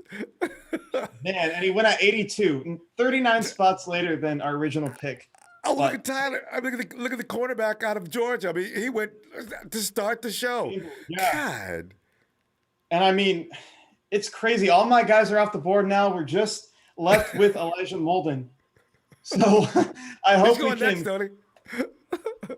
Probably. I wouldn't be surprised. Pittsburgh. Oh, that could be the place he goes. Because they really use their slot corner well. And Elijah Molden, to me, he can be a gifted blitzer. It's interesting what they do. Sometimes they use the cornerback to almost replace a defensive end. So they'll come out in a nickel set, right? Where you have, let's say, 2 defensive linemen and 2 edge rushers on the outside. What he'll do is they'll almost like do a stunt where he takes on the guard, the corner, the blitzing corner, so that the edge rusher can go on the outside and have a one-on-one with the tackle still. It's really unique the way they run that type of stuff in Pittsburgh. So automatically, you look at them, I think they could use another slot corner. He might be the pick there. Oh, we traded up to 88. Oh, 49ers. Did they? Oh! Yeah. Yes, Niners, yes. Niners probably sat back and said, okay, Kyle, you know what? That's it. We're losing. And Tony, they may be on the same page as you. We've lost everything we came here for, all right? I'm not losing the next one. And Tony, if it's your pick, I'm going to pass out. Tony's running parallel with these guys. Are you kidding me? Man. I felt like I had a good idea of what they wanted to do in the first place, but the fact that I got Trey Lance correct and I got the pick from 43 to 48, that type of trade, absolutely correct as well, blows my mind. Wyatt Davis. Here we go, Wyatt Davis. This is great. I would have expected the Bears maybe to move up here to pick him because they do need help on the interior line, in my opinion, and he would be a great guy for Justin Fields to be familiar with. But hey, Wyatt Davis here, they absolutely need a guard here. He's more of a power type of guard, but he can move in space if he needs to. And Kirk Cousins, again, they're running the zone run type of scheme outside zone. So having a guy like him, a guard who can pull and be a decent pass protector, for me, this is a no-brainer pick for the Vikings here at 86. So Wait, I give this an A. I expected him to go at the end of the second round, but he's here at 86. So wait, is he good pick. related to? Is he related to? Who is this? Yeah, Willie Grandson Davis. of Pro Bowl Hall. Willie Yeah. Davis. Oh, Yeah, you guys talk about bloodline. I know. Just pure athlete. Look at that. 0 sacks allowed in 2019. That's another thing, too. What I love about Aaron Banks, I think he was a 3-year starter at Notre Dame, and he only gave up 2 sacks. The guys who don't allow sacks in college, those are the guys I like, especially if you see potential in the run game. But the problem is, except in school, I think he gave up 1 sack, and that was to Josh Allen while he was at the school as well. So yeah, but you have to look at the traits. Well, I kind of didn't word that properly. That's part of it, but you have to look at the traits and what they can do. And school was always undersized. All right. Okay. Here we go. So we gave them 117 and 121. I didn't think we would ever trade with the Rams. I kept in my mock drafts. I kept Washington and then the division guys out of the trades I was making. Wow. But hey, we never. This is crazy. Within the division, Tony, what is up? Well, and we saw it with the Raiders today too. Yeah, we saw the Eagles and the Cowboys do it last night as well. This was perfect because I'm of the opinion right now that Aaron Banks was going at 43 if they felt like they couldn't get him at 48. So the fact that you still get the guy you want and you use an extra pick just to move up now, you basically just swapped 117 for 88. If you think about it that way, if they really wanted Aaron Banks at 43, which I think they did. I think he was a top guy on their board. So yeah, free picks, free trade-ups, which means also we're still picking too long this year. Yep, like you're saying, if they did want Banks, they waited too long. Don't get cocky, guys. Go ahead and make a move. Don't think you got it, that you're so brilliant that your guy's going to fall. Get him. Colleges, they're all usually all out for their guy. I don't know what happened today, Tony. Yeah, I mean, it's just been a really, really crazy day. But we're almost done here. I'm kind of sad, Ronbo. This was super fun. But yeah, we're at 102 as well. Don't be surprised if we move into the 90s. Use a couple of our 5th-round picks if we need to. Maybe even just one will do. But don't be surprised if we move up if we like a guy. Because, again, they're going to use ammunition to keep moving up. So, yeah, I think we're doing a great job right now. And it's pretty clear to me, too, that they don't really want to be in round 6 and 7 because they already gave up their only 7th-round pick. And their last pick is 194, and that's, I think, like 70 picks away from the last pick in the draft. So I definitely think they're trying to move up into the top 150 and get all their guys. Kendrick Green, this was a guy I love out of Illinois. Why do these guys keep getting this wrong? He called him a center, and they put on guard on the graphic. No, he can be both. He can be both. He is that guard center guy. He played both. So what I love about him, he is the prototypical Kyle Shanahan guard, which they're in Pittsburgh right now, so it's a bit different. I'll explain why I think they like him here. But how do you feel about his size, Tony? He's a bit undersized, but most of these quicker guards who can move out in space are undersized. And you can see a lot of them, too, can hold their own if they're put in the right situation and they get the right coaching. So it is a problem, but I don't think it's the biggest deal for how athletic and how well he moves. He's a very intelligent player as well. But for me, still a little bit raw in terms of his mechanics and his footwork. I would like to see that improve. But for the Steelers, they're going to be, I think, pulling a lot in the run game this year with Najee Harris. I think they're going to want to do things to get him mismatches. So having a guy who can pull as well as Kendrick Green, either at left guard or right guard, I don't know where he's going to play. Even center, he might play center because, again, remember, Marquise Pouncey retired. So I think he might be their new center. From what I just seen in that clip, he looks pretty strong. And a strong guy like that, his pad level is already, to some degree, a big advantage. So maybe he'll be fine. Yeah, I think he'll be good. And here we go. 88, the pick is in. But man. Here we go, man. Here we go. We waited all day for this, or all evening for this. God. Houston just traded up behind us, too. All right. We'll see. But yeah, like I was saying, if he plays center, it's a great pick. If he plays like a pulling guard almost, it's a great pick. So Steelers, they nailed it. Kowalski Tart. Okay. I love this guy. Look at him all dressed up, too, looking nicer than anybody else in the building. All right, he went to Sanford, right? Trey Sermon. They picked a running back, Tony. What? Oh, 5 Solid runner, soft hand, inconsistent pass pro. I don't know about that, but we got a running back and we drafted one in the 3rd round. Give me some footage. Give me some footage. Oh, look at him. Oh, you gonna go with Bobby Turner and Kyle Shanahan. You may be good now, but you're not good as you're gonna be. Yes, I like it. I wanted a cornerback. I wanted a receiver. But if you're gonna get me can he catch out the backfield is all I want to know. He can. Good runner. Tony, this is preventive measures too, because Mostert. It's like everything else is going on in San Francisco. 49ers are taking precautions now. Mostert is going to kill everybody as long as he's on the field. But when he goes off, what do we do, right? Jimmy Garoppolo, same thing. If he's on the field, the 49ers are going to win, probably 75%. That's his percentages of winning. But if he goes down, we're picking up another dynamic football player to take him and make sure that we do not suffer. This is, I don't know. What do you think, Tony? Give me some assessment on this guy. His value to me is late 2nd, early 3rd. So in terms of value of the running back, yeah, it's a good pick. It's probably a B to B plus pick, but Elijah Molden is still on the board, and you have a real need because everyone's leaving next year. I tell you, Tony, well, maybe they'll trade up again. God, Niners. They better. And if someone takes Elijah Molden at like 98 and we don't move up in front of them, I'm going to be pissed off because you have a real need at corner and you haven't addressed it at all. Badly. I see what they're doing going all offense because we do need more running backs. Not sure 3rd round is the way to go with some of the players that are still on the board here. Yeah. But you did get your offensive lineman and you got your quarterback. First 2 picks I'm very happy with. Those were excellent picks. Tony, you know what? This may be plan B.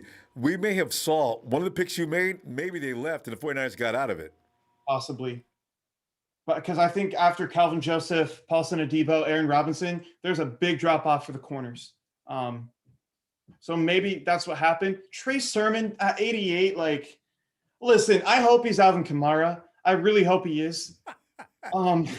That's how this would be worth it. But oh, God.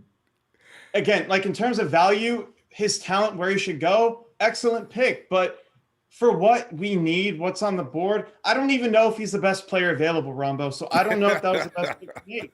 It's questionable. I'm giving Did we just do C-. Mike Mayock? Oh, man. I don't know. I'll give it a C+. All right. Because, again, he's talented. He outplayed a 3rd round selection, but we need to go elsewhere. But we have one more pick. Hopefully they can redeem themselves and make the right decision here and take a wide receiver corner. There's going to be players going to get released. Maybe the 49ers are leaning on a cornerback that we can pick up later as he gets cut. They don't seem serious about the cornerback situation.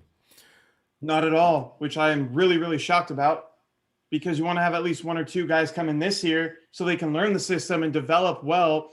And so you have insurance if you have injuries in the secondary, which we see every year. Mm-hmm. So, yeah, every year, too. That's why Dante Johnson has been on the team every year. He gets cut initially every year. And this year the 49ers just said, you know what, there's no point in cutting Dante Johnson. Let's just go ahead and sign him up right now and have him available when we need him. We don't need him, guys. We need to get some people in here. I am shocked right now. This is more shocking to me than De'Ami Brown going at 82. And you'll enjoy what M. Maz says.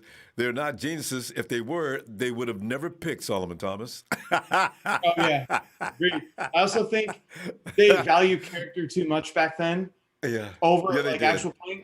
Here's my thing. Character is important, and every guy you take should have really high character. But if you're going to pass up an elite talent just because you have a good talent with incredible character, what are you doing? There's no saying the other guy can't be a good leader either, and you're passing up on a great player. Yeah. Patrick Mahomes, for example. Deshaun Watson. Okay, whoa. Okay. Yeah. Let's see. So the Texans are getting 89 overall. They're giving up a 4th and a 5th this year and a 4th next year. 4th in 2022. What could they possibly be looking at? This is shocking to me purely because they didn't really have a lot of picks in this draft, and they're trying to trade away all their capital right now. But again, maybe they want to get the impact players in the top 150. So we'll see what happens. I swear, if it's Elijah Molden, I'm going to lose it. Let's see who it is. Nico Collins, Michigan. Great player. He's big. He's fast. He's really a guy to me. If you need 50-50 balls in the end zone, if what they're saying here, if you need someone just to get the football, he'll do it for you. And he has enough skills out of the slot here to break tackles and be a good slot receiver. So I really like Nico Collins here. I feel like toward the end of the draft process, that's when he really started getting notoriety throughout the league and throughout the media. But Tony, I just love this guy. He would have been a great pick. Okay, I would have been a little more happy with this than a running back. Yeah, Trey Sermon. We didn't know about Nico? We probably did, but I don't really know what they wouldn't see in him. To me, he's like a jack of all trades, master of none. Well, he's that big guy that Kyle's been. Jalen Hurd is. Maybe they know. Maybe Jalen's okay. Yeah, maybe. We'll see. Maybe he doesn't want that big guy anymore. Maybe he just wants a guy who can move the field vertically.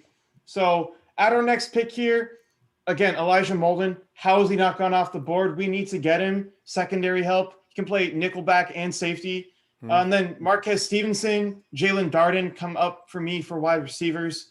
Even Trevon Grimes I'd be cool with, but I would rather get Marquez Stevenson because of how fast he is. Darden because of how fast he is. So, yeah, let's see what happens here. Don't be surprised, too, if they take Molden here to play safety for Minnesota. Well, Rebel D says, great show, guys, but what about Tim Hightower and Jared Maiden? I think they're coming on them to show up and be – I forget we do have Jared Maiden. Maiden looked good at Bama. Tim Hightower. Wait a minute. Tim Hightower is who? Well, here comes another pick. Hey, Rebel D, thanks for that contribution, fam. Hey. The Vikings have been on the clock a lot today. Yeah, they have a lot of late-round picks. Because remember, they moved back. Yeah. Patrick Jones, great pick. But I don't understand how he gets in front of Rashad Weaver. That's my question. That's my question, too. On film, they both flash a lot, but I felt like Rashad Weaver, his teammate, was just a bit more refined, a bit more of a specimen than Patrick Jones is. But they're both great athletes. And they'll get to the quarterback. He's very quick, and he's big, too. They're both big players. That's how the quarterback gets hurt. Yeah, I mean, I'm a Patrick Jones fan, and I honestly thought he might be available in round 5 or 6 because that's where people were mocking him. But I'm not surprised he's going in round 3.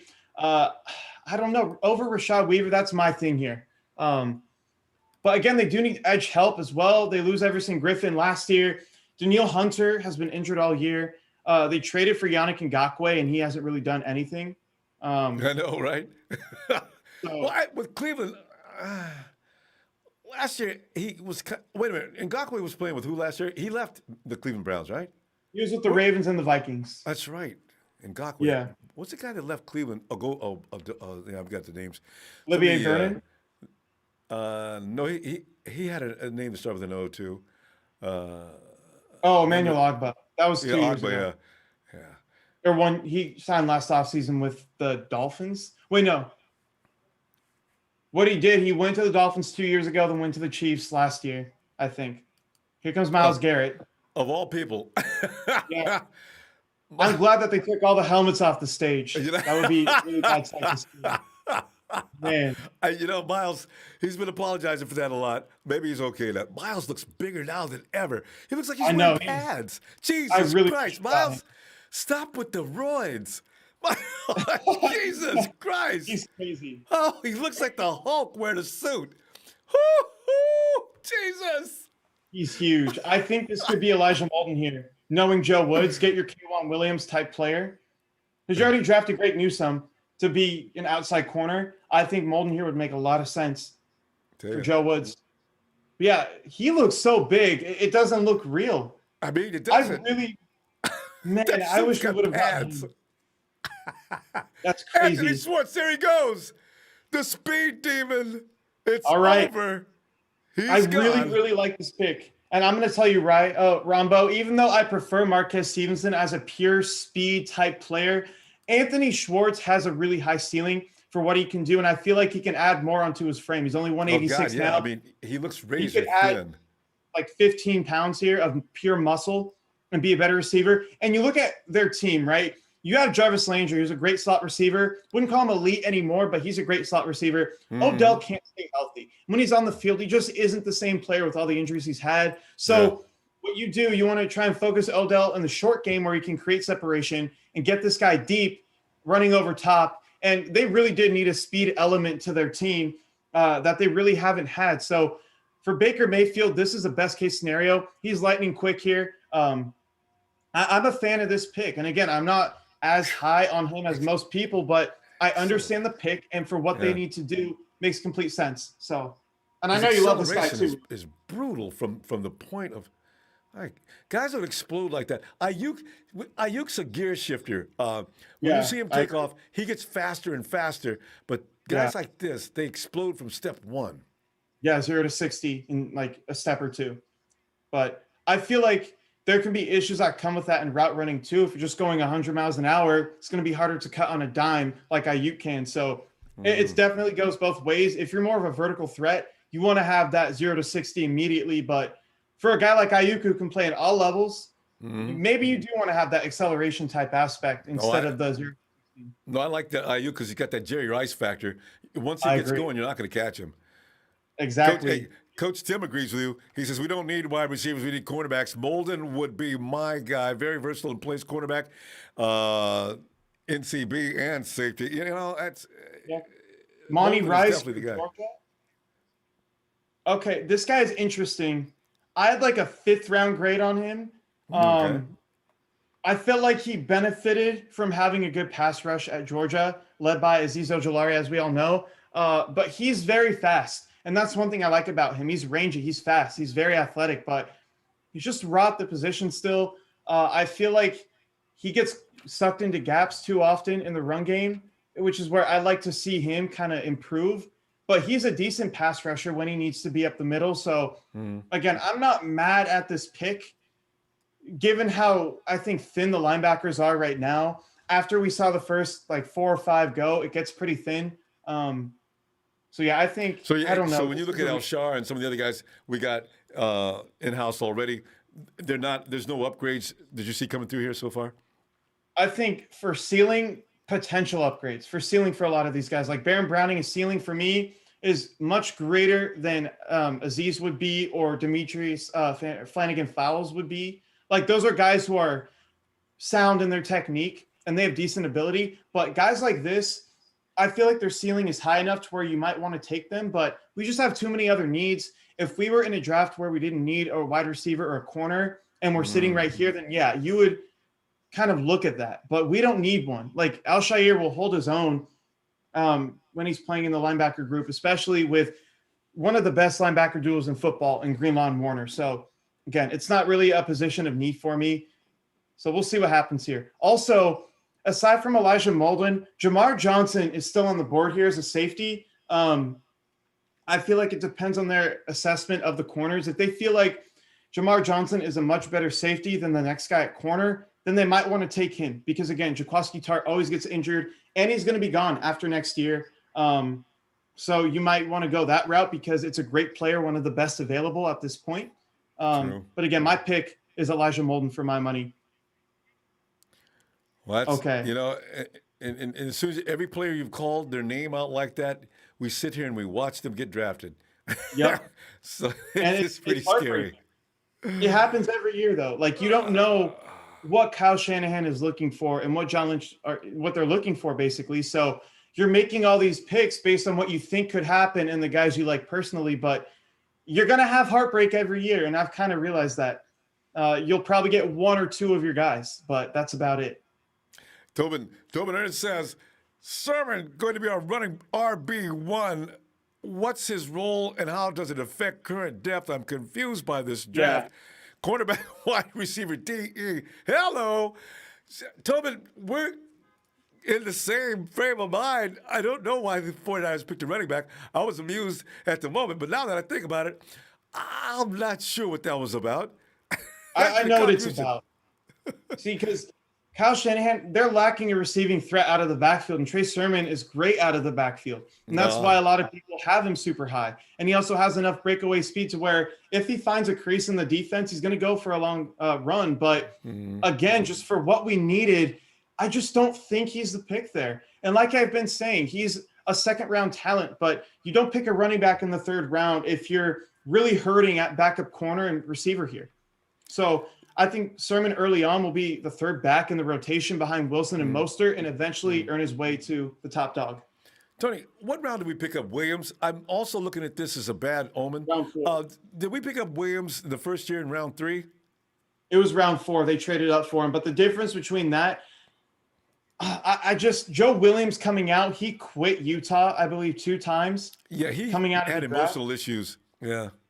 Yeah, so, I mean, didn't really have a great work ethic. I don't hear that about Trey Sermon. I think there's rumblings that maybe he wasn't, wanting to come back, I think, for 1 year of football, but he didn't quit, and he has a great work ethic.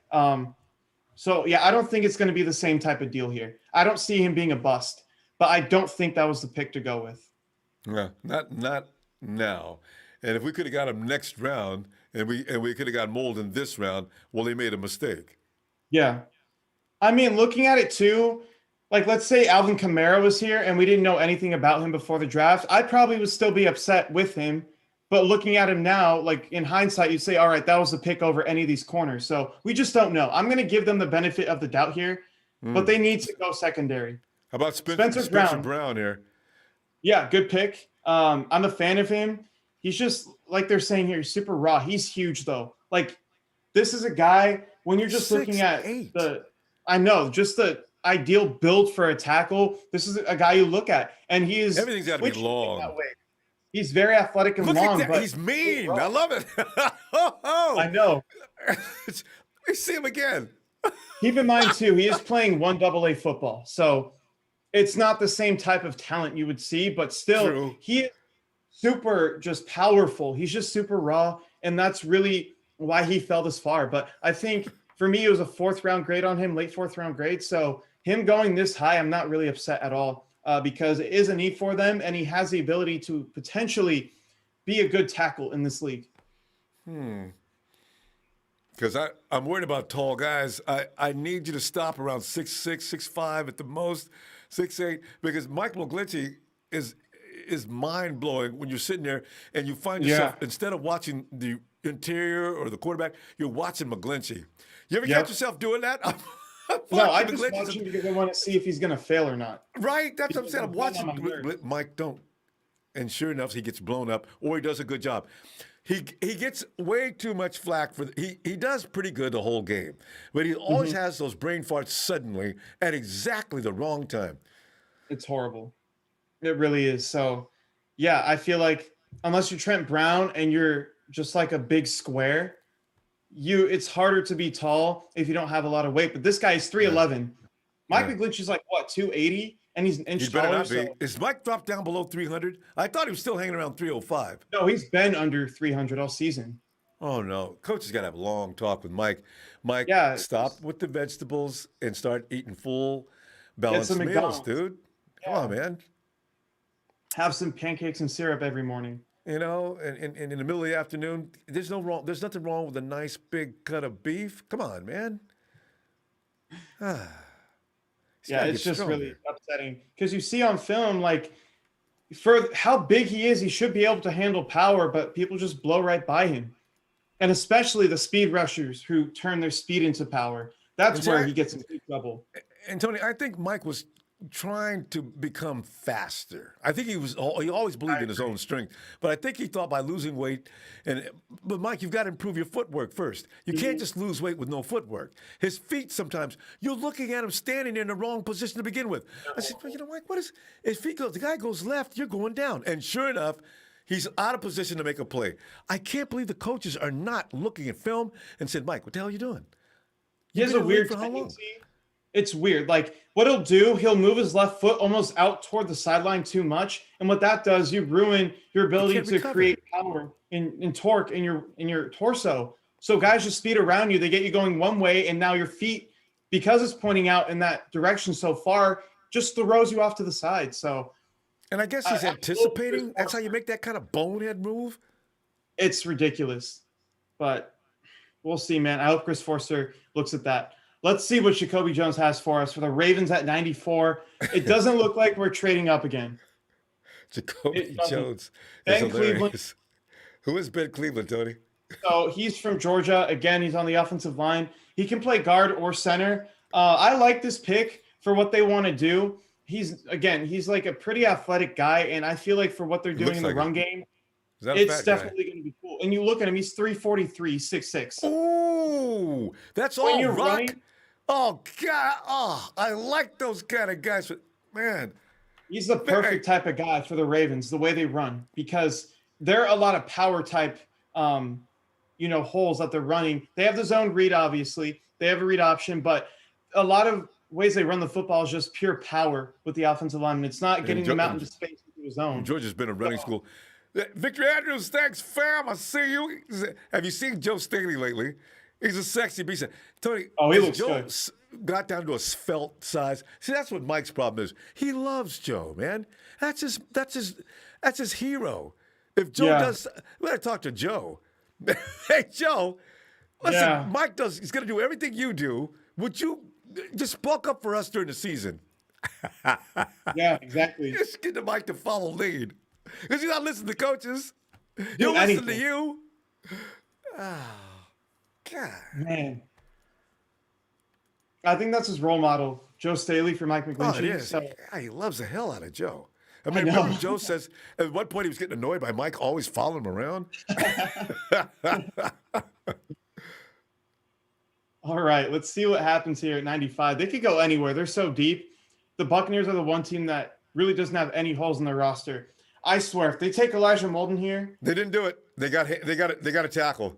Oh, Notre Haynes, Dame. this is Everybody's the guy I getting was Notre Dame talking products. If you want Yeah, an this- offensive lineman other than Mike's good at the run game, so he's not bad. But you go to Notre Dame. I don't know what they're doing with their offensive lineman there, but it's good stuff. they're on crack when they come out. But, I mean, this is the guy I was talking about earlier where he played tackle, but he moved to center for the Senior Bowl. And he had a really, really good week at the Senior Bowl. And for me, he projects at all five positions, which is what I love about him. He's versatile.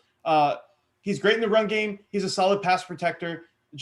I love this guy. Look, And nice. Yeah, I would have preferred him over Trey Sermon at 88, if we're being honest here. But we already took Aaron Banks. Don't think we had a real need to start drafting backup offensive linemen just yet. Not yet. But I love this pick. This is an A pick for me, especially on a team where we have very little holes. You have a guy who can play all five positions on the O-line. It's great. It really is. Well, didn't they waive Sean Coleman already, or Sean Coleman's out, right? They might have, but we still have a bunch so- of guys like Justin School, Colton McKivitz who can play. Yeah. So, I just don't want the center position is worrying me. We haven't picked up a center. There's nobody to play center. If they're going to pick up one of our guys and train him to be center, not Brunskill, coach. Mm-hmm. We got to have somebody else. Yeah, I mean, Hainsey right there would have been a great developmental center. Because, again, he's very new to it. But in the Senior Bowl, he showed you everything you needed to see to say, okay, this guy could be a good center. And learning behind Alex Mack as well in a scheme that really fits what Hainsey can do, that to me is a better pick at 88 than Sermon. But, hey, if Sermon turns out to be like an Alvin Kamara type of player, I guess we'll just eat our words. But I know, right? I'd rather be wrong in those situations than right. Tony, you know what, though? I got to believe they know something because, good God, the 49ers have the third round, a running back? That's impossible. I would have never expected that. They wanted Joe Williams. They wanted Jake McKinnon. I mean. Well, Jake McKinnon, he was a free agent, right? Yeah, but they hand selected him out of a group of running backs. Yeah, yeah. And had to fight for him. From what I understand, Kyle paid a little more than he wanted to, but that's what it took to get him. Exactly. Well, yeah, we're gonna see. I'm just not surprised. To be I'm honest, looking forward to see what they do with him. Then there must be a plan. Yeah. Round 3. I mean, if he's round 5, 6, or 7, well, he's just in maybe a camp body to see. We're going to take a look at him. Round 3, Tony. They're serious about him. I think they just want another guy who can take 20 carries a game and not get injured, which we really don't have on the roster.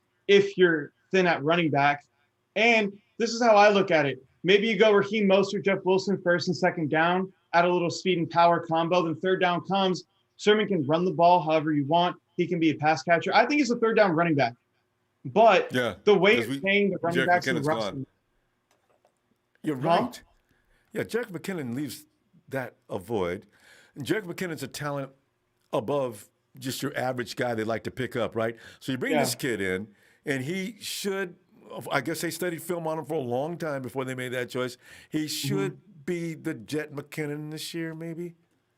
I think for me, Javion Hawkins and Demetric Felton be better versions of that. But I think Sherman has the ability to be one of the better backs in this class, depending on how it all shakes out. So I'm surprised, too. I love Michael Carter from UNC. He's still not off the board. He's my number 4 running back in the class. So, yeah, it's kind of surprising. But we've barely seen any running backs. We've seen ETN. We've seen Najee. We saw Javonte Williams early. I think the Broncos traded up for him. And now, did we see anyone between That's it. Running backs got to wait till the 5th, 6th, and 7th round. Exactly. Like I said, they don't get any respect anymore in the NFL because they're a dime a dozen. Crazy. But, I mean, it's earned because the way they play the position, you can't stay healthy. I mean, why would you spend a pick on that when you can go for a 10 to 15-year player? So, and you know what Kyle Shanahan's offense has done? You need a running back has got to be exceptional now. He can't be just a grunt that can run north-south. And that's why it's going to be tough now for kids in high school and whatever as they're coming out. What do you train for? If you're going to be a running back, if all you do is find slivers in the right in front of you, you're not going to get drafted in the NFL as anything more than a grunt or camp. I agree. So, yeah, another thing I like about Sherman, he has good vision, which is what you need to be able to run this type of offense. So, again, I think, is he a scheme fit? Yeah. But I would have preferred Demetric Felton maybe in round 5 or 6. Gotten a different player here. Patriots, they could go corner. I don't know who they take. Maybe Elijah Molden because he's super versatile. You know they are, Tony, because they're getting rid of what's his name? Gilmore, but he won't play outside corner like Gilmore. That's the thing. Okay. So they might be looking for an outside corner. Let's see here. Let's see. I'm intrigued. They could go a whole bunch of different directions. Even another receiver, I think, is actually very plausible here as well. Because you have Aguilar, you have Kendrick Bourne, but you need a third guy. And I wouldn't call either of those number 1. Say what? What's a draft kid that got hurt last year from Arizona? N'Keal Harry. I don't think he's part of their plans long term. They might try to move him for a late round pick this year, maybe. So yeah, from what I'm hearing, they wanted DK Metcalf in the building over Harry, but Belichick wanted Harry. Ronnie Perkins, great pick. Yeah.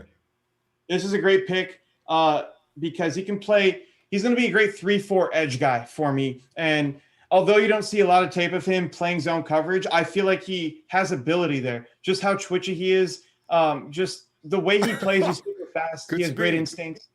Look at that. I mean, him and Matthew Judon are going to be great. And now you add that to Christian Barmore in the middle.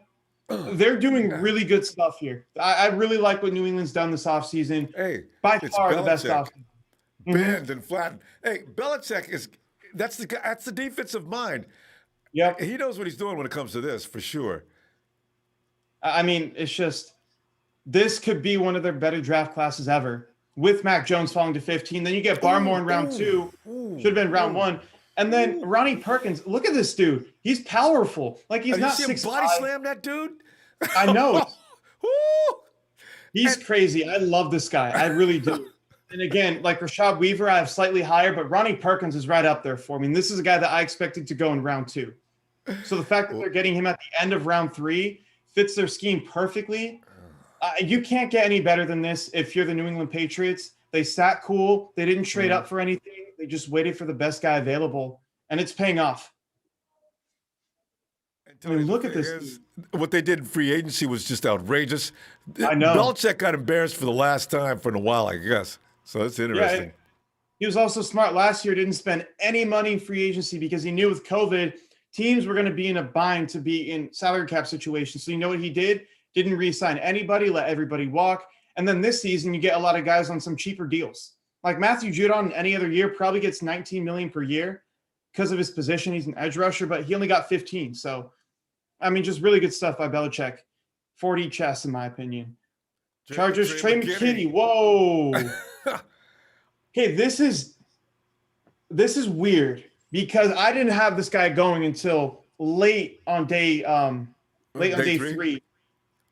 But he has great ability as a pass catcher. He's not a great run blocker by any means. He's not very good. Doesn't look like he's got much speed either.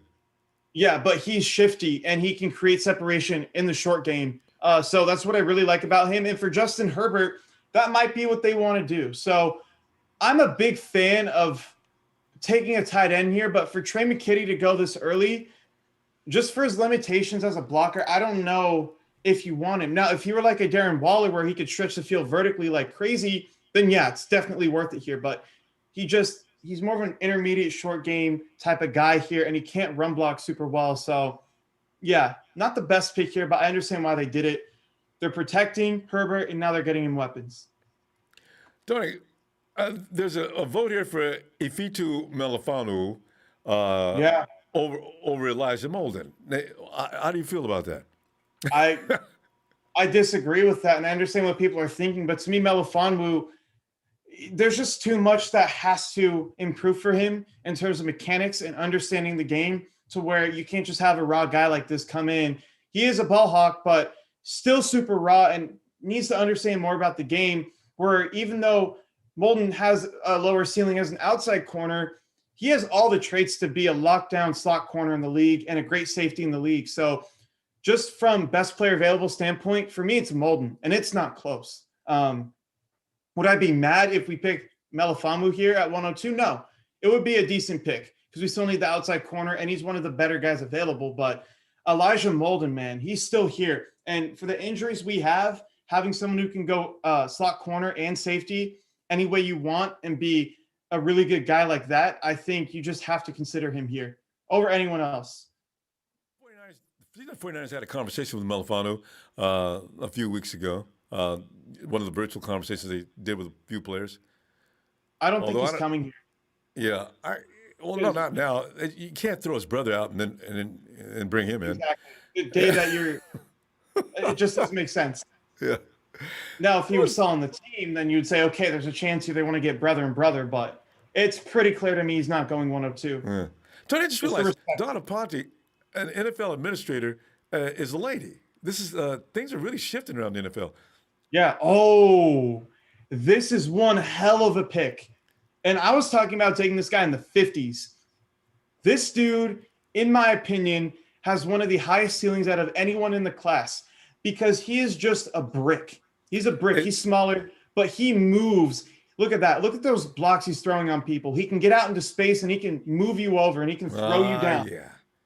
Is this a guy that people were talking about in the Senior Bowl that was manhandling people? Yes. Well, look at that. That's a lot of food there. He's got more groceries in that sack there, boy. than you can. That's about $300-$400 worth of groceries right there, man. He's like a brick. He's a bowling ball. And what I love about him. Oh, God. Oh, now I don't know what they're talking about. Look at him. This is what they're talking about in the Senior Bowl. Get out. Hey, this guy, and he's got, what's that guy that's a mental case? Incognito? Yeah. I get the sense that an incognito type of guy. Hey, maybe. I mean, Richie's like eye gouging people, and I like that kind of football player, elbowing guys across the throat. He's knocking trees down. God, Kyle. Yeah, I like love this guy. Oh, I really was watching do. a special on him yesterday. He's the one who goes out into nature and trains. Oh, that's right. I didn't know that's who they were talking about. Look at him. He's a super smart player, too. That's what I love about him. I love it. The guy's an animal. Look at him. He has like 8 boards right there. Yeah, he's super strong. I love this dude. And he has guard and center versatility for whatever they want to do. And what we're seeing here with the Broncos, they're focusing on the run game heavily. They took Javonte Williams, traded up for him. And now they're taking Quinn Miners to shore up the inside of the line. They're a scary team. They have one of by far the best offensive rosters in football. It's being held back by their quarterback, Drew Lock. But, man, you have deep receivers, great tight end, deep running backs, great O-line. You can't go wrong now with them. They're a dark horse for me to take a deep playoff run, even with Drew Lock. Yeah. Well, Wow. if you got a great defense, the quarterback, he's all he needs. He needs to score 21, 24, so he'll be fine. Yeah. This is Yeah. crazy. The guy that's falling right now too, Jamar Johnson. I kind of get the sense he's getting the Chauncey Gardner-Johnson treatment a few years ago, coming out of the draft. And you see him now; he's a great player for the Saints. They're kind of similar players coming out, so I think that's why Jamar Johnson is falling.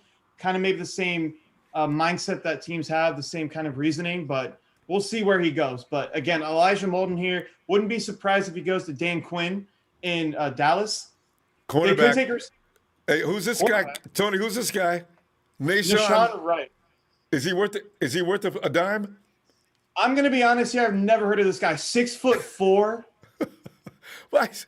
He's 183. Whoa. That's not good. 4'4" at Jerry, what are you 6'4". laughing at? Jerry Rice. Jerry Jones is laughing. He's got a toothpick out there at 6'4" and 183. Whoa, He'll and he be was a killed. 4'4". Okay. See, I get the sense because I've never heard of him before that he's just a super raw player, but he has all of the tangible things that you want in a corner. He's a ball hawk. See, I some can't be mad degree. at this pick. He looks too crazy. It's crazy that I've never heard of this guy before. First guy all night.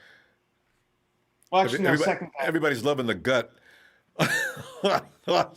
The big guy the Broncos just picked. Yeah. He's proud of that stomach, too.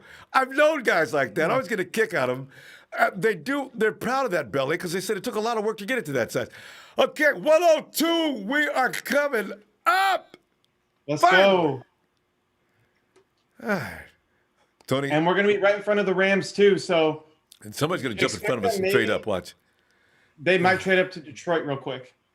If there's a guy that they think we want, they also want, that could happen. Strategic picking. And Tony, the thing is, all of a sudden, the Rams, Detroit and Los Angeles have a relationship going on. They may deal. You're right. All right, so let's see here. What picks do we have remaining? I think our next pick is going to be 155. I think. Yeah. Yeah. Is that in the fourth round? That's tomorrow. I stayed 3, though, right? Yeah, that's tomorrow. It's around 5 pick. It's early round 5. So I would expect tomorrow we have 155, 172, 180, and 194, I think. What I could see happening is maybe they package 172 and 180 to Green Bay for 135. It fits the trade value chart perfectly, and I think it's a realistic pick, knowing that the Packers like to trade back a lot. So you could see that happening. I could also see them packaging 3 of those picks maybe and moving up to a higher spot and then maybe grabbing like a 7th round pick on top of that. So tomorrow, expect them to move up a lot too, at least 1 or 2 times, because I don't think they're content sitting back at 194 waiting for the best player. I think they want to move up higher than that. And it's probably true, Tony, because like we're saying, and we're not being real patient. We're restless. The 49ers, we got to remember, they do their best work. Rounds 4, 5, and 6. And that's because Dante Pettis and Solomon Thomas and Reuben Foster, they've left a mark on what the 49ers have done. But some of the greatest players we have are late rounds. Yeah. Tell me about it. And like even Dre Greenlaw, you look at him, nobody knew who he was coming out, turns into a stud linebacker. So, I mean, I could really expect them to move up, but also just keep a lot of picks in the 5th round as well. So we'll see what they do tomorrow. It's going to be very interesting what their strategy is. Maybe they move off one of those 5th round picks for a 4th round pick next year and do something like that to get more capital, because we're out our 1st round pick next year and our compensatory 3rd. So we could definitely do that. 478 crazy agrees. He says, I'm telling you right now, nobody is rocking with our O-line this year. Banks is starting. Our running game is looking scary. RNK Hendricks? K. Hendricks, what's up? Tony, you're not underrating our offensive line anyway. I think we may have something here. All the 49ers ever needed was a solid offensive line with what the discipline that goes on in camp to get our guys to do what they're supposed to be doing is amazing. We do things sometimes in such a synchronicity that this year I see improvement, because if they stay healthy and they get out there, everybody knows their job now. All they've got to Yeah. do is get better at it. I completely agree. And you upgraded at your two weakest spots in your entire team, center and right guard. So Yep. I'm Who's Tennessee excited. picking up? Elijah Molden Oh, might Tony! go. Oh my God! Oh Jesus! That's it. Gosh, I mean, come on, Titans! What did you do? We're 3 picks away. I bet if the 49ers move out and trade down, it was going to be Molden. I'm upset. You have every right to be. Yami Brown, Elijah Molden, Aaron Robinson, Paulson Adebo. They're all gone. And they all went way later than I expected. I thought they would all be round 2 picks. And here's where they just stepped right in front of us and took the pick. Just stepped right in front of us. Bam, bam. Thanks, fam. Oh, man, this is just awesomely bad. This is going to be the best pick of the draft right here. Face mask. Oh, God. Well, I so can't good imagine at what the 49ers are going to diagnosing. do with this pick. I have no clue. Probably receiver. But if they don't go corner here, I'd be surprised too. Hold on, let me see the best corners available. Because Let me shout at Bam Bam. Bam Bam, I see you, man. Thanks, fam. Go ahead, Tony. I'm gonna look here, just see the next corners available. I know Marco Wilson. Let's see here. I'm just gonna make a fake trade here with the next team. Oh wait, no, we're on the board. Okay, I'm in the mock draft simulator here. All right. Oh, wait. Oh, they took Melifonwu. Lions took Melifonwu. Jesus. Okay, you know what? I don't think the 49ers are going to go for Melifonwu. Wouldn't it be fun if they were Molden and Melifonwu with their 1 and 2 picks and they don't have a pick C? I don't see it happening. Okay, I'm going to start this here. Let's go look at corner. Our Darius Washington and Jamar Johnson, great safeties, are still available. So what we're looking at here is pretty underwhelming in terms of corners. I mean, Cam Bynum, Elijah Griffin, Kerry Vincent would all be reaches here at 102. Marco Wilson would be a great pick, though, out of Florida. I love that pick. But then, maybe Tay Gowan, UCF type of guy. He played with Aaron Robinson. I'm not in love with that pick. Trey Brown, I know a lot of people like him. I'm not too high on him. Sean Wade is absolute garbage. I hope we don't even think about getting him. So, yeah, I mean, in terms of corners right now, it's really Marco Wilson for me on my board. Now, at receiver, let's look at who's available. Amon-Ra St. Brown, very interesting. Jalen Darden, again, still available. And then you go down here. Seth Williams, Auburn. He's also a receiver who I think played better than Schwartz at Auburn. But Schwartz has just a higher ceiling here. Tamarian Terry, a huge guy. He's like a DK Metcalf type route tree, and he could be a lesser version of him, but still really good. Marquez Stevenson as well would be a great pick here. So we'll see what happens. We'll see what happens. Pick is in. Because I want to see a kid come in here in the secondary that can actually threaten to take somebody's job. You know what I mean? Marco Wilson. Man. So, yeah, for me, if we're going to take a corner, it's him and Cam Bynum. Those are my top 2 guys on the board right now. Even Bynum would be a bit of a reach at 102. But I feel like Wilson at 102 is a good spot for him. Yeah, Molden, man, he's just on a whole nother level. Top 40 player for me, goes at 100. Tony? The Niners passed on him. Here she comes, Tony. She's Miss Administrative. She's getting ready to give us the next player. 49ers selection at 102. Did Goodell pass out or something? Here she goes. Or did they just plan her to make all these picks tonight?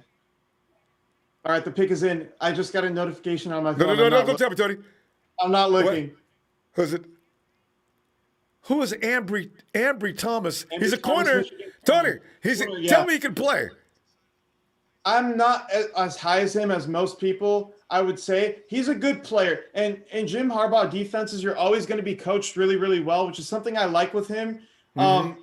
He doesn't have great size, but he does have good deep speed, which is something I value. He's a good tackler. I think they just showed a clip, or they're about to. Yeah, it's showing now. He should have got called for that's pass interference. But you know what?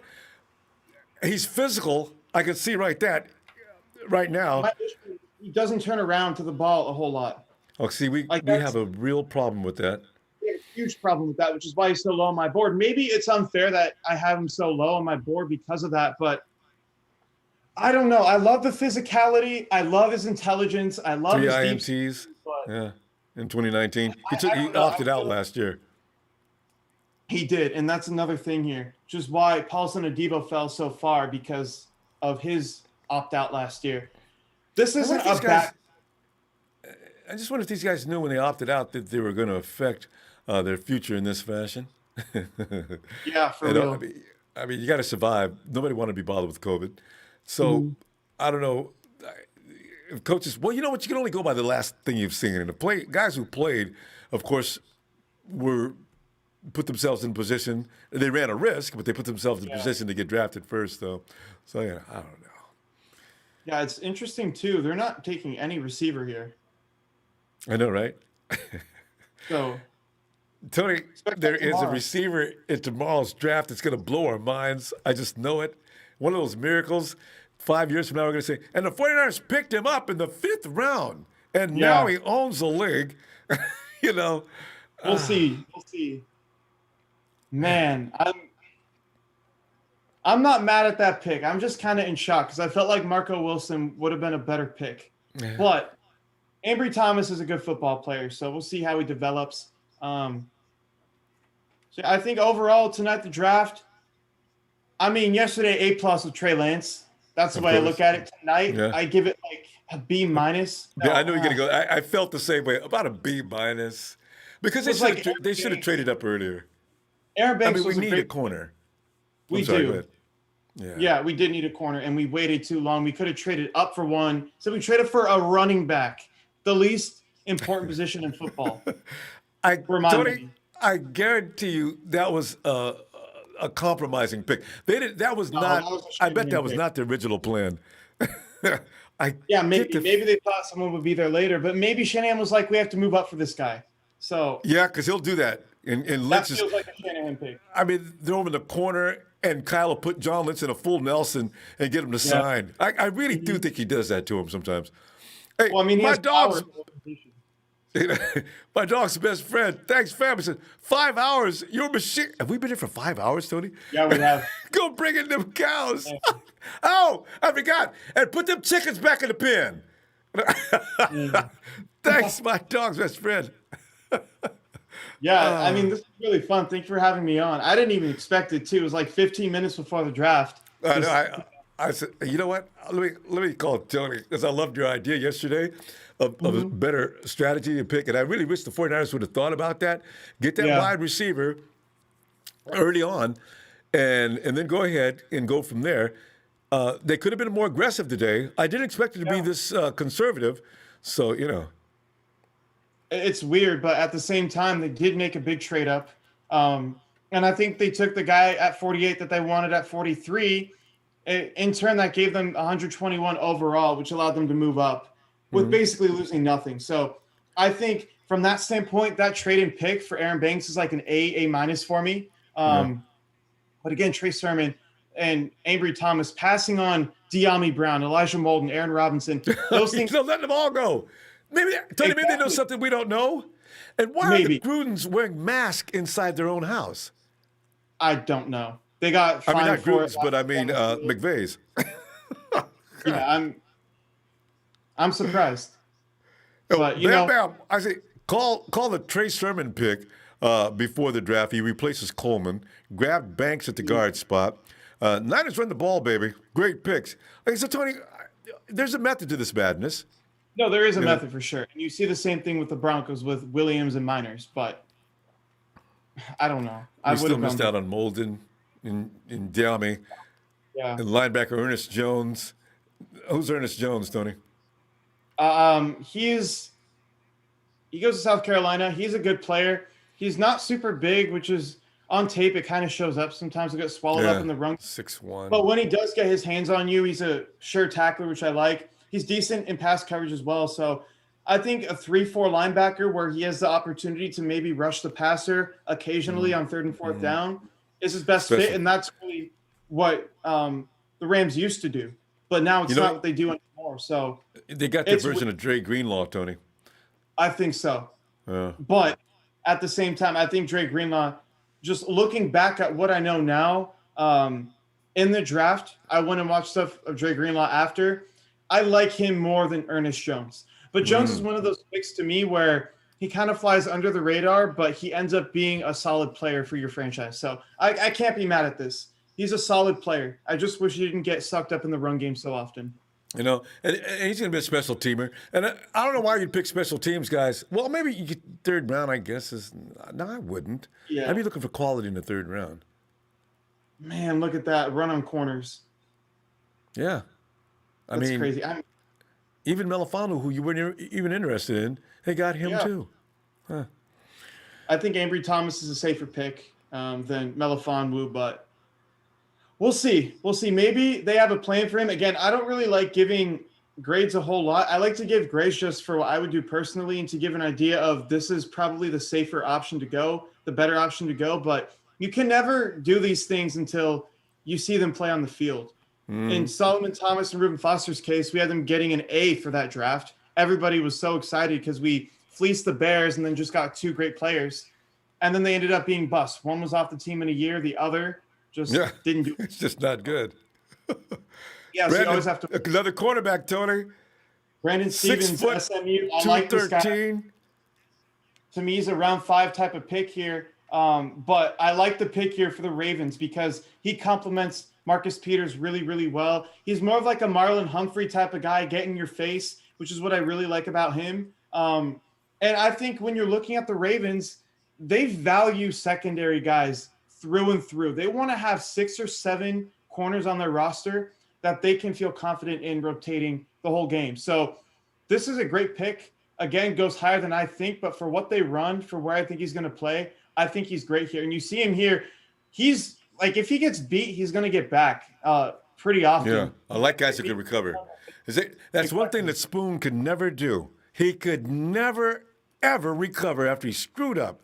Yeah, but he can stick to you like glue. The second you get off of him, it's like you're ripping off duct tape and now it can't stick to anything. Yeah. So it's crazy. The Broncos here, another pick. Interesting. So what are they going to do here? What do you think they could do here? Because they've really made an effort to the run game with Williams and Miners, and then they took Surtain in the first round. I think maybe you might potentially see a quarterback here, maybe a Jamie Newman. You think so? I think possibly. You couldn't go wrong either going linebacker here, maybe like a Baron Browning type of guy. You could throw in your linebacking core because I think they still need a linebacker. They took a linebacker, Tony. Okay, Baron Browning. All right, yeah, to me he's better than Pete Werner, who I think we saw go 64 overall. I think that's where he got picked. But yeah, Browning, he's a super boomer bust player for me. He has great athleticism, great instincts, but again, he's just still super raw, and he has to go to the right place to become a great player. Now, Vic Fangio. There's no doubt in my mind that he could become a great player, like a really, really good player. I had a second-round grade on him. So looking at it from that standpoint where the coaching is, I think it's a great pick here. And he fell lower than I expected, so I'd probably give them an A. Yeah. Position better on the edge. Yeah, better on the edge. Why is he a linebacker then? He's better on the edge, inconsistent. I don't need to see that. He's wherever he can stay in Denver. Yeah. It's a big thing on tape, his inconsistency. I was about to talk about that. But, yeah, I mean – you could make the argument that he's better on the edge, but I think he could be a fine off-ball linebacker. But they do run a 3-4 scheme, so you might see him rotate maybe, from a middle linebacker spot to the edge if they want to rotate out Chubb or Von Miller. So he seems to have good lateral speed. Great lateral speed. It's what I love about him on tape. Look at that. He's just hawking down Trevor Lawrence, who's a 4.5 guy. So oh God, that was evil. He is. I love this guy. I really do. Yeah, that's crazy. That was what, 5 hours almost? It didn't feel like 5 hours at all. It did not. It did not. This is the 49ers this year. They keep you in anticipation, so you stay up. You don't feel any letdown emotionally. So that's what it was. Unless they pass on all your players. But. Yeah. Tony, you know what? I'm concerned, though, that the Rams did some good things for themselves. The Hawks, the Cardinals, everybody in our division did some good things for themselves. We, B+, as you said, we didn't do a lot. I don't know. Did we help ourselves? We're gonna see what we do tomorrow, and then we're not gonna know what happens until after camp opens and how many of them survive the cut. Yeah, So, I agree. I think not taking a receiver today, especially with De'Ami Brown available in the early 80s, that was really surprising for me. But I think it speaks to their confidence in Deebo Samuel to stay healthy. I think that's the real moving part here that changes the whole equation. But overall, so far, they've addressed positions of need, and running back was a position of need, just not as much as another receiver or corner.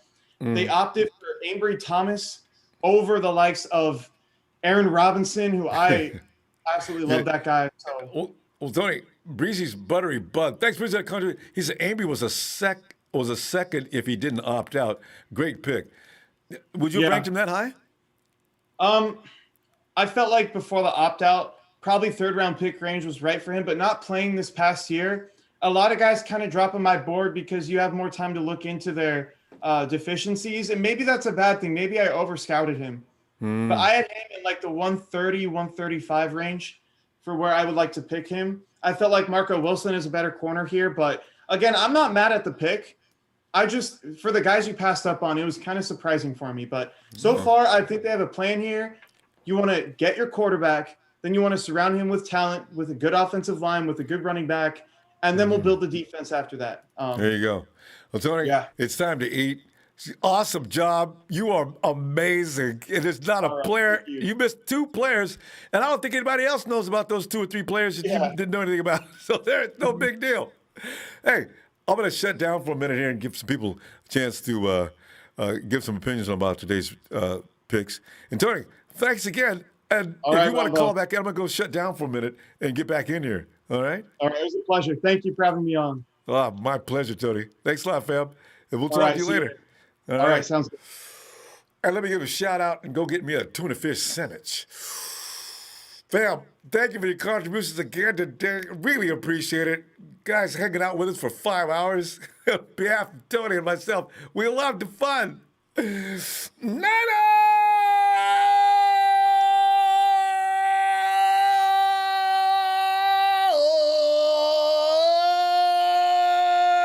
Niners! Day two done.